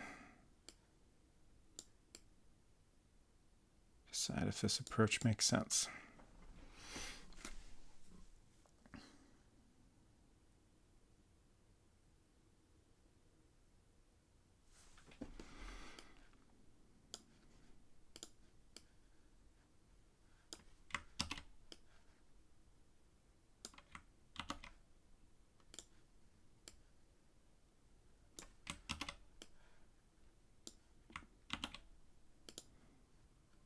I guess the Wi-Fi icon should be on the screen as well. Makes sense. Bacac.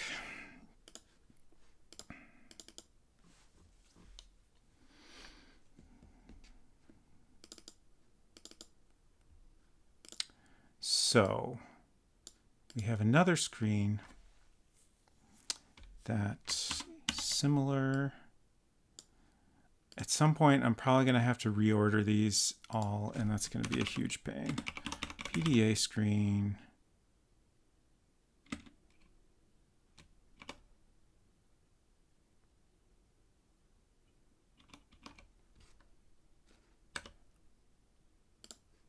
Sure.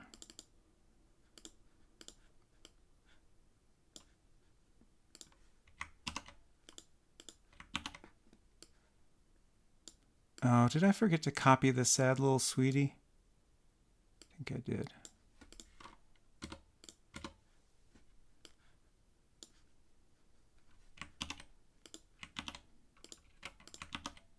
What? Oh, was that? Shit. Yeah.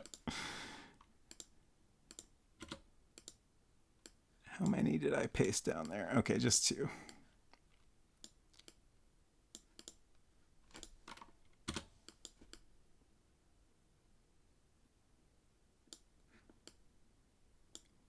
Or in terms of file size, how much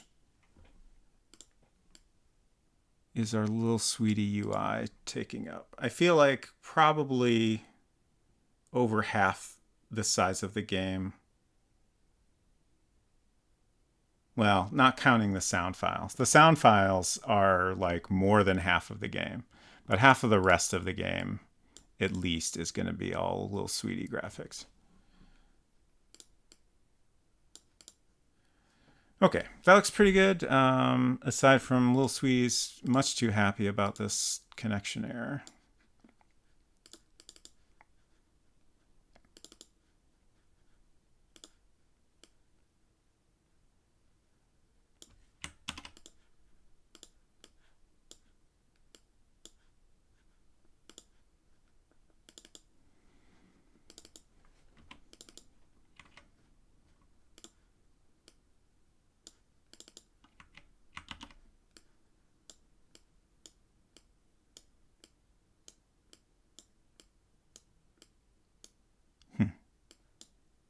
What? Oh, this is the wrong image. Heck.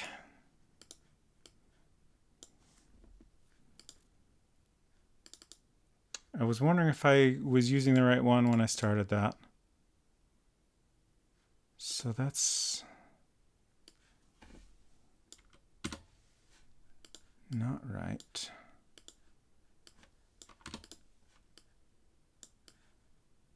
Which file has the right one? It's probably this one? Yeah, that's it.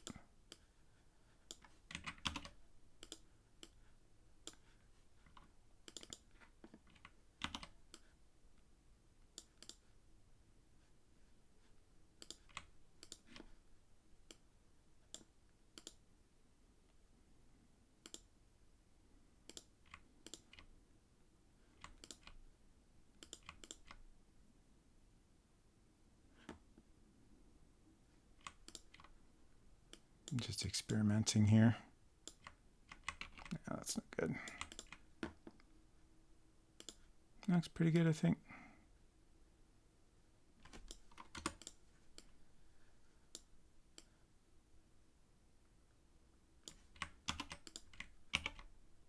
Oops. Huh. Oh, weird. Command S is shadow instead of save. Thank you for the loon hinton.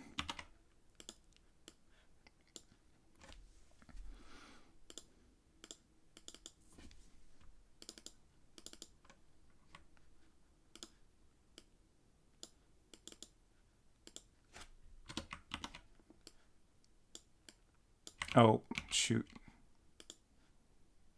No. I need that there to line it up. Okay.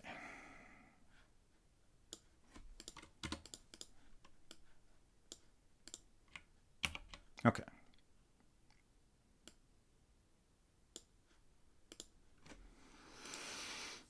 I am increasingly worried that coding this all is going to be a mess. I think I will. Well, we'll see. I might do a bunch of this off stream, but we'll see. So for now, I want to change this so it shows the error. Actually, let's go ahead and make a variable. Or wait. Yeah, we need a variable. Hello, Salt Ranger. Where's my pen? Oh, it's over here.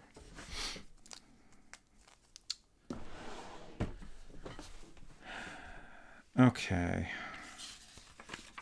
I should really, honestly, in retrospect, I feel like it's more fun to have a notebook, but I maybe should have put all my variables. Thank you for the fanfare, Hinton. I maybe should have put all my variables in a text file instead of a notebook. It probably would have been a lot easier. But we want a variable for Wi-Fi now. So we'll use W1. And less than 1 equals not connected. And 1 equals connected.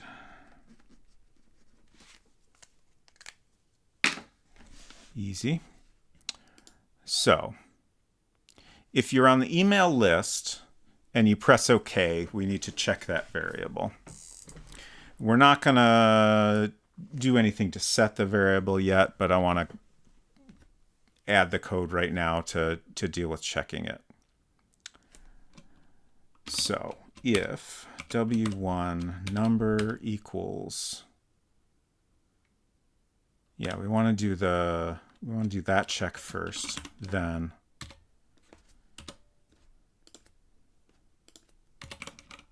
exit, and then we have the fallback, which is to show the error. Okay.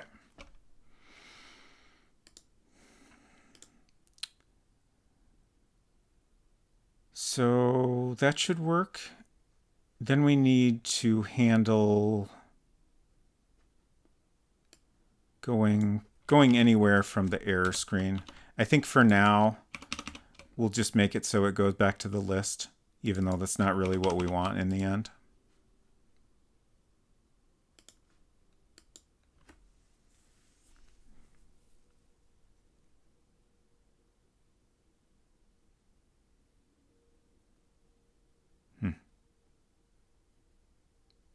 Wow, okay.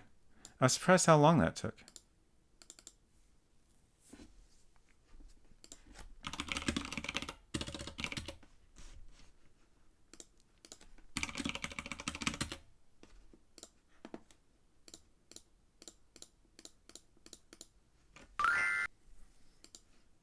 Okay, there's our list.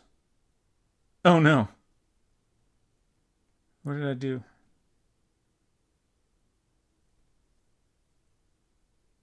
Did I use the wrong object name?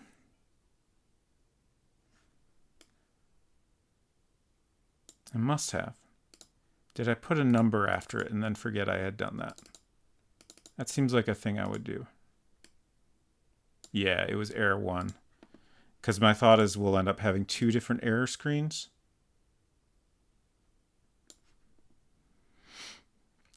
Thank you, Hinton. Error 1. Where else? Again, I would love it if there was some syntax checking to make sure you had valid object names. Be very helpful. Okay, I think that's all of them. Notice but obeyed the no backseating rule. This is a backseating allowed stream. I think I removed the anything that would say no backseating, but if I forgot, I apologize.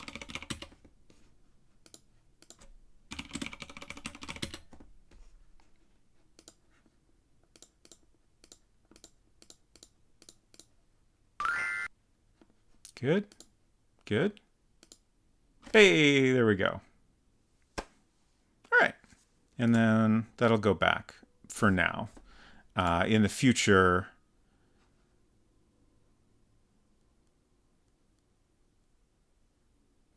yeah, I definitely need to spend some time thinking about how I want this to work exactly. But something like that. Okay. It is 12:30. I'm going to take a bathroom break, and then I'll come back and figure out what we'll do next. I probably should just stop now, but I don't want to. I'll be back in a minute.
Thank you for the follow. Welcome. Okay. As mentioned, I want to keep working on this. I think we should switch to something else so I can do something that's a little more interesting than just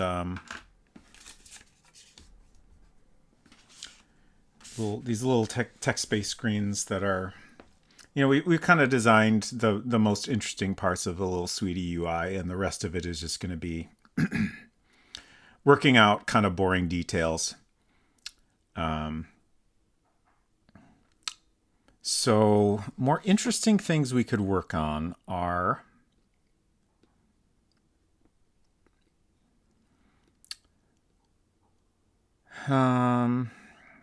the main thing I'm thinking of is the book.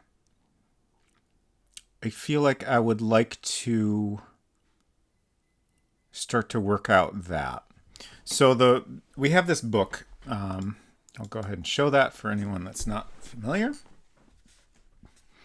We'll cheat a little and get inside the house. Go upstairs. And then we have this book here on the shelf. So we can pick it up.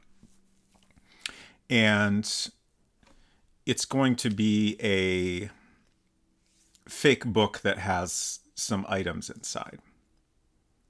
So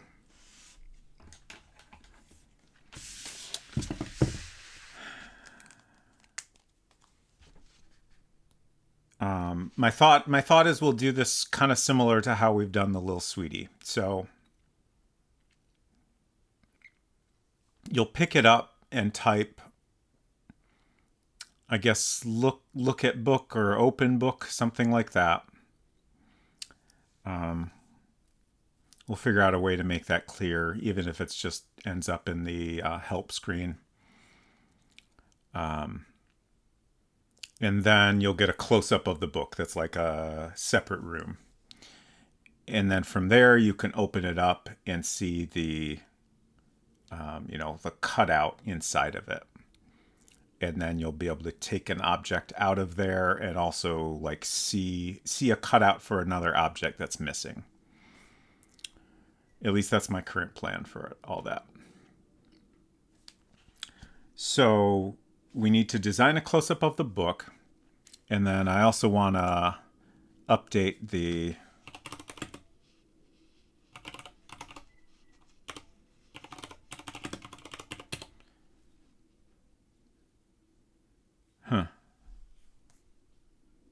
Did I type that wrong? I was just about to say Electrolyptus book. Oh, I see. I missed a T. I was just about to say, I think I might rename the book object to just book. It's the only book in the game you'll be able to pick up and carry. So that's probably fine.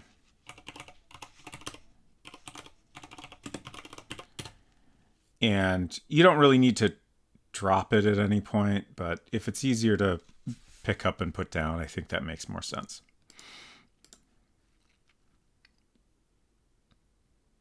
So this version will also have a little bit more detail once we've figured out what the close-up looks like. I don't think I'm going to get too fancy with it. Mostly because, like, honestly, I wish we had a script font or something. But I'll probably just use like a serif font and maybe in all caps. And it'll say the Electrolyptus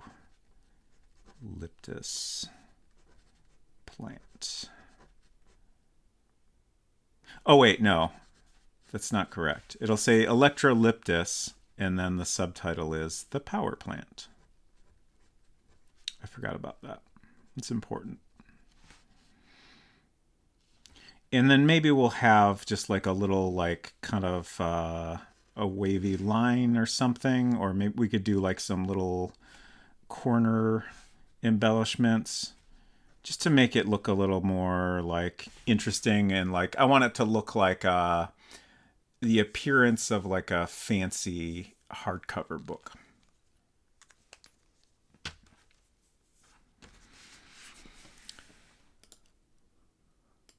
And then I also need to figure out how to open it. Like maybe, like you could definitely just type open book from the close-up.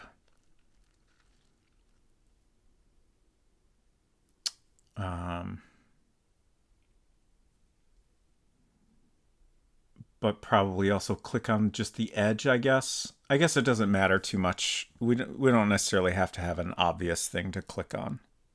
Like clicking on the edge makes sense.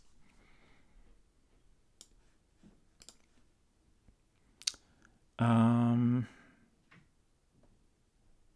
just thinking, do I have something that will tell me the overall size to make this? Maybe I don't. I guess we need that.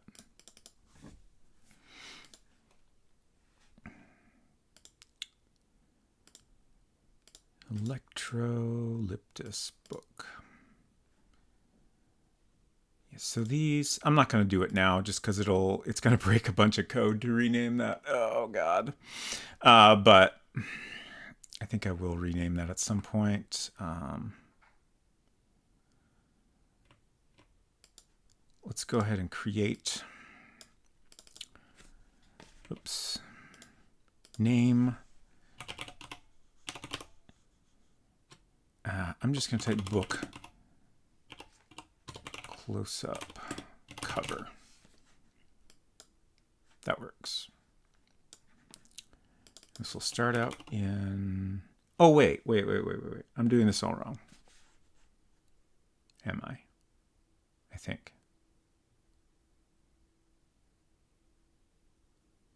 This should be a room. It might still end up being an object, but it should be a room. So we'll start out by making a room.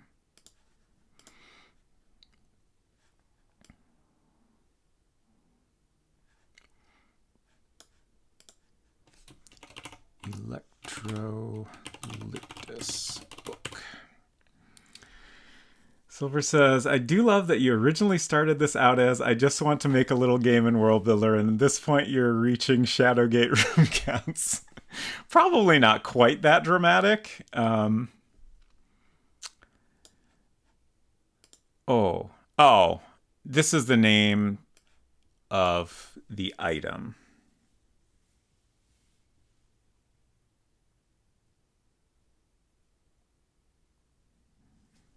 And when I rename the item, I can use this for this room, but for now I can't. I'll just name it Electrolyptus for now. Oh boy. Scene data. So can't go anywhere from here. And then there's a lot of code that we will borrow from, I guess I'll take it from here. Whoops. Not the code, not the graphics. Somewhere, I think I made a list.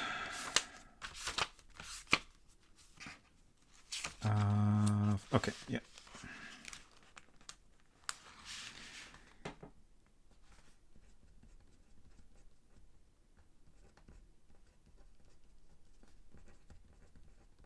This is just a little list of all the rooms I have that are close-ups or like the credit screen, the help screen, things you can, where we take you to a room, but it's not really a physical space. It's just like showing you something.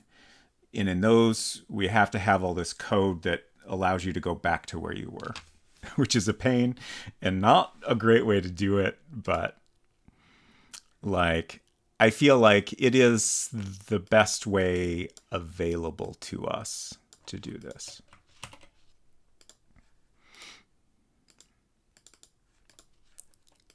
Wrong thing again.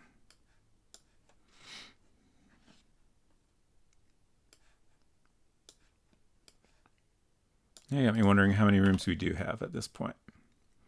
So a lot of this is specific to the little sweetie.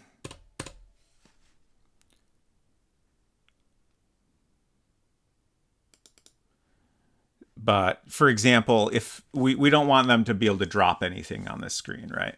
So we're going to say you should close the book first if you want to drop something.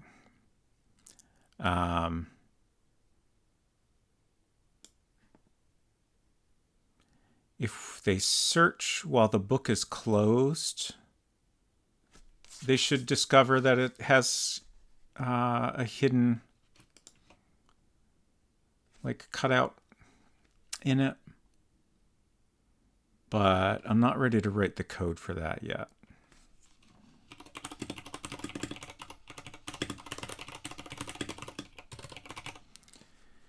I'll just write that and hopefully I won't forget to update that later.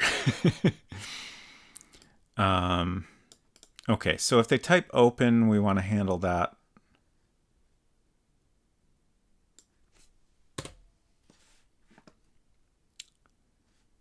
Actually, I guess open and search are effectively going to do the same thing.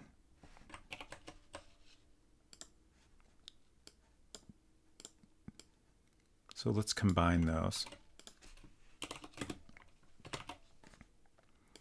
I'm going to use a single equal sign there.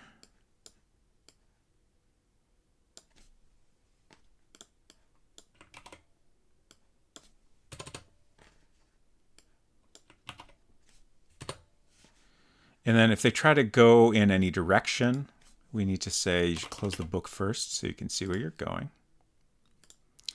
And then all this code here is our code for taking them back to where they were. And that we have to make sure to update anytime we add a new physical location. Don't need that. I think a lot of the rest of this I can just delete.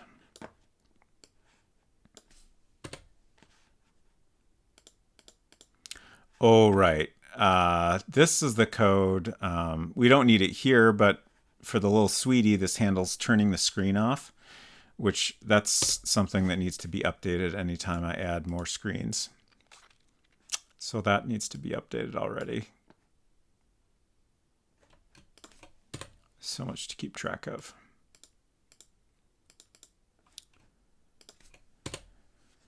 Okay.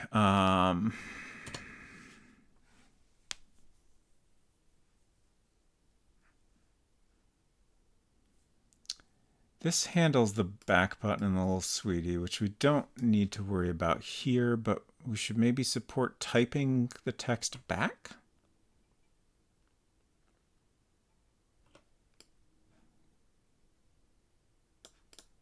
Yeah, I think that makes sense.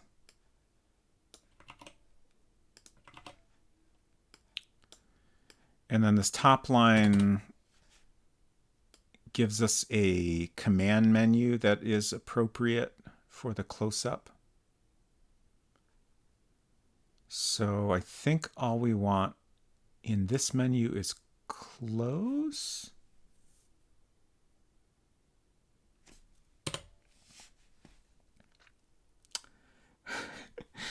Good night, Silver. Thanks for hanging out. Sleep well.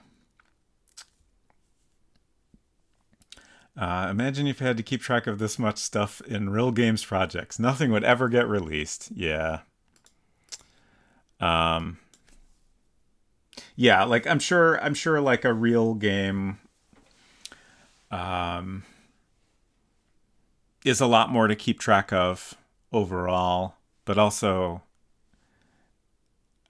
you have a lot of ways to, like, even if I could just add comments or like add a little, you know, like a thing I'll often do when I'm writing code is, you know, I'll type a warning that is something that'll pop up anytime I build the app. That'll, you know, that's something like I need to make sure I do this before I release something. Or, you know, I can type a comment that just starts with to do. In both of those cases, you know, I can search the whole project for that and, you know, quickly find all the things that, you know, I had to leave unfinished until later. Just like being able to do those things would make it so much easier to keep track of all of this stuff. But can't do that. We can't add comments. There's no way to add comments to this code. And there's also no search functionality. We can't search within a window, let alone the entire project. And that's okay. It's not a real game, at least in my mind. I think it's better if I consider this to not be a real game. Maybe it will be a real game eventually, but not while I'm working on it. That's something to think about later.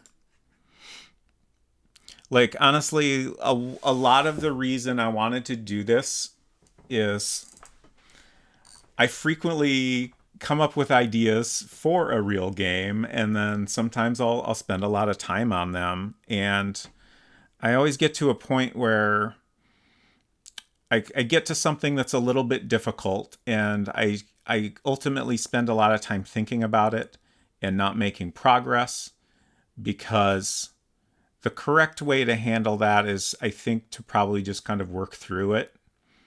But like, I have this kind of idea in my head that like I can't just put something in that's like, you know, kind of okay or good enough for now, because this is my real game I'm working on and I want it to be really good. But like with this, I just feel a lot less pressure. And like it's turning out a lot better and more interesting because of that. Thank you for the follow. And thank you for the UG.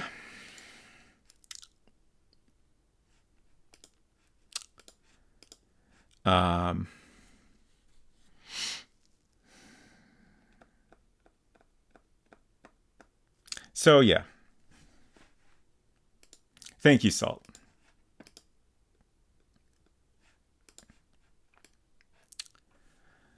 Where was I? We were creating this room. Okay. So I think I'm going to go ahead and kind of rough in a shape of the book. The text, ooh, this is tricky. I was thinking it would be nice to have it at a bit of an angle.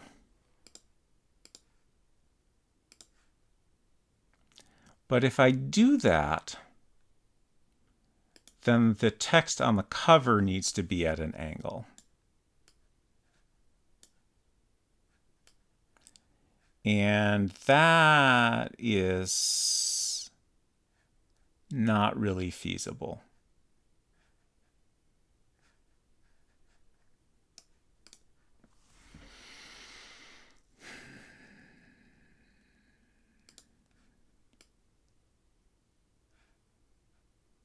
I'm kind of fiddling around here while I think about this. Is there a way I can rotate text? I don't think so. Let's go into Mac Paint and make sure. We don't need that.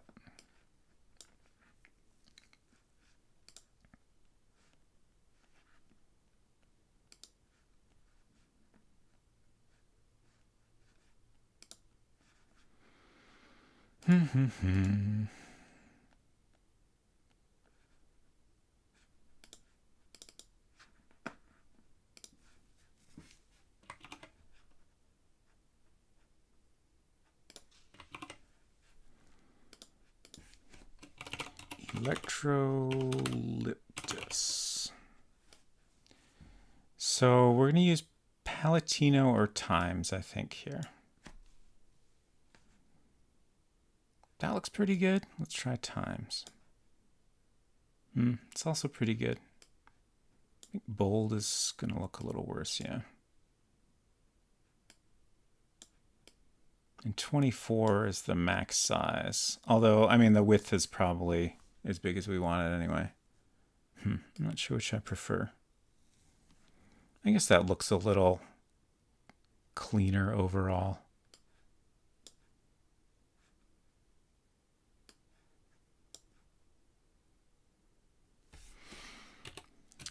The power plant. I guess that I want smaller.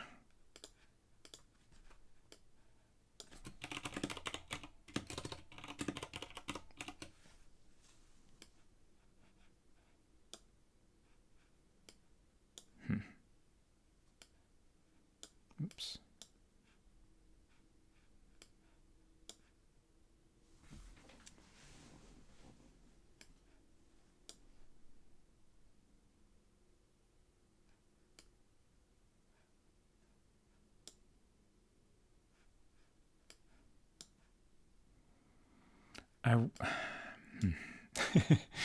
This size is good, but it looks a little too thin, and then that just looks a little like bad. I don't know. Maybe this is fine. But then we can't, like, we can rotate 90 degrees, but I think that is it.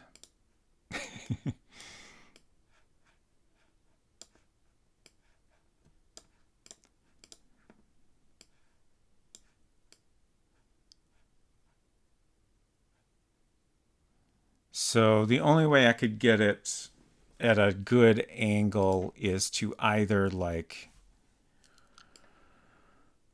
extremely manually skew it, or I mean, I don't think I'm going to do this, but I could potentially, finally give in and use Super Paint for some graphics. I don't think I want to go that route just because, honestly, more than anything, like, I like having a very basic drawing tool that forces me to kind of not do anything too fancy. Of course, I am messing around with manually skewing this, but I don't think I'm going to keep this. It's not going to really look right. I'm just kind of curious how it will look.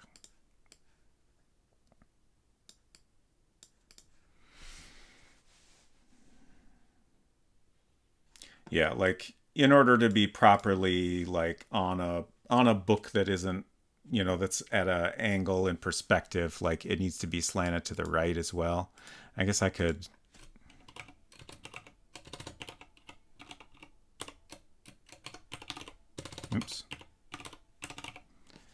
use italics to get that slant maybe, but yeah, that looks like shit. Okay, so we'll do straight on. As much as that seems a little bit boring, it's going to be a lot easier to deal with.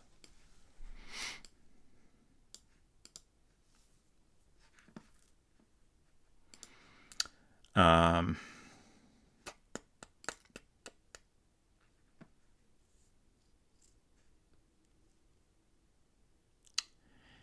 yeah. This username is... This account was created 8 minutes ago, and I don't like this username, so goodbye. Just the fact that it was created 8 minutes ago, and I'm pretty sure I know what that username is trying to say, does not show me good intent.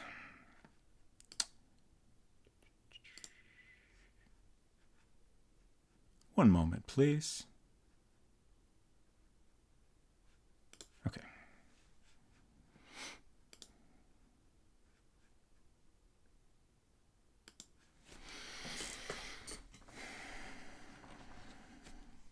Yeah, I think On Secret Crush might be asleep now. I'm not sure. She was definitely getting ready for bed.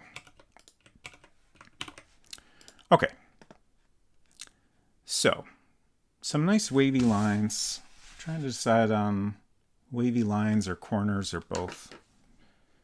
I guess I'll start with some wavy lines. See if I can accomplish anything here.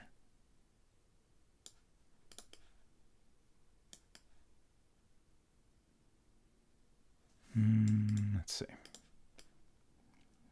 You did hear us. You heard me talking about you.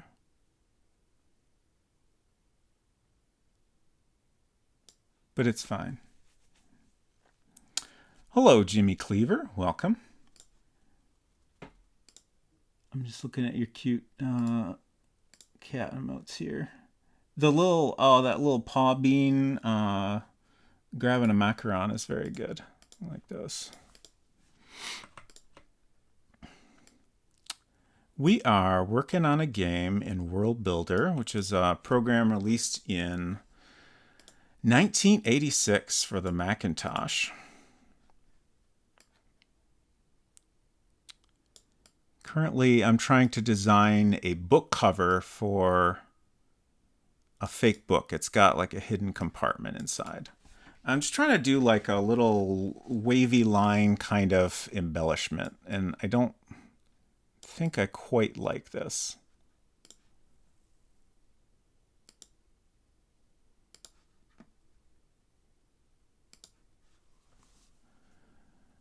It's not terrible. It's getting there. It keeps getting better, so maybe I'll keep going.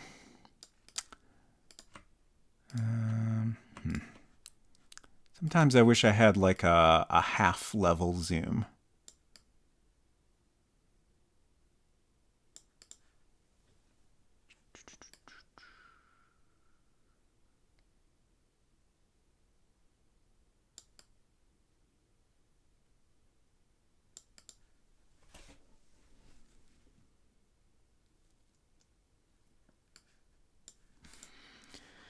Seeing this is already giving me nostalgia when we used to have old Apple computers in our elementary schools. Nice. That's great. I had a Mac at home when I was younger. In schools, I generally remember like Apple II, probably Apple IIc or E maybe. I can't remember exactly which model.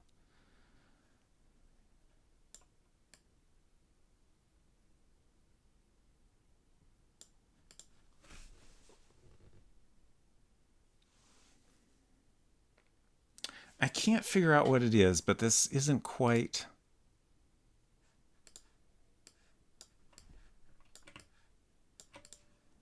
what I want.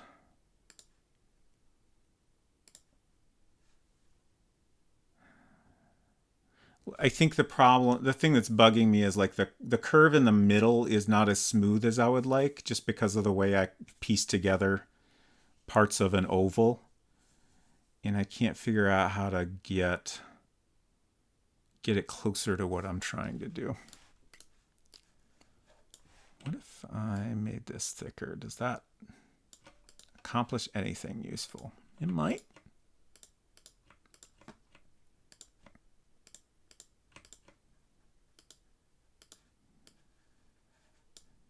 Still Still not completely happy with it, but I kind of like the way that looks.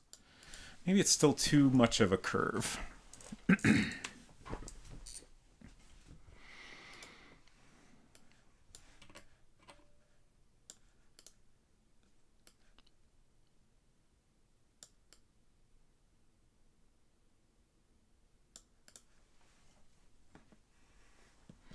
Maybe I was thinking of KidPix since that was like Mario Paint for Mac.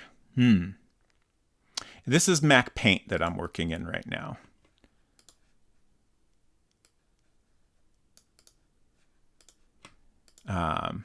The game is being made in World Builder, but we're doing a lot of art for it in Mac Paint.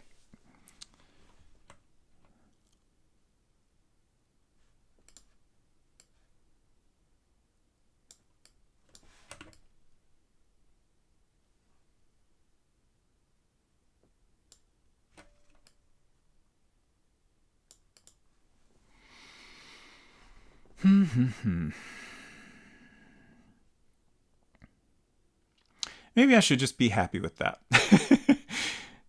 It's pretty close to what I'm after. I don't know that I can get it any closer.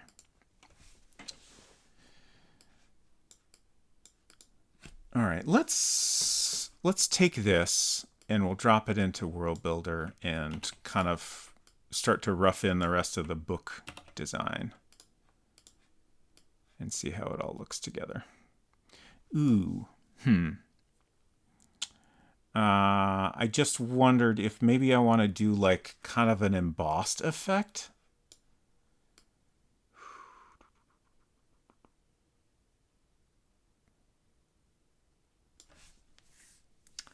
Thank you both. I'm thinking about the emboss effect because I don't want it to be too dramatic.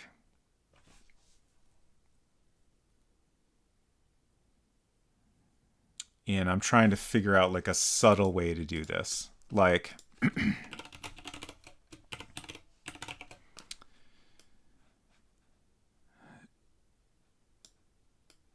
you know, we can do this shadow effect. Like that's too much. And it's also not quite what I'm after. But that's like the only easy option, I think. Outline might actually...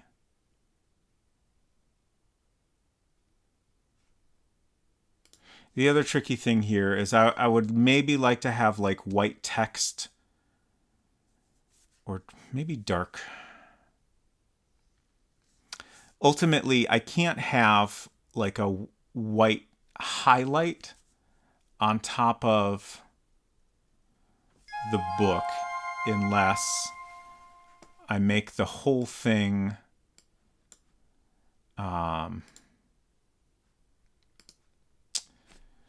a bitmap object. I don't want the whole cover to be bitmap. I'm thinking over ideas and doing my best to explain them. Thank you for the follow. Welcome. Salt Ranger says, during this project, I have often thought about Notch's placeholder dev art for Minecraft that stayed in the game for like a decade. Interesting. Meanwhile, you're making good art with your two colors. Yeah, I don't know a lot about Minecraft myself. Can you give any examples of art that was meant to be placeholder? I'd just be curious what kind of stuff. So I'm just going to try this and see how it looks. So I'm going to fill all this in black. I'm basically manually creating my own shadow effect just so I have more control over it.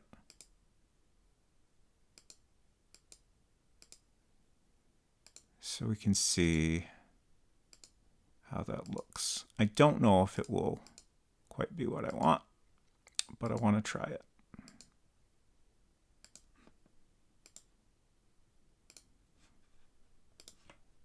Very tricky to click on a single pixel. Oops.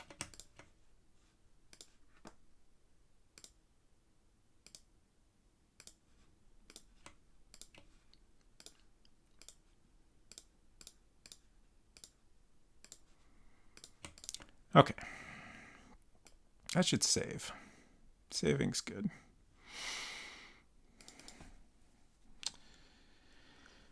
Minecraft's original textures were pretty abysmal, very noisy when displayed in a large grid. Cobblestone and gravel were examples of textures that didn't work well. Oh, okay, yeah. I'm familiar with that type of thing. They did eventually get updated, retaining a retro look without being awful.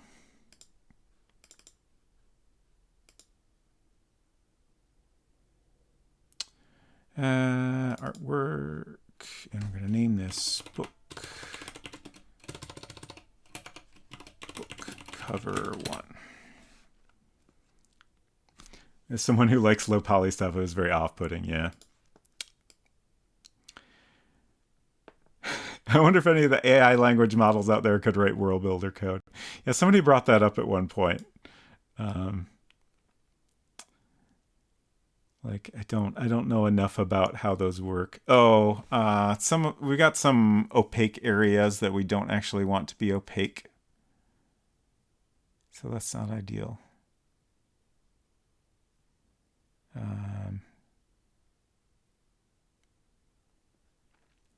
I don't know that there's really a great fix to that. I think probably the best thing to do is just manually fix it.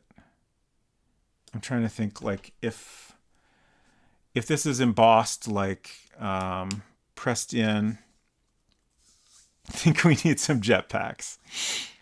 Hello, Fixius. Welcome. If this is embossed, then the shadow should be at the top, maybe a little bit off to the left. And again, I would love to have a highlight along the bottom right edge, but I don't think that would work. I don't have a good way to do it. I feel like no matter what I do, this is going to look too dramatic. What I really want is a subtle emboss effect, which I honestly can't think of a way to do in a way that's going to translate. If I do any sort of pattern, it's not going to work out right.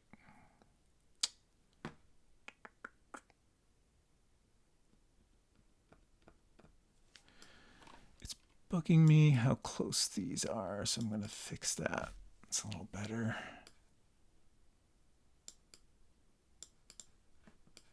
And that's way too much of a gap.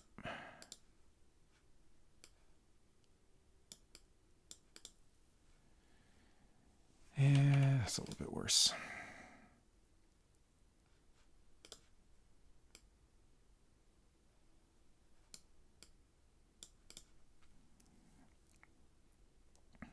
So yeah, maybe I should just not worry about getting fancy with this.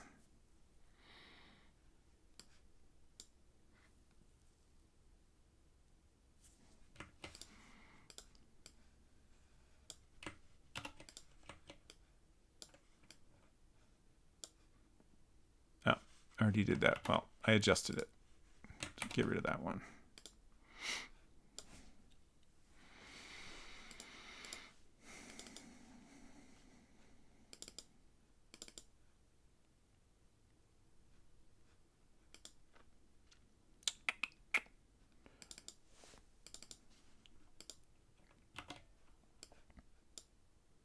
Oh, that actually is a good height. That worked out well. Okay.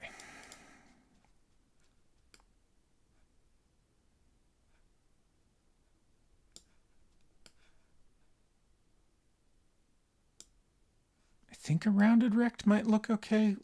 My thought is the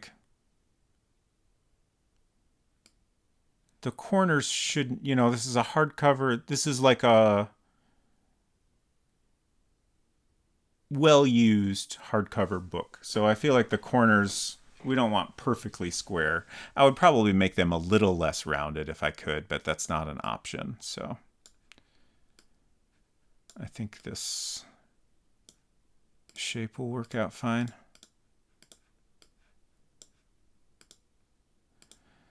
The trickiest thing I'm trying to figure out is, since this isn't in perspective, how do we kind of show the edge? Is there a way I can give this a little bit of a perspective where it doesn't look weird that the text is straight on?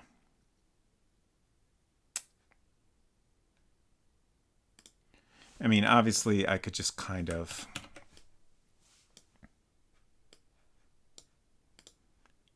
do something like that. Obviously I'd draw like a diagonal line here. Maybe that's fine.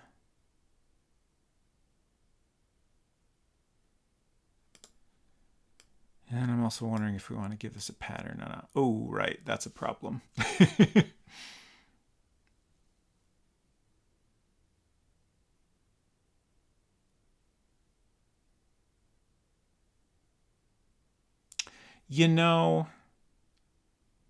I might be able to make this work. The emboss effect. It'll be a little tricky, but it might be doable.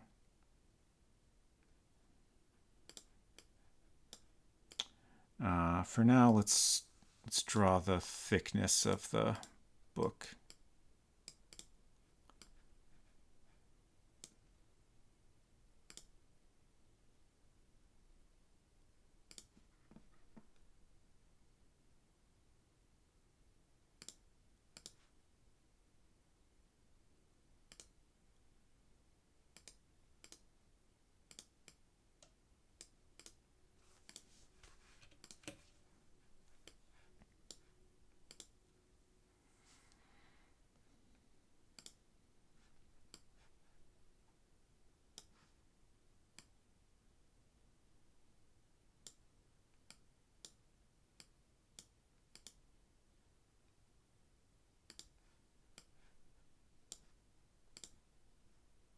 Oh, got a little messed up.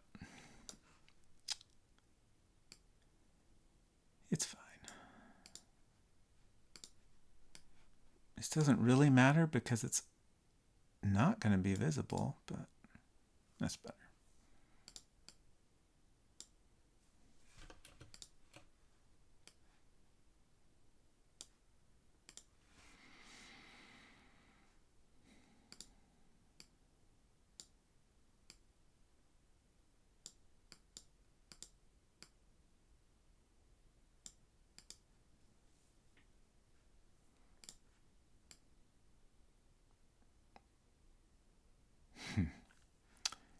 No, it'd be nice if there was like a just straight vertical lines, like something like that, to kind of make this look like edges of paper. It's not the worst, but I don't really like it.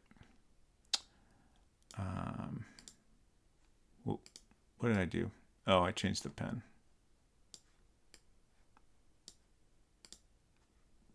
Now I might just do something like that.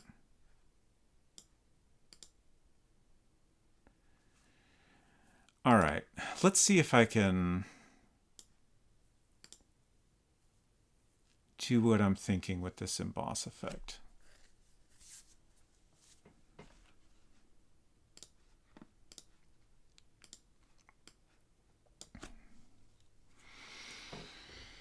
It's like Ultima 7 perspective, kind of.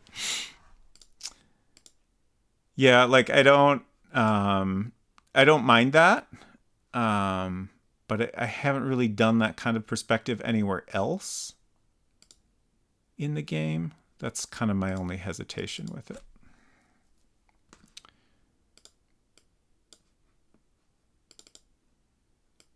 Why do I keep wanting to go in there.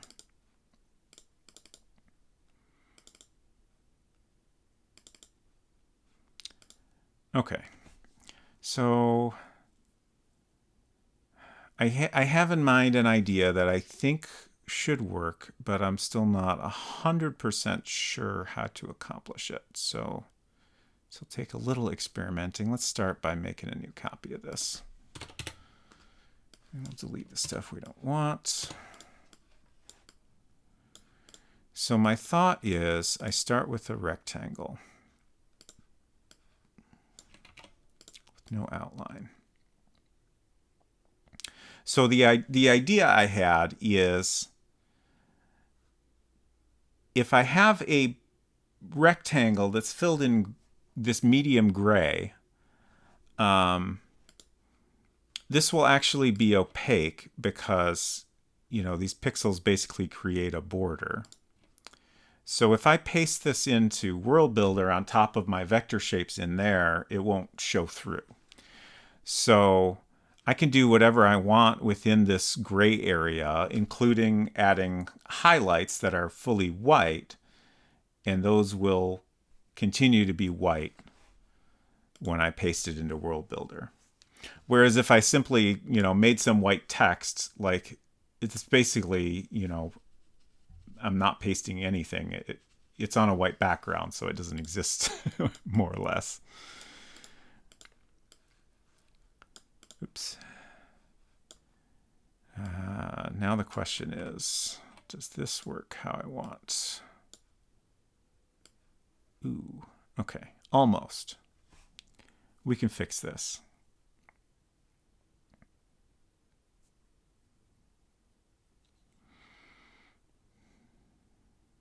Actually, I could just paint those.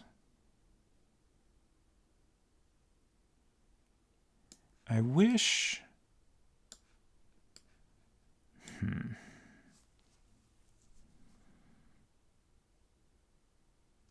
I'm just thinking I would love to like outline this so the highlight area is a little thicker. I don't think... Oh, trace edges. Yeah. Trace edges, I think will do exactly what I want. Yes. Okay. Now I can fill this in. Whoops.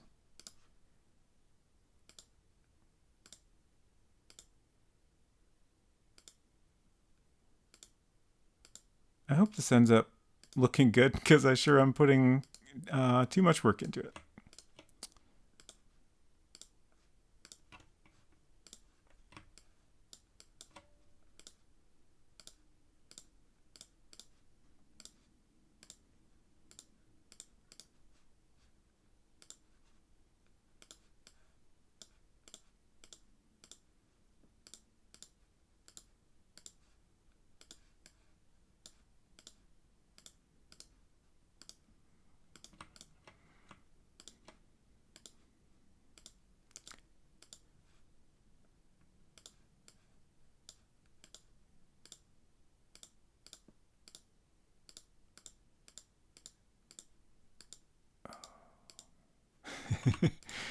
Just now occurred to me that, yeah, at this point, it occurred to me I could just select this and put it on top of here, and that would basically fill in all these gaps. It would come with its own set of problems. So since I'm almost done here, I'll just stick with this approach.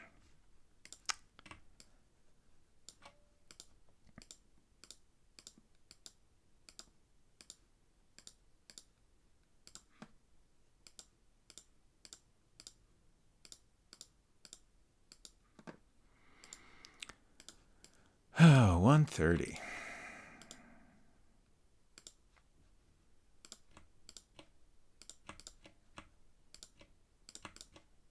Okay, let's do a save. Let's do a save as.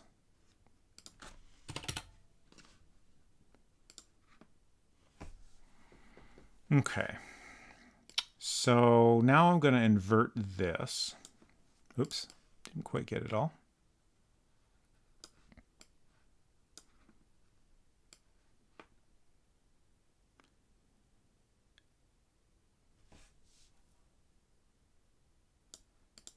And then we can just fill these in gray.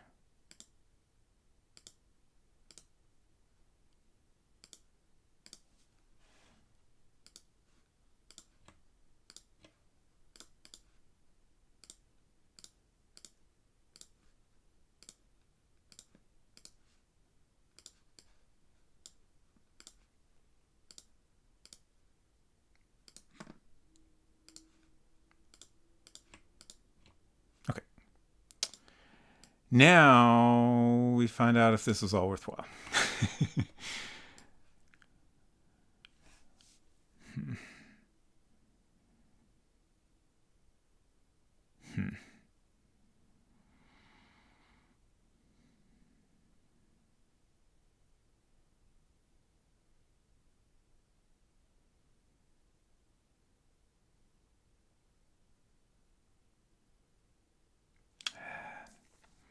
It's not quite right, and I don't know how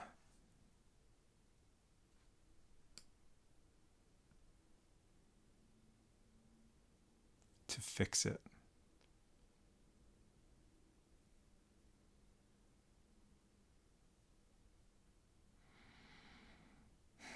I wonder if making it thicker was actually the wrong move.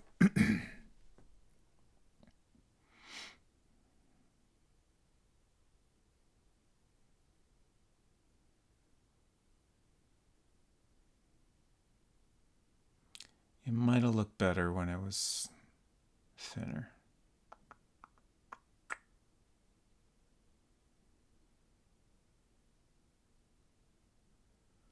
I'm also trying to think, like,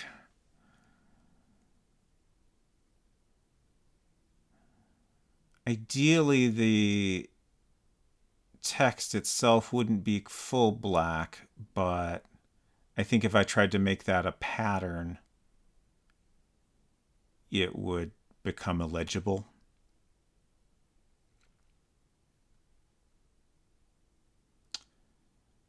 And that's not ideal.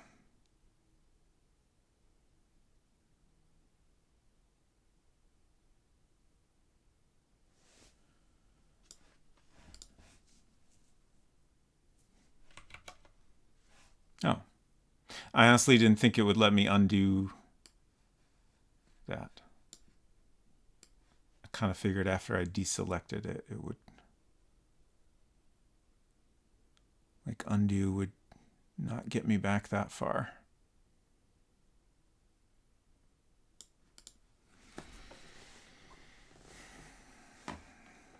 But yeah, the highlight is definitely too thick.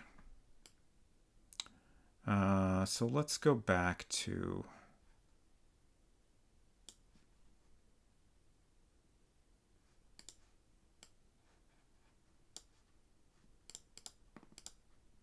okay.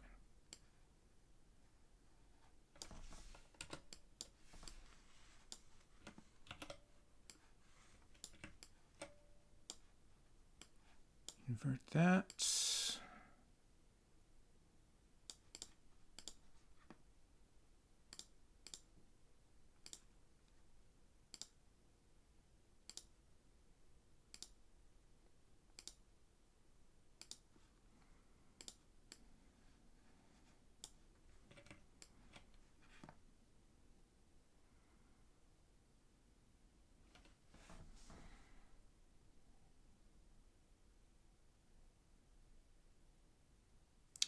That's better.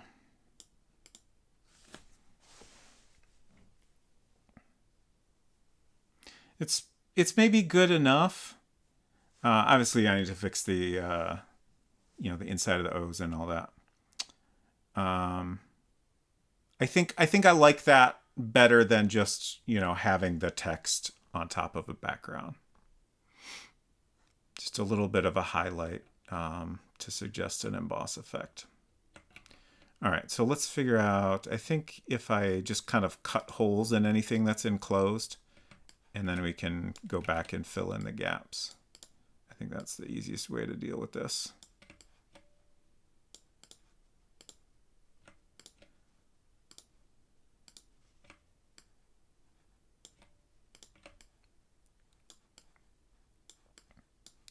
It's interesting to like if I had just a few different shades, I could make this much like even more subtle than that and also more legible. So it's interesting to kind of struggle with, you know, how to do this effect with just black and white.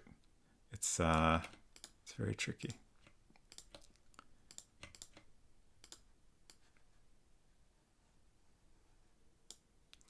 But yeah, like if I was doing this with more colors, I would make this black text like a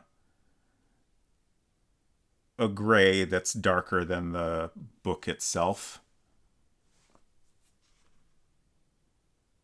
So then it looks like the text is just set in and, you know, it's embossed but not printed is kind of the effect I would prefer to have.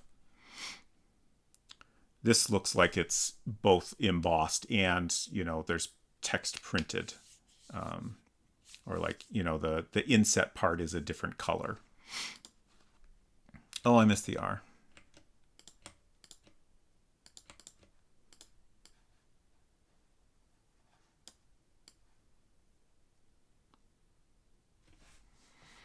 Okay, I got them all. Nope, I missed the A.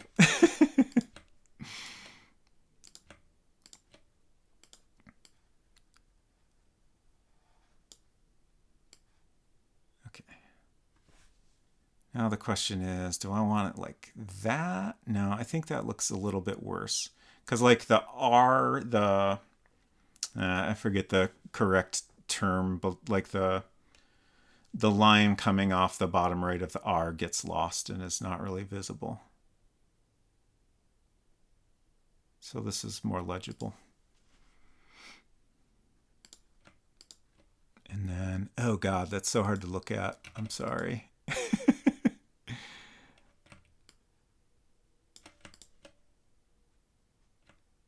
Trying to find the most obvious gaps and close them back up.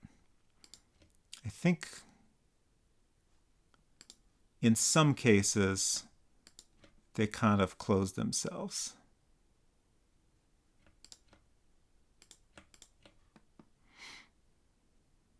Okay. So that all looks pretty good. The next question, maybe the biggest question, is when we take this back into World Builder, does it work out how I thought it would? I want to trim this down to as small as possible. Well, maybe not as small as possible, but much closer than it was before.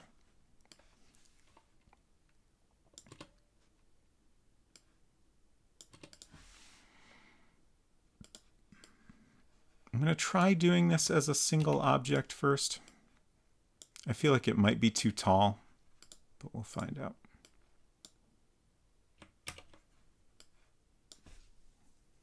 It's weird that there's no, like, I just tried to press Command Q to quit, but like there's none of the file menu commands have any shortcuts. I guess the thought was that you want shortcuts for, you know, the work tasks that you're doing most often.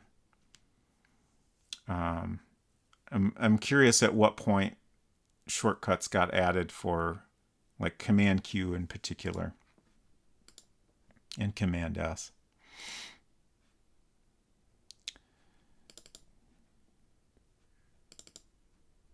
Probably this is System 6. I feel like System 7 started to get a lot closer to like feeling a little more modern. I wouldn't be surprised if they're in there. Okay. Here we go. We got two shapes. That's not ideal. Okay. So this, I figured this would happen. Like the the way things are lined up right now, we have this black border, but we move it a pixel over and it's perfect. We are, I think, losing a little bit of highlight because we have these two different shapes. I'm going to see if I can get it down to a single shape.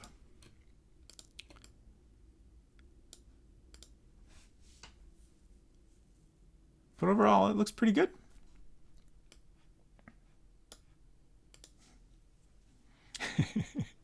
Thank you for the hype, Cactars.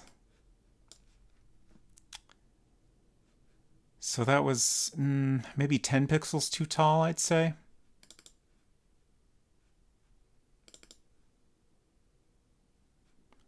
So I think if we shave off a little bit more of this gray, that should be fine.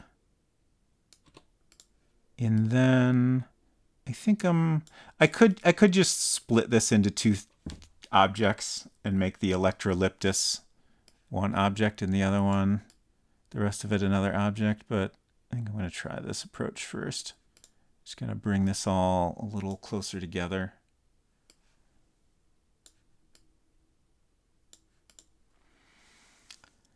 I think Twitch compression might be struggling with this one. Yeah, I apologize.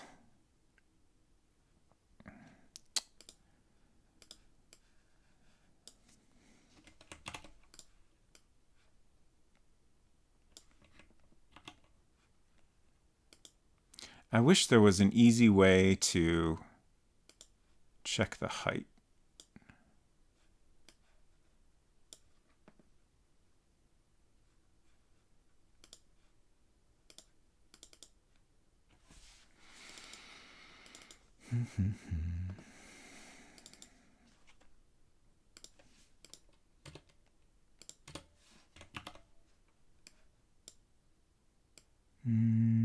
Is that all one? All right, we got a single object. Great.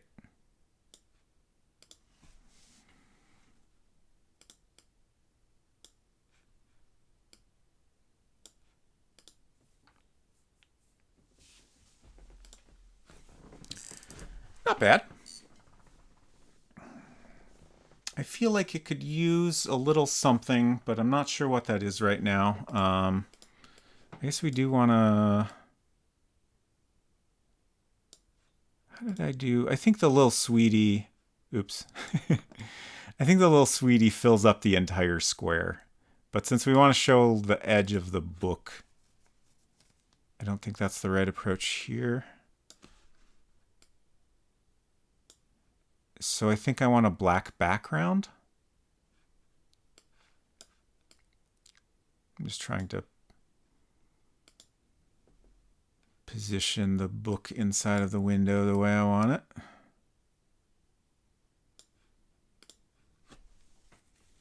Yeah.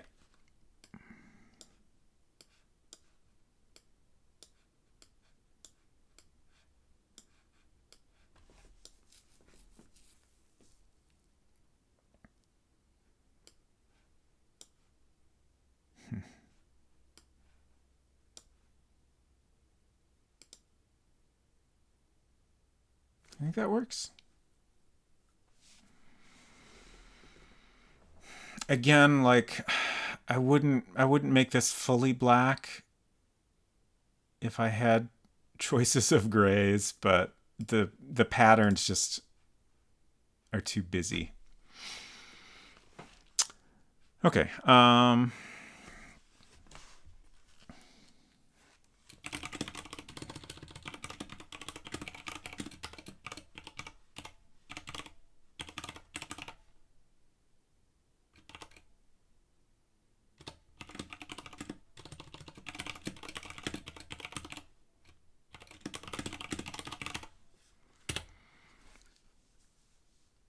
That. Yes. So I added code for this already, right? To go back from the book. So now we want to add code to get to that space. So that'll be in our global code. because you should be able to look at the book anywhere as long as you have it. So that's going to work a lot like the Sweetie. I think we'll do a totally separate block. Yeah, okay. Because we also want to allow read book.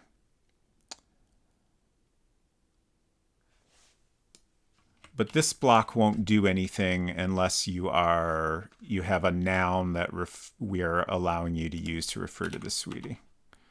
So open. Use book doesn't really make sense, but I think I'm going to keep that in there. Just so there's it's consistent of possible verbs for like interacting with a thing in your inventory. And then we'll allow book.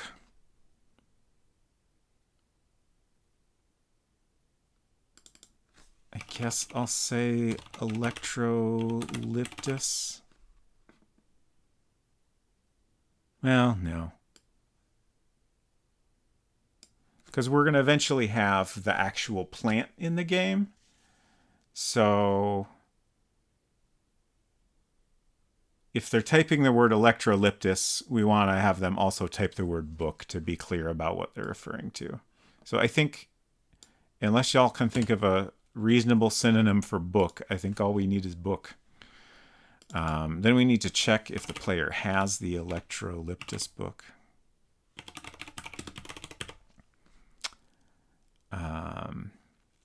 Okay, and then for the little Sweetie, we have this code that checks if you've unlocked it, but we don't need that here.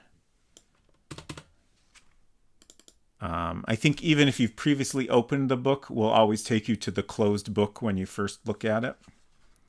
So we'll move you to electrolyptus. Keep worrying I'm spelling this wrong. Okay. And then if they don't have the book, it says you don't have it. So they can type open book, open the book, use the book, look at the book, read the book. It should be pretty flexible. At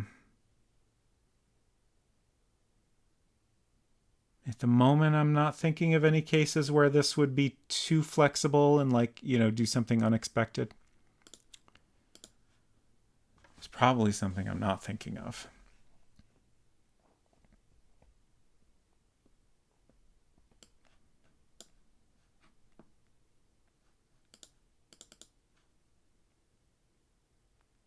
One thing I'm planning on doing here that's maybe a little unintuitive is that if you are not in the book close up and you type open book, it'll take you to the closed book cover.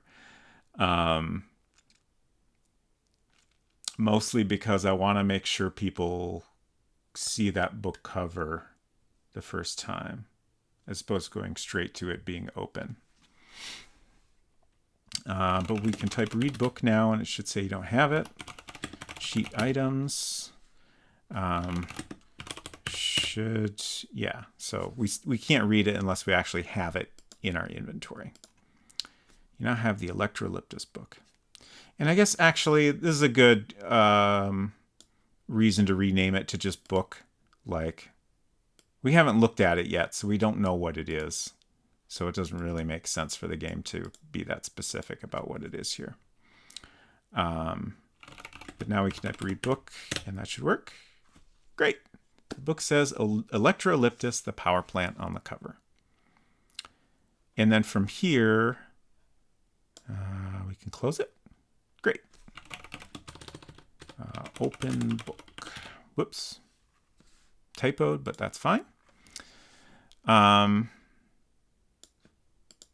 From here, you'll be able to type open or click on this edge is my plan. I'll make like a invisible rectangle you can click on over here to open it. It is 1:45 now, so I think as much as I'm not that tired, but I should probably wrap up. Agent Scully and Friends, yes.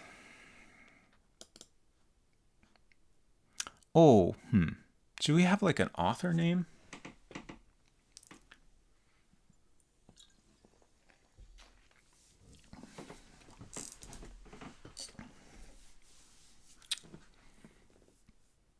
I mean, it's a fake book. It doesn't matter. I'm just trying to think, is there anything like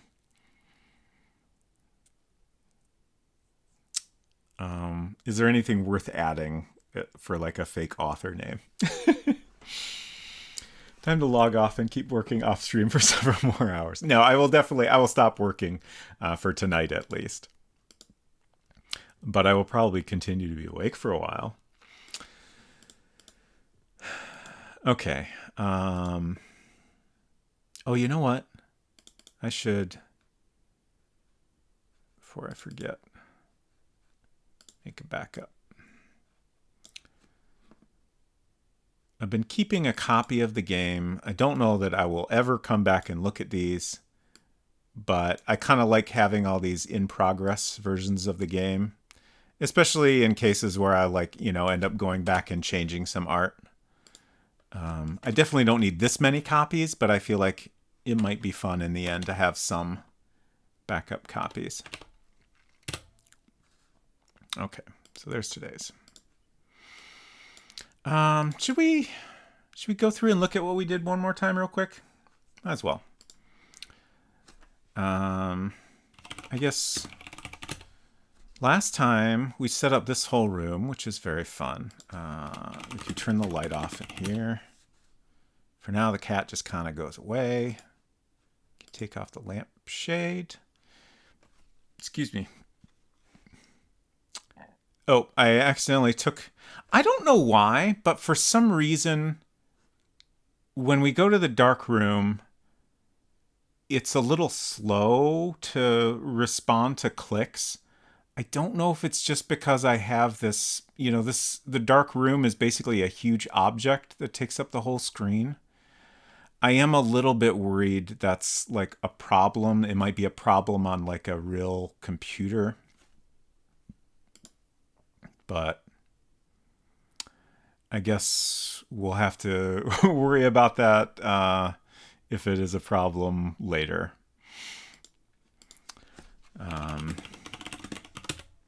And fortunately, we cannot turn the light on if there's no bulb.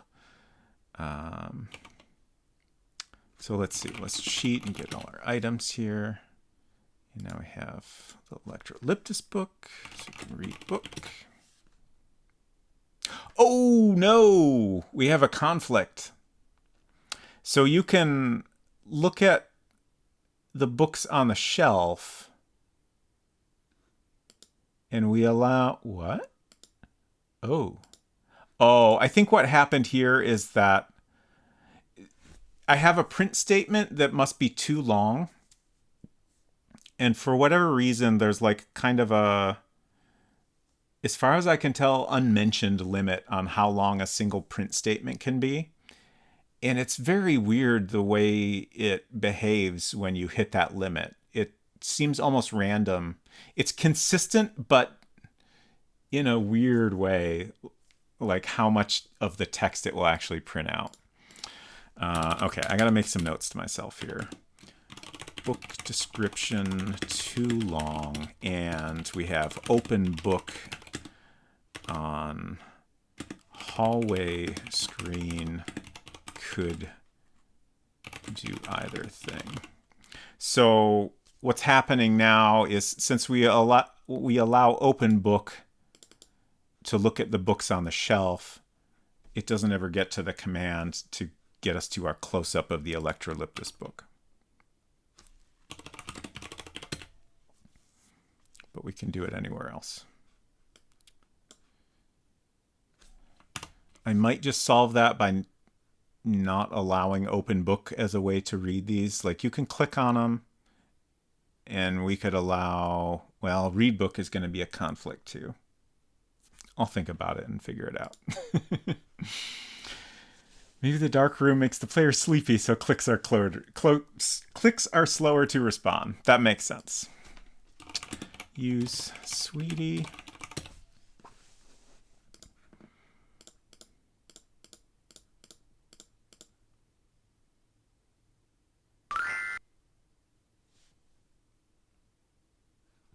I'm curious how that will perform on a real computer. It's a little slower now because I turned down the speed at some point. But I think how fast that is on a real computer is just going to depend on the speed of the computer. Oops, I didn't mean to turn that off. Like, that's a little bit slower than I would like, but it's not terrible. There's our email UI and our mascots. Pretty happy with how that came out. I do still want to tweak mainly this arm. But honestly, even if I left it as is, I'm pretty happy with it. There's our error screen. Still so much to do, but we're getting there.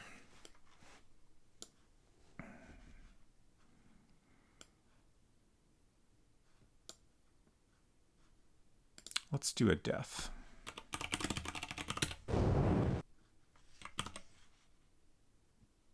Oh, right. I can't do that. We'll do our other death.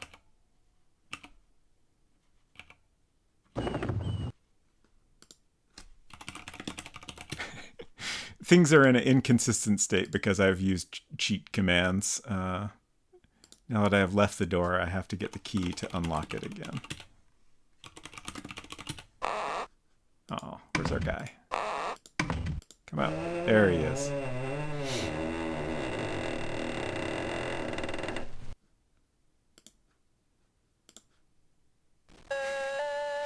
Oh no, the light bulb is there. That's kind of a known thing. It's a thing we'll deal with later. Basically, when we're done adding objects, I'll have to take these death graphics and put them very last in the list, so that they always show on top of everything else in the room. The end.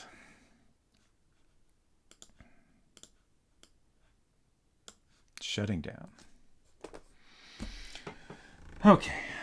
Thank you all for hanging out. So, schedule. My next scheduled stream is on Tuesday. We played Hugo's House of Horrors last Tuesday after I finished Mystery House, and it was pretty fun. So I'm going to play the rest of those. There's 2 other games. It kind of sounds like maybe the second one is everyone's least favorite, but people really like the third one. Thank you, Postfix. So we'll check those out. I think it'll be a fun time. I actually, if you're here on Tuesday, I was kind of surprised by the interface. Like the GOG downloads play in ScumVM, and the UI was weird. Like all the text showed up in ScumVM dialog boxes, which I wasn't super into because, like, you know, that is obviously not the way the interface was originally meant to look. So I actually went and purchased the game again directly from the developer. And if you buy it from the developer, you get both the proper Windows versions and the DOS versions. Notably, though, Windows versions won't run on a 64-bit computer.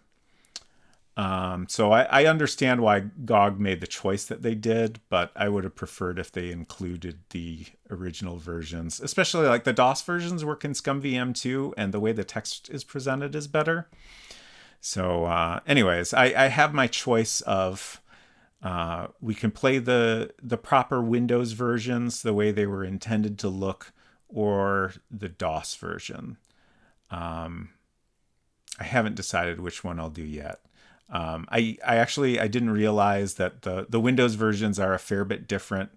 The graphics have been updated somewhat. There's, point and click interface.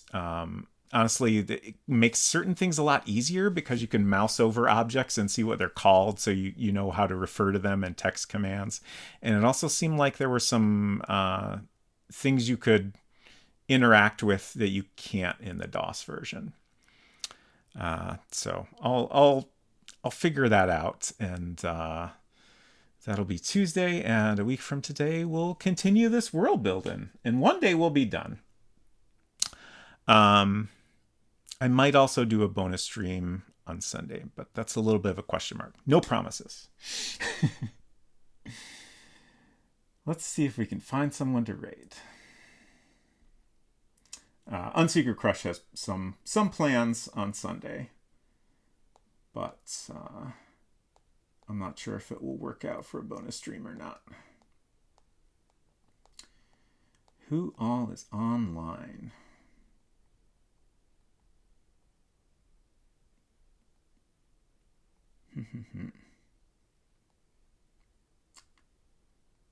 Oh, interesting. This is a tough choice. Thank you, Efton, Hinton, Maple Mystery, Sonneveld, Mousimus. Appreciate you all being here. So let's see. We got Ghoulbabe is playing Pajama Sam, which I played a bunch of those games when I was not a child. I can't remember exactly how old I was. I found them enjoyable, even though they're very much designed to be kids games. Also got a couple other folks doing interesting stuff here, so I'm just trying to decide what sounds like the most fun. Galara Dragon is doing some more physical pixel art, which is tempting. I think we'll go say hello to Ghoulbabe.